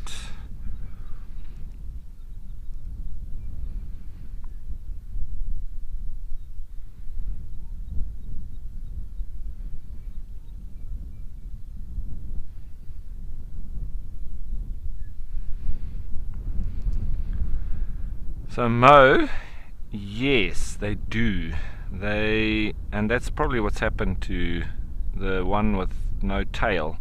They fight quite badly with each other, and they will bite. They sort of chase each other around, but they do land up sometimes. It's not they don't lock horns because they don't have horns, but they stand up on their back legs and they sort of like bash up against each other, and in that way also biting, and then they go for the legs as well, and kick, and yeah, the biting often results in zebra losing their tails. So now they're quite aggressive fighters between the males, and then sort of a dominance will be established, and then whoever is dominant would be able to take on a harem of females. So they'll fight for dominance over a group of females, but they don't keep a territory, so they move around quite randomly, just wherever the grazing is, but they sort of defend that group of females, which you call a harem. Yeah, and obviously the more dominant will be able to establish, but they'll fight other males. It's quite aggressive between brothers.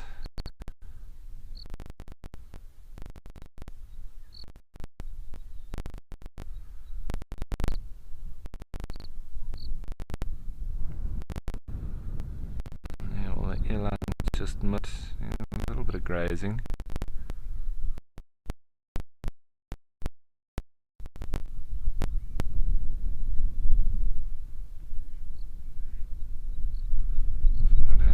Here, because I did see there's a couple of giraffe that were here just now. I saw one over.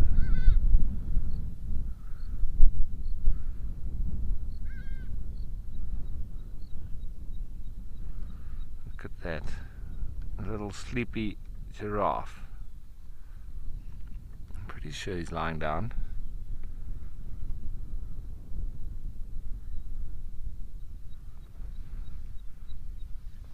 Always watching and looking around. When they do go for a full sleep, so that one,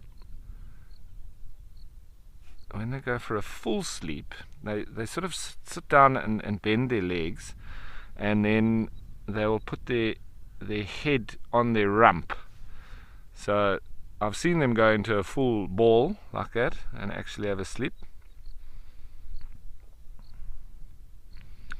So I always find it interesting when giraffe are sitting down, especially when the youngsters are lying down, and it's always very cute.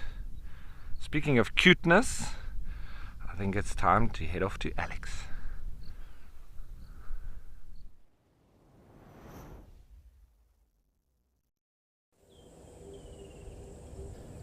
Thanks, Rolf. And yes, cute indeed. We are here with the sounder of warthogs and their young little piglets. You can see them. They are really small at the moment, and definitely cute indeed. Scooting about like that. Generally 2 to 3 of them born at a time. Generally weaned at around 5 months of age as well. Lovely to see them. They are very high up on the menu for a number of predators, for a number of reasons as well. But I was just told that it was a mean comment. However, not necessarily. They do breed very profusely as well. So it is good that their numbers do get kept in check. But they are obviously very cute. And like I said, a very firm favorite for leopard and even lions as well. Very cute. Lovely to see them out in the open like this. Great to be able to spend some time.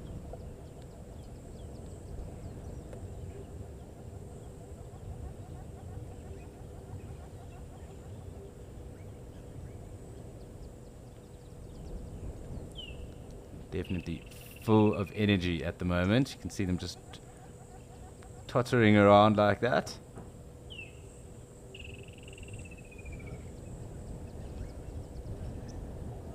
So they can actually start breeding within around 18 months of being born. So it's a very quick cycle of theirs. They live up to around 30 odd years of age as well. And some of those big tusked boars that you would have seen, they take almost quite a long time, so up to about 20 years odd for those big tusks to then start to show. So it's very old boars that we generally see then with those bigger tusks. Obviously very clever as well, very quick too. Always fun to see. Great to see these little ones like that here. Obviously a hornbill calling in the background.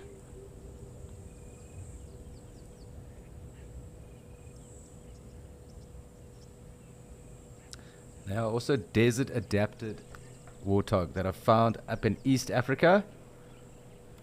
Pretty much the same areas that we find the gravy zebra that I've been alluding to last few days, a week. That adapted warthog found up in Laikipia in that area. Also noted because warthog are also a species with regards to drought and water levels, because they are also highly water. So they are another species, much like buffalo, that we use in terms of being able to grade how a drought might have set in an area, because they deteriorate rather quickly without access to water.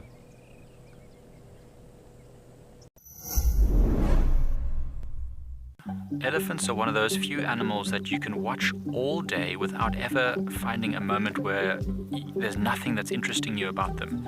Register for free on our website or on our app and get stuck into all the excitement of live wildlife viewing. Ask our expert guides your questions, learn more, and enjoy this community of animal-loving people, all in real time. Wild Earth, connecting you naturally.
Warthogs really are so awesome to spend time with. I can remember in my youth spending time with, we used to call Susie 1 and Susie 2, and they used to come basically into the house.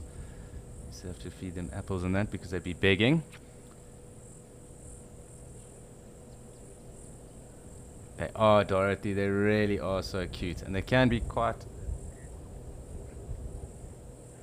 naughty at times as well. I mean, we used to have a couple of warthog actually that became rather habituated and thoroughly enjoyed themselves around and in the house as well. In particular, Big Boar actually a couple of years ago used to come into the kitchen if he didn't get his apples, and if he wasn't either sleeping just off the veranda, he'd also venture off into the little pond that was in front of the house as well and sleep in that when he decided it was too hot. But it wasn't uncommon for him to be found in the kitchen in the morning, and quite disconcerting as well if you consider those bottom tusks of theirs that are constantly getting sharpened as they eat and close their mouths as well. You know, getting one of those towards a knee or calf wouldn't have exactly been the greatest outcome. So shooing him out of the house became quite a common thing, and making sure that he wasn't around when breakfast was getting served or made. So yeah, him, and I can remember Susie 1 and Susie 2, the initial two warthogs that used to spend a lot of time in and around our house. But yeah, fond memories. They feel quite rough as well when you do feel their skin, obviously with them wallowing in that as well. There's obviously mud caked on them quite often or not, but very hard skin as well.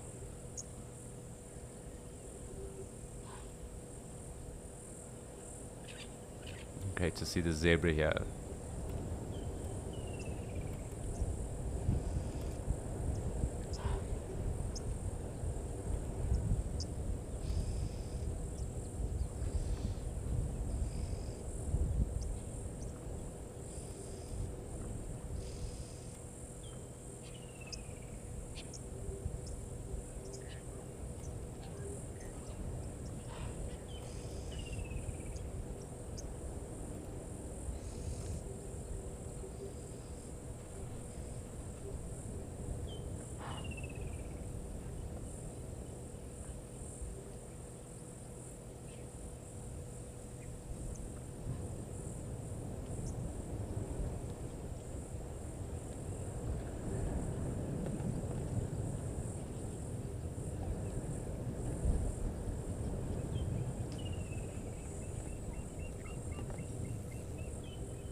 Well, those hornbills, obviously chorus of those woodlands kingfishers and all the oxpeckers that are around at the moment. Also that Egyptian goose now.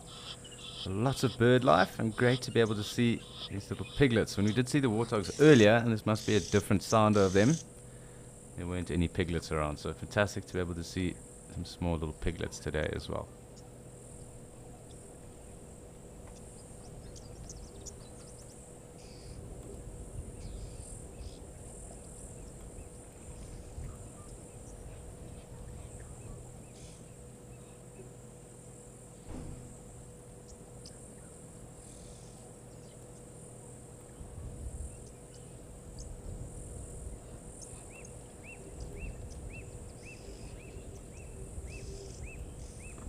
Puffback as well now.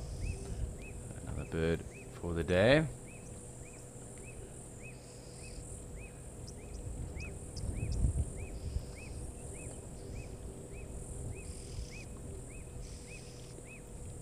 Hi, Edward. So they're generally left in their burrows for a couple of weeks or so. They get onto their knees very quickly. So, I mean, it is obviously part of their natural behavior anyway.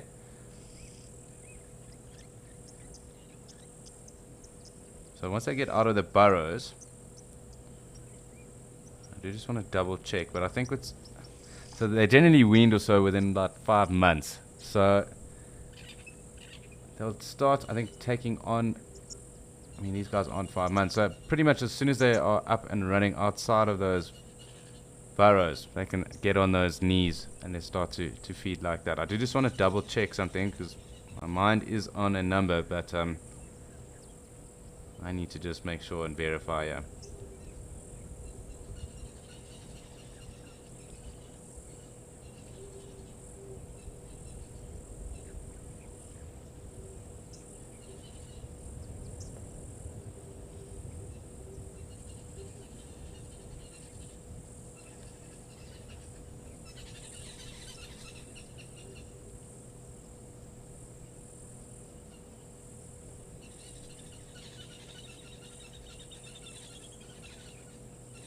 Yeah, so that is about correct. So I was thinking around 10 days to 2 weeks that they would start to feed on little graze and that as well. But they do obviously take milk, and they do take their milk, so they're only weaned from around 5 to 6 months. But from around 2 to 3 weeks, when they start to venture outside of those burrows, which is probably what these little piglets are at about, probably about 3 weeks or so, they obviously can graze, but they do obviously suckle too. So within that first 2 to 3 weeks, they are pretty much able and capable of then getting on those front shins and knees of theirs, and then starting to graze and start to dig up and use their snouts and that as well. Going for little tubers and learning how to basically go for those little tubers and that as well. Grass roots, that kind of thing.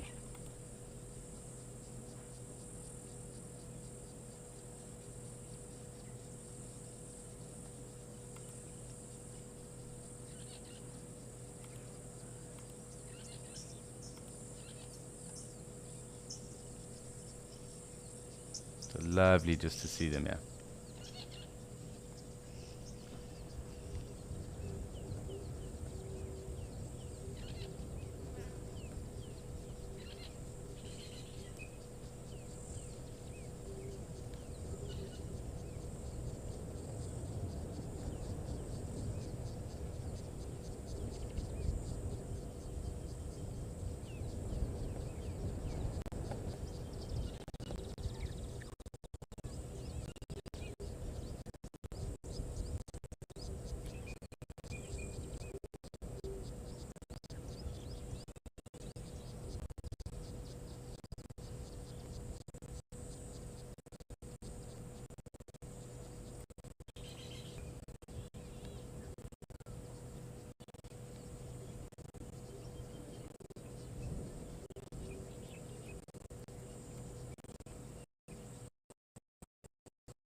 So really just enjoying watching our little piglets scoot around and the adults just feeding like that. So it's been really awesome and fantastic sitting with them and getting this insight into the early start of their lives.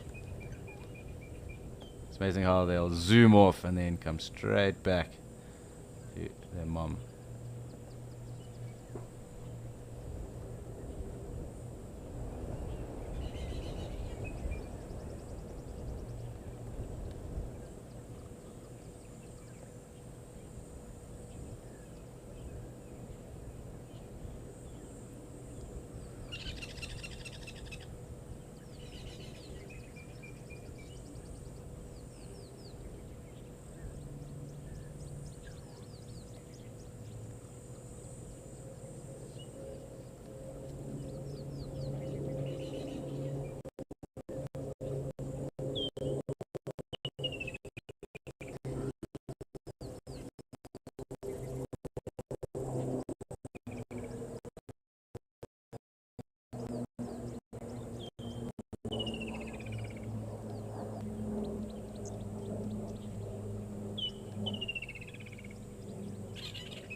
Quite clearly you can see the little piglet suckling there.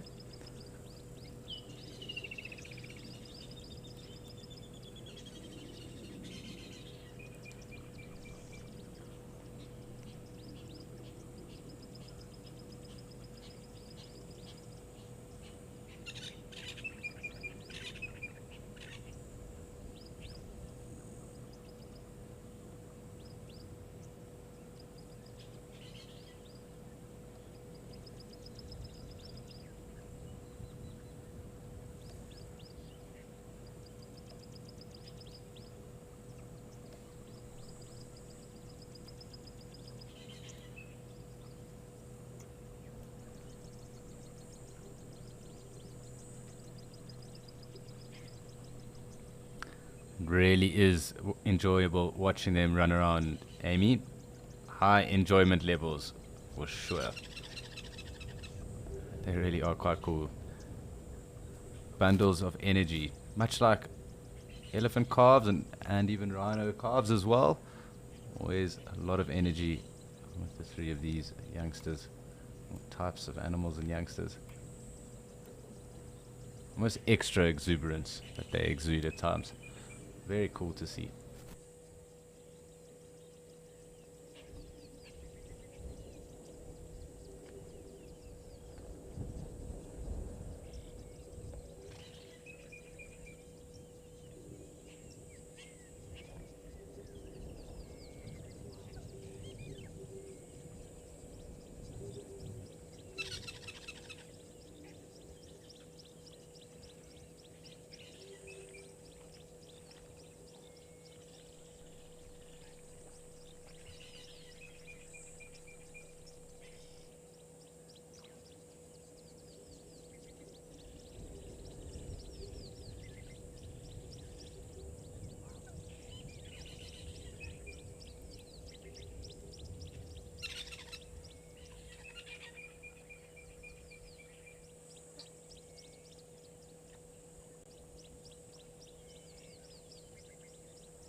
Samantha, I think you would be hard pressed to find many other things cuter than that, although they did just scoot off, so cute while we had them.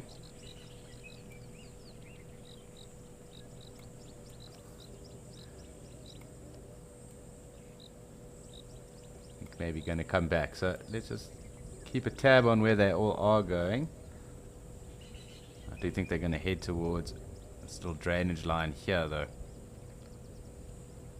I'm going to just zoom out just to make sure that we do see any of these little piglets zooming about. We can zoom back in.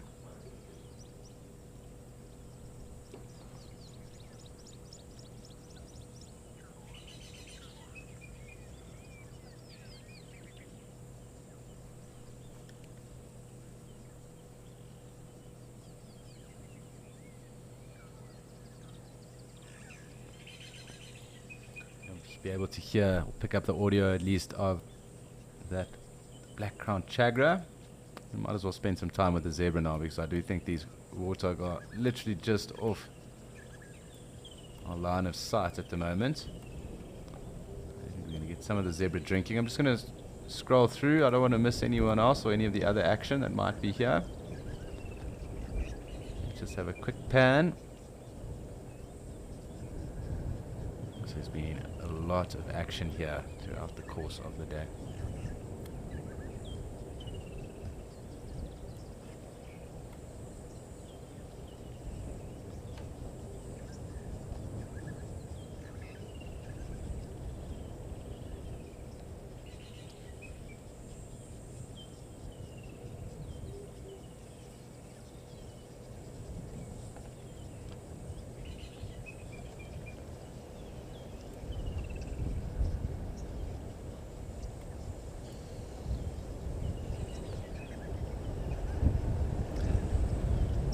Like the wind is also slowly starting to pick up, so perhaps that does mean a little bit of weather for later, who knows, but these things can change quite quickly here in the bush.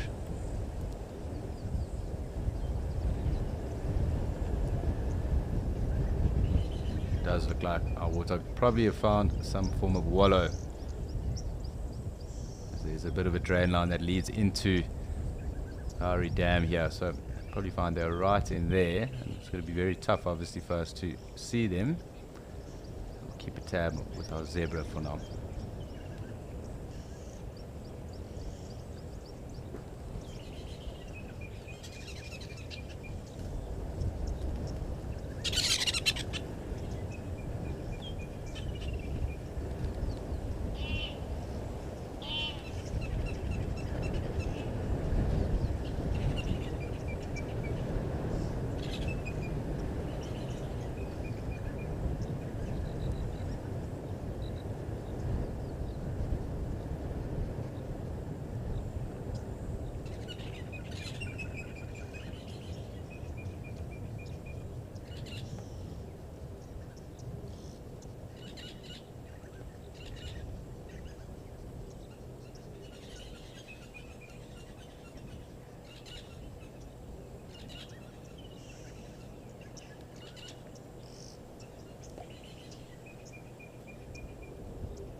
So it's been cool spending some time here obviously with those warthog piglets and our zebra here, but it is time for us to go and see what is happening down in the Eastern Cape with Ralph in Kariega.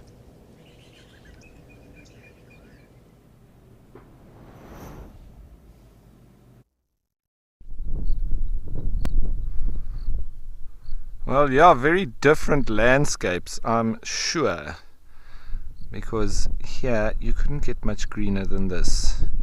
But I know that there has been rain in different parts of the country, so that'll also be blossoming and lots of greenery around in those parts as well. However, this is an evergreen part of the country, so this hardly ever changes. Even when it is dry, it still looks very lush. Still got our same group of zebra that are the stars of the show right now. Not many other animals about, really. They're off in the distance. There's some impala and spok and nyala there now. And the zebra. They do just make wonderful, beautiful straw. I think these are having a little bit of a play fight, so maybe not. They've confused me with their dazzling straw. They seem to all have paired up now. They often do that, zebra, and then sort of use each other to lean on.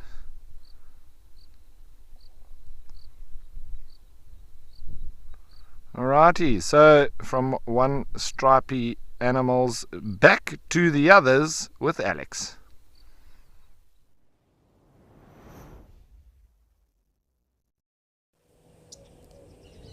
Thanks, Rolf. And yes, back here in Djuma with our zebra. Prison donkeys, as I was told earlier. Quite funny, actually.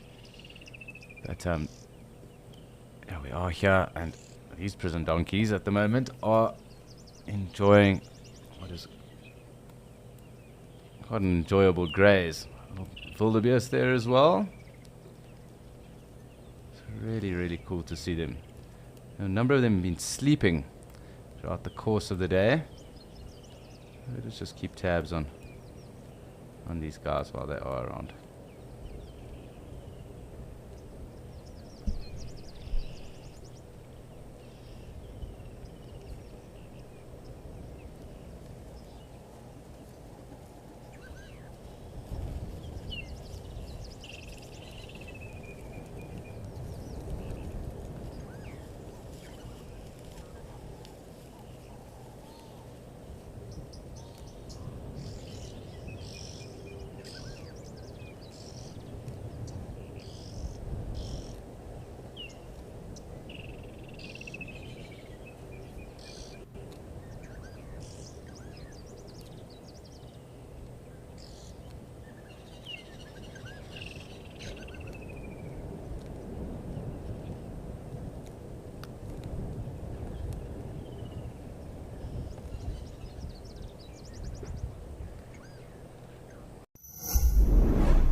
Have you ever wondered what happens behind the safari?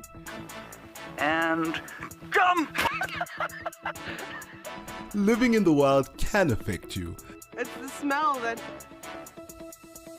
and things don't always go as planned. I'm gonna start coming down. Whoa! Download the Wild Earth app and join the crew behind the scenes. Nature.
So clearly someone doing maintenance has, I think, spooked the zebra and wildebeest. But they might have come back around to the right-hand side of us. So let's just have a look here.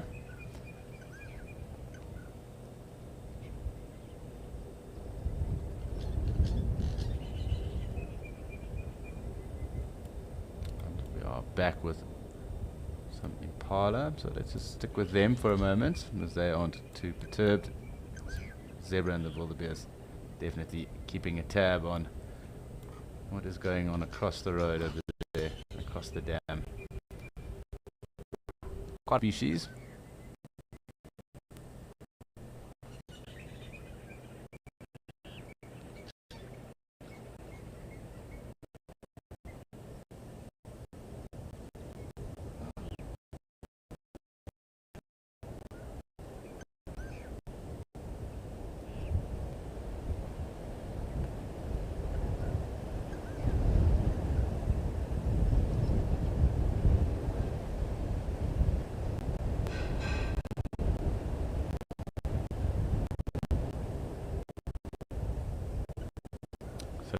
Been really cool here at Djuma today.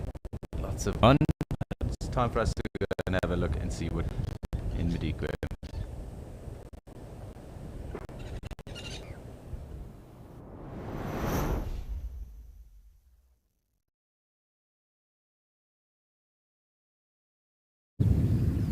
We moved on from Kolobeng Dam and we now are on the edge of the Nabika River in Madikwe.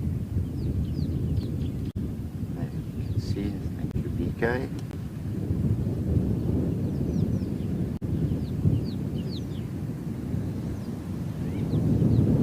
Very tranquil scene.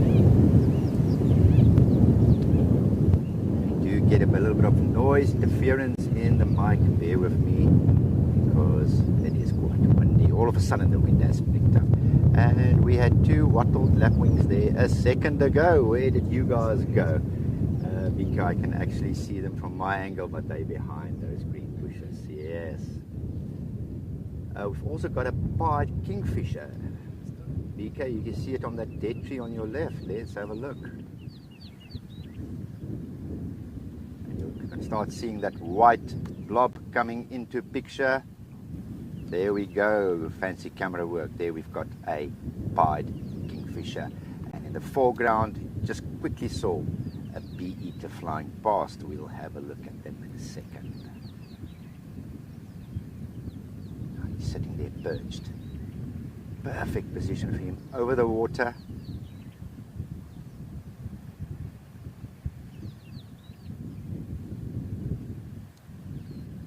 Hello to you, Janet. Yes, we do have malachite kingfishers, and it is so fantastic to see them. They are resident here. Those spectacular flashes of color when they fly. I take it, Janet, that it must be a favorite of yours as well. Yes, certainly we do have malachites. We do find them in this stretch of the river. I haven't seen any this afternoon, but I'm going to keep a keen eye open for you. This being a male pied kingfisher, and if you look closely, look on the breast, you'll see that there's two black stripes running parallel across the breast. And that is indication that it's a male.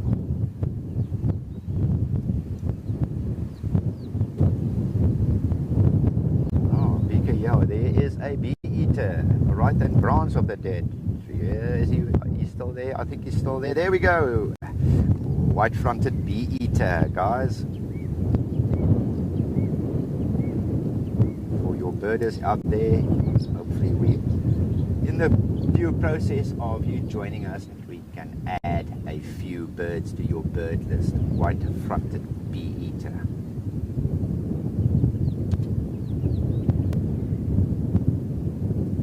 See what he's doing there with his beak? Well, that was him just cleaning the beak. But what I want to say about that, as the name suggests, you probably guessed it, yes, bee-eaters predominantly eat bees. Now, it's not such an easy affair because, of course, of the bee's sting. They've got those very thin, elongated beaks what that does, it actually keeps the bee away from the face, so the bee can't sting them when they've got them in their beaks. And what they will very often do is something very similar to what you saw there. When they catch a bee, they will rub the sting of the bee off on a branch or something, so that they can't be stung.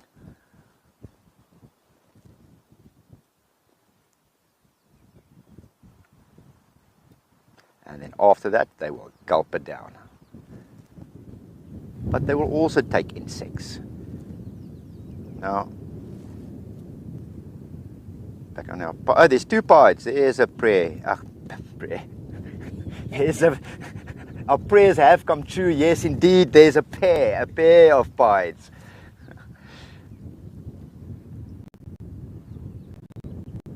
And I know it's very difficult because they are right there in the... If you can make out just a little bit to the left of them, there's actually holes in the wall, and that is nests. They will typically tunnel in riverbanks like that.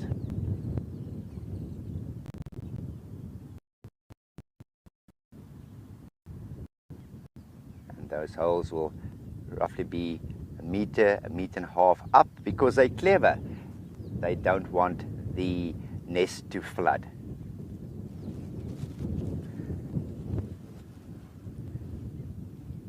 Afternoon to you, Rachel. All right, let's do a count. Right, let's start off with the obvious ones. Ones we had is your white-fronted bee-eater. Our European bee-eaters are back. I've seen them the past few days. So that is 2. Let me get my mind in gear. White-fronted European, swallow-tailed, blue-cheeked.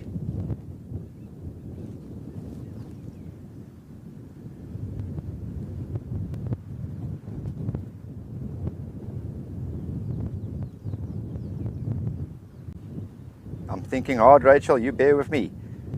Oh, little bee-eater, of course, the smallest one of them all. Your little bee-eater.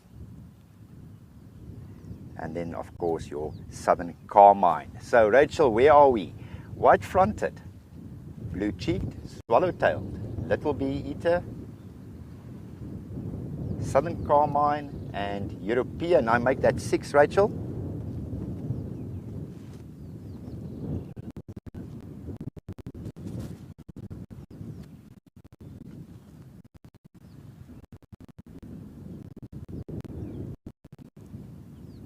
Bee-eaters will catch their insects or bees in flight. Well,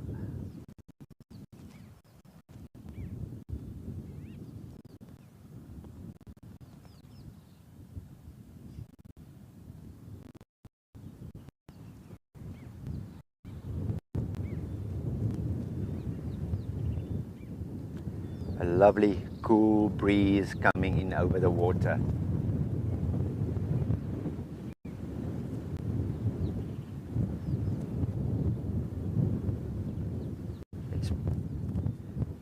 It was and still is a blistering hot day out in Madikwe. When we were with you early on with the elephants, Vika and myself, we really felt as if we were melting in the sun. It was hotter, VK. But now we're sitting in the lovely cool shade of a big leadwood tree here on the banks of the Mariko. So much better, much cooler, and also with this breeze coming up now.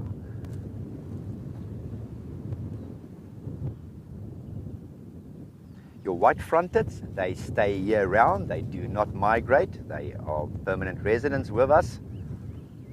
And there's always a colony down here by the river.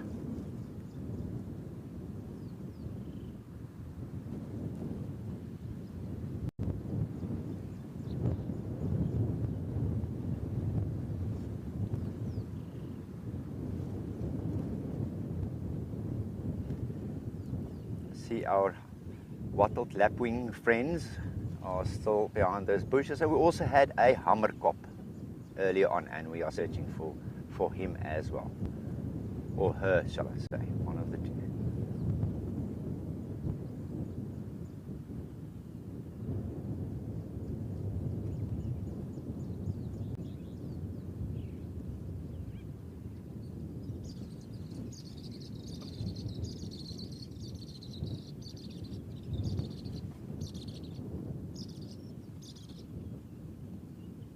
Do you hear that chat in the background? That is your white-fronted bee-eater call.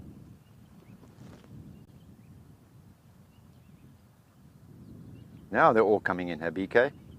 Nice.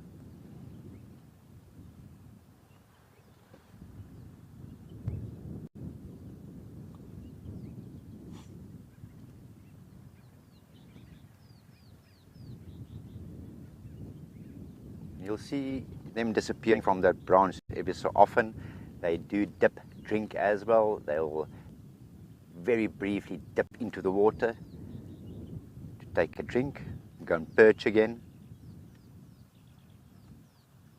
Keep a lookout for those bees or insects. Fly off, catches one, back onto the perch, and that is how their movements go.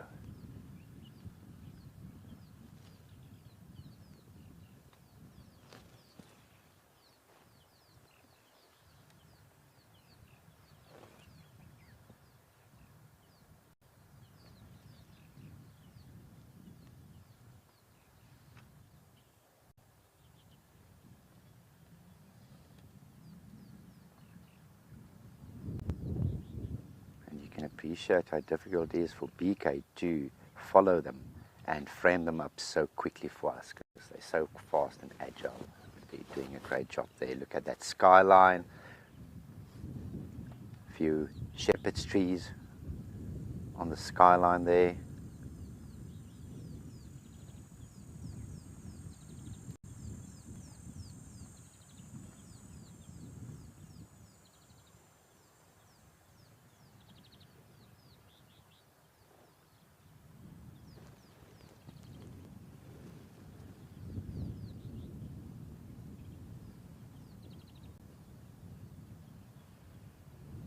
Hope that everyone is enjoying their escape to nature experience so far.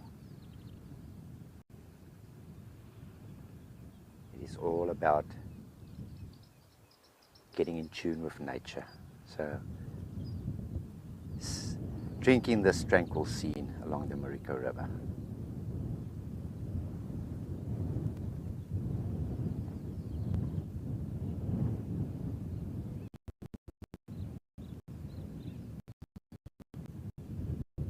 And of course, let us know if you have any questions. So great chatting to you. Love the interact at home. Let us know how your day is going. If you have any.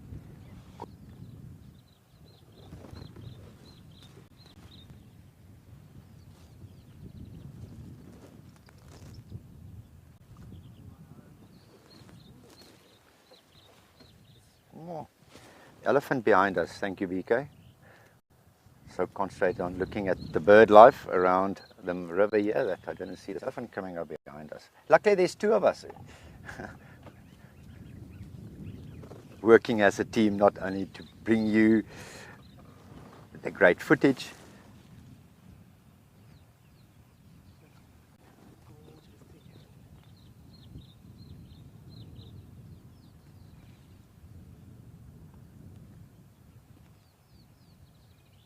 Ella, here you are, 11 years old, and it is fantastic that you are watching and joining us. And Ella, you're saying the little bee eater.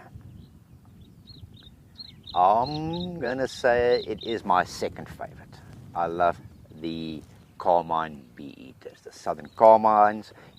Ella, I hope you, I'm not sure if you, I'm sure you know what they look like, those beautiful pink coloration.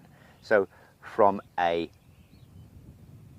color perspective, I'm going to go, my choice is going to be the southern carmine.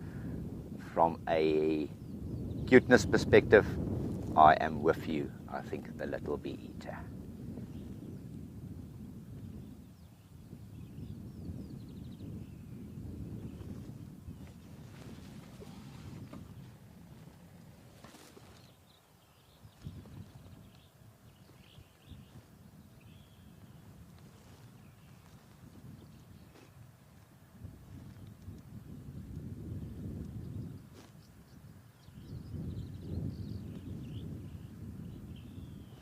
On on those rocks. Very often a huge crocodile that loves basking on those rocks. When we drove up earlier on, we were hoping that he might be there, but I reckon this day is so hot that he'll be cooking on that slab of rock. So he is probably preferring the cooler water rather than basking out there on the rock.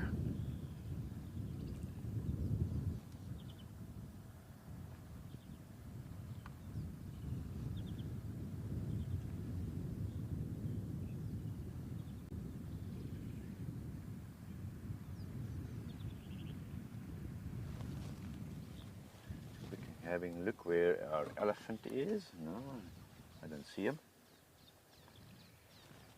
Probably going to come down for a well-deserved drink at some point. Is he having a mud bath behind us? Yeah, apparently. Oh, I've got them in the mirror. Now I see them.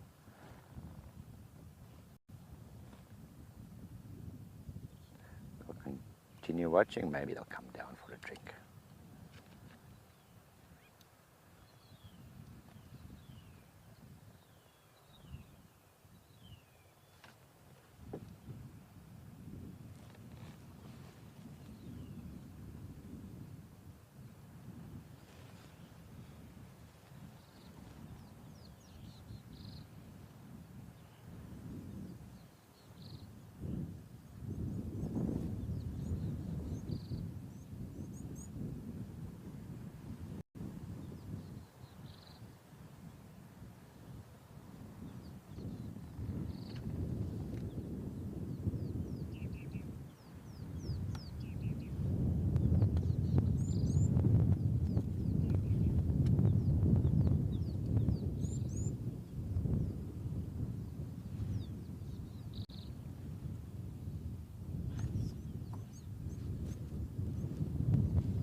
We are scanning for some more bird life.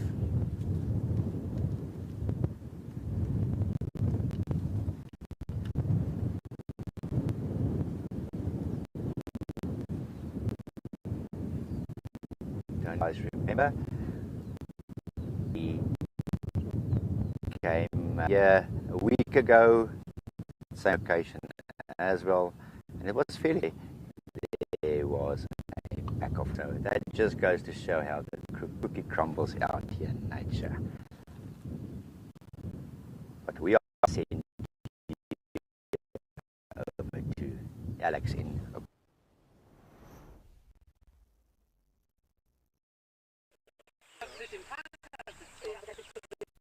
Yeah, rather large wildlife around at the moment.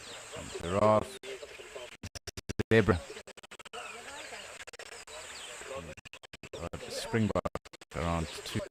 It's quite cool to watch. The giraffe does join us down here. Looks like the zebra are slowly moving off. Rather big herd, hard of them, and our giraffe keeping tabs on.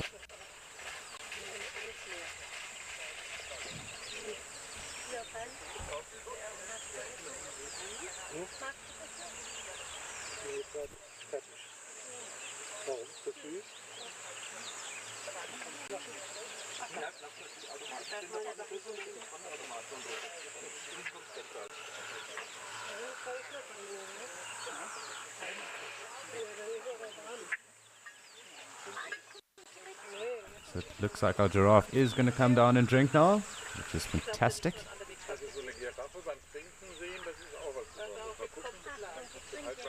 Jack, my highlight from today was probably those little piglets.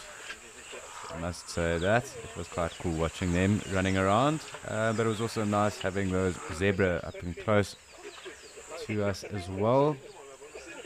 It was also good to see some game in Mashatu, although we didn't get to show you it as it all moved off, but seeing the baboon and seeing the elephant there, that was also quite cool too.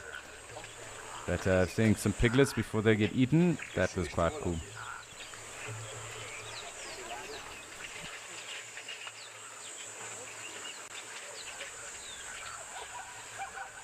So always cool listening to these zebra as that kind of that bray that does go on. But I'm going to get a little bit closer in here on our giraffe, and I think we're going to enjoy some time. Her having a drink. Does look to be a girl. I'll confirm now.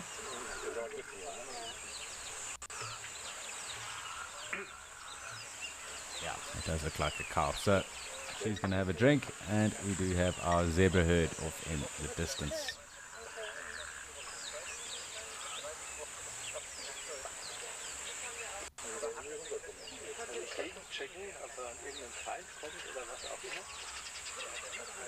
Weil wenn die den Kopf unhat, ist sie das nicht zum Wasser.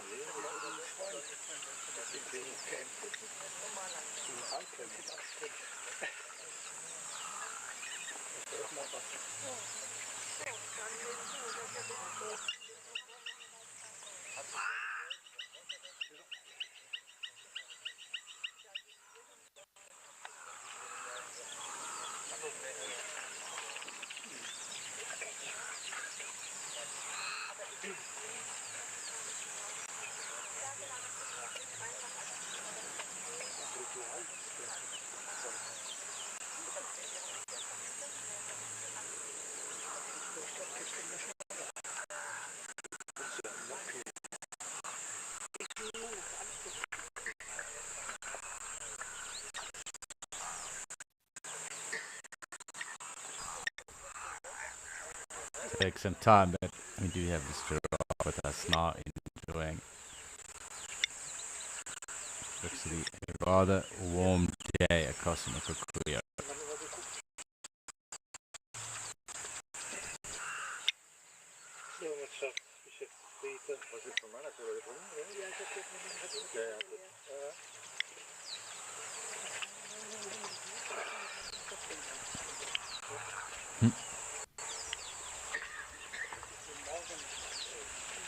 It is fascinating watching giraffe as they drink.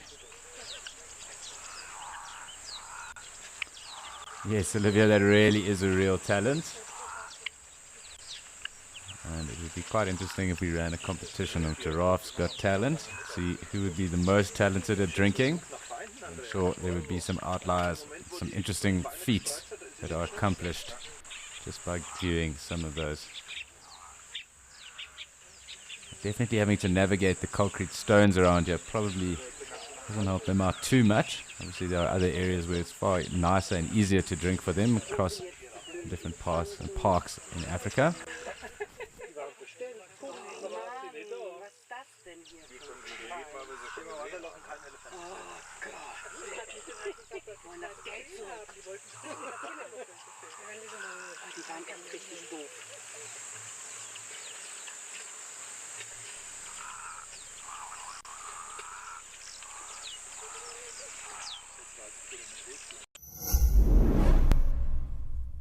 Did you see that incredible sighting with Lauren and the wild dogs? Oh, and on the Sunset Show yesterday, Tessa saw my ribs. Are you someone who only has time for the best bits? Well, we have some great news for you. It's absolutely amazing. Download the Wild Earth app today and you can watch the best highlights from each safari show. Look at this. Every single day. Look at how fascinating this is. Wild Earth.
really quite fascinating watching all the birds fly through. The springbok at the moment, as well as this giraffe, obviously finished drinking now, and our rather large herd harem of zebra congregating over there. Lots of bird life at the moment. I'm trying to make out what everything is. It's just flying a bit fast for me. Lots of blacksmith lapwings.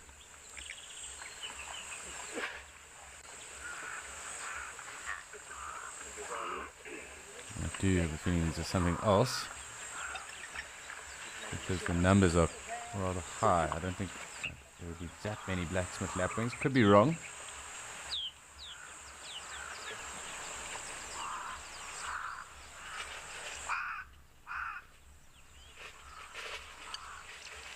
My pleasure, Heather. It's been fantastic having you escape to nature with us. We do have some zebra coming to join us.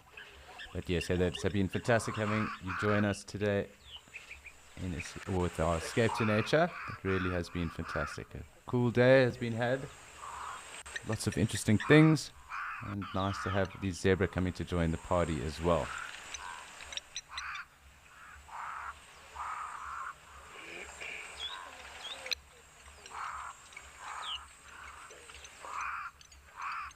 There's roughly around 20 zebra that have just come down to the waterfront now. That means there are probably about 60 odd zebra just in frame at the moment. Quite remarkable if you consider that. It does seem that these are all blacksmith lapwings. Large number of blacksmith lapwings. I can't be 100% sure though. I can't see them all at once. I'll find quite quickly, but I think there is a bird of prey. I did just see something fly over the top of us that is around. Really quite fantastic to see 60 plus zebra in one shot.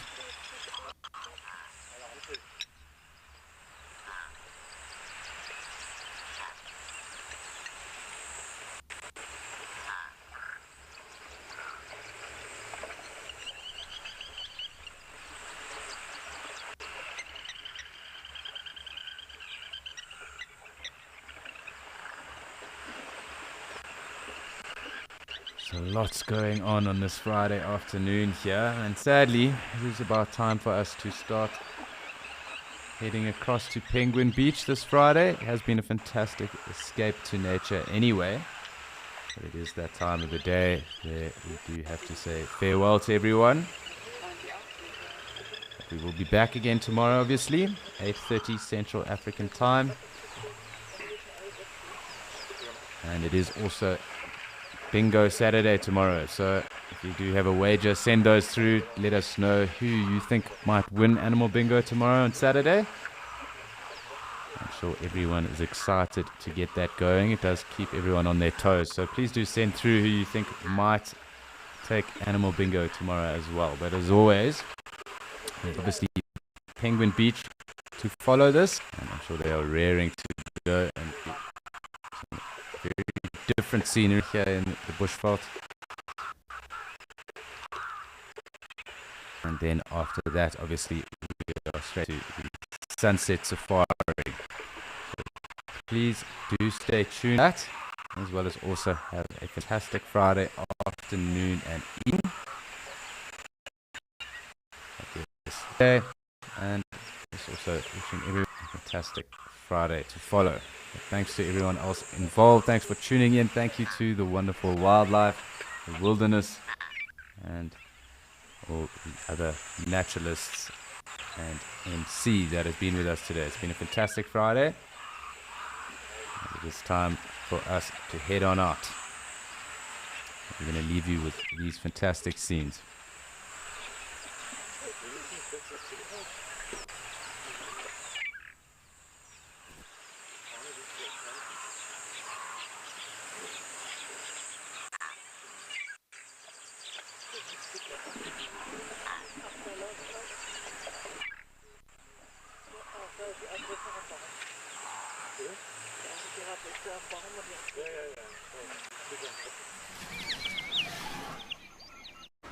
Ja.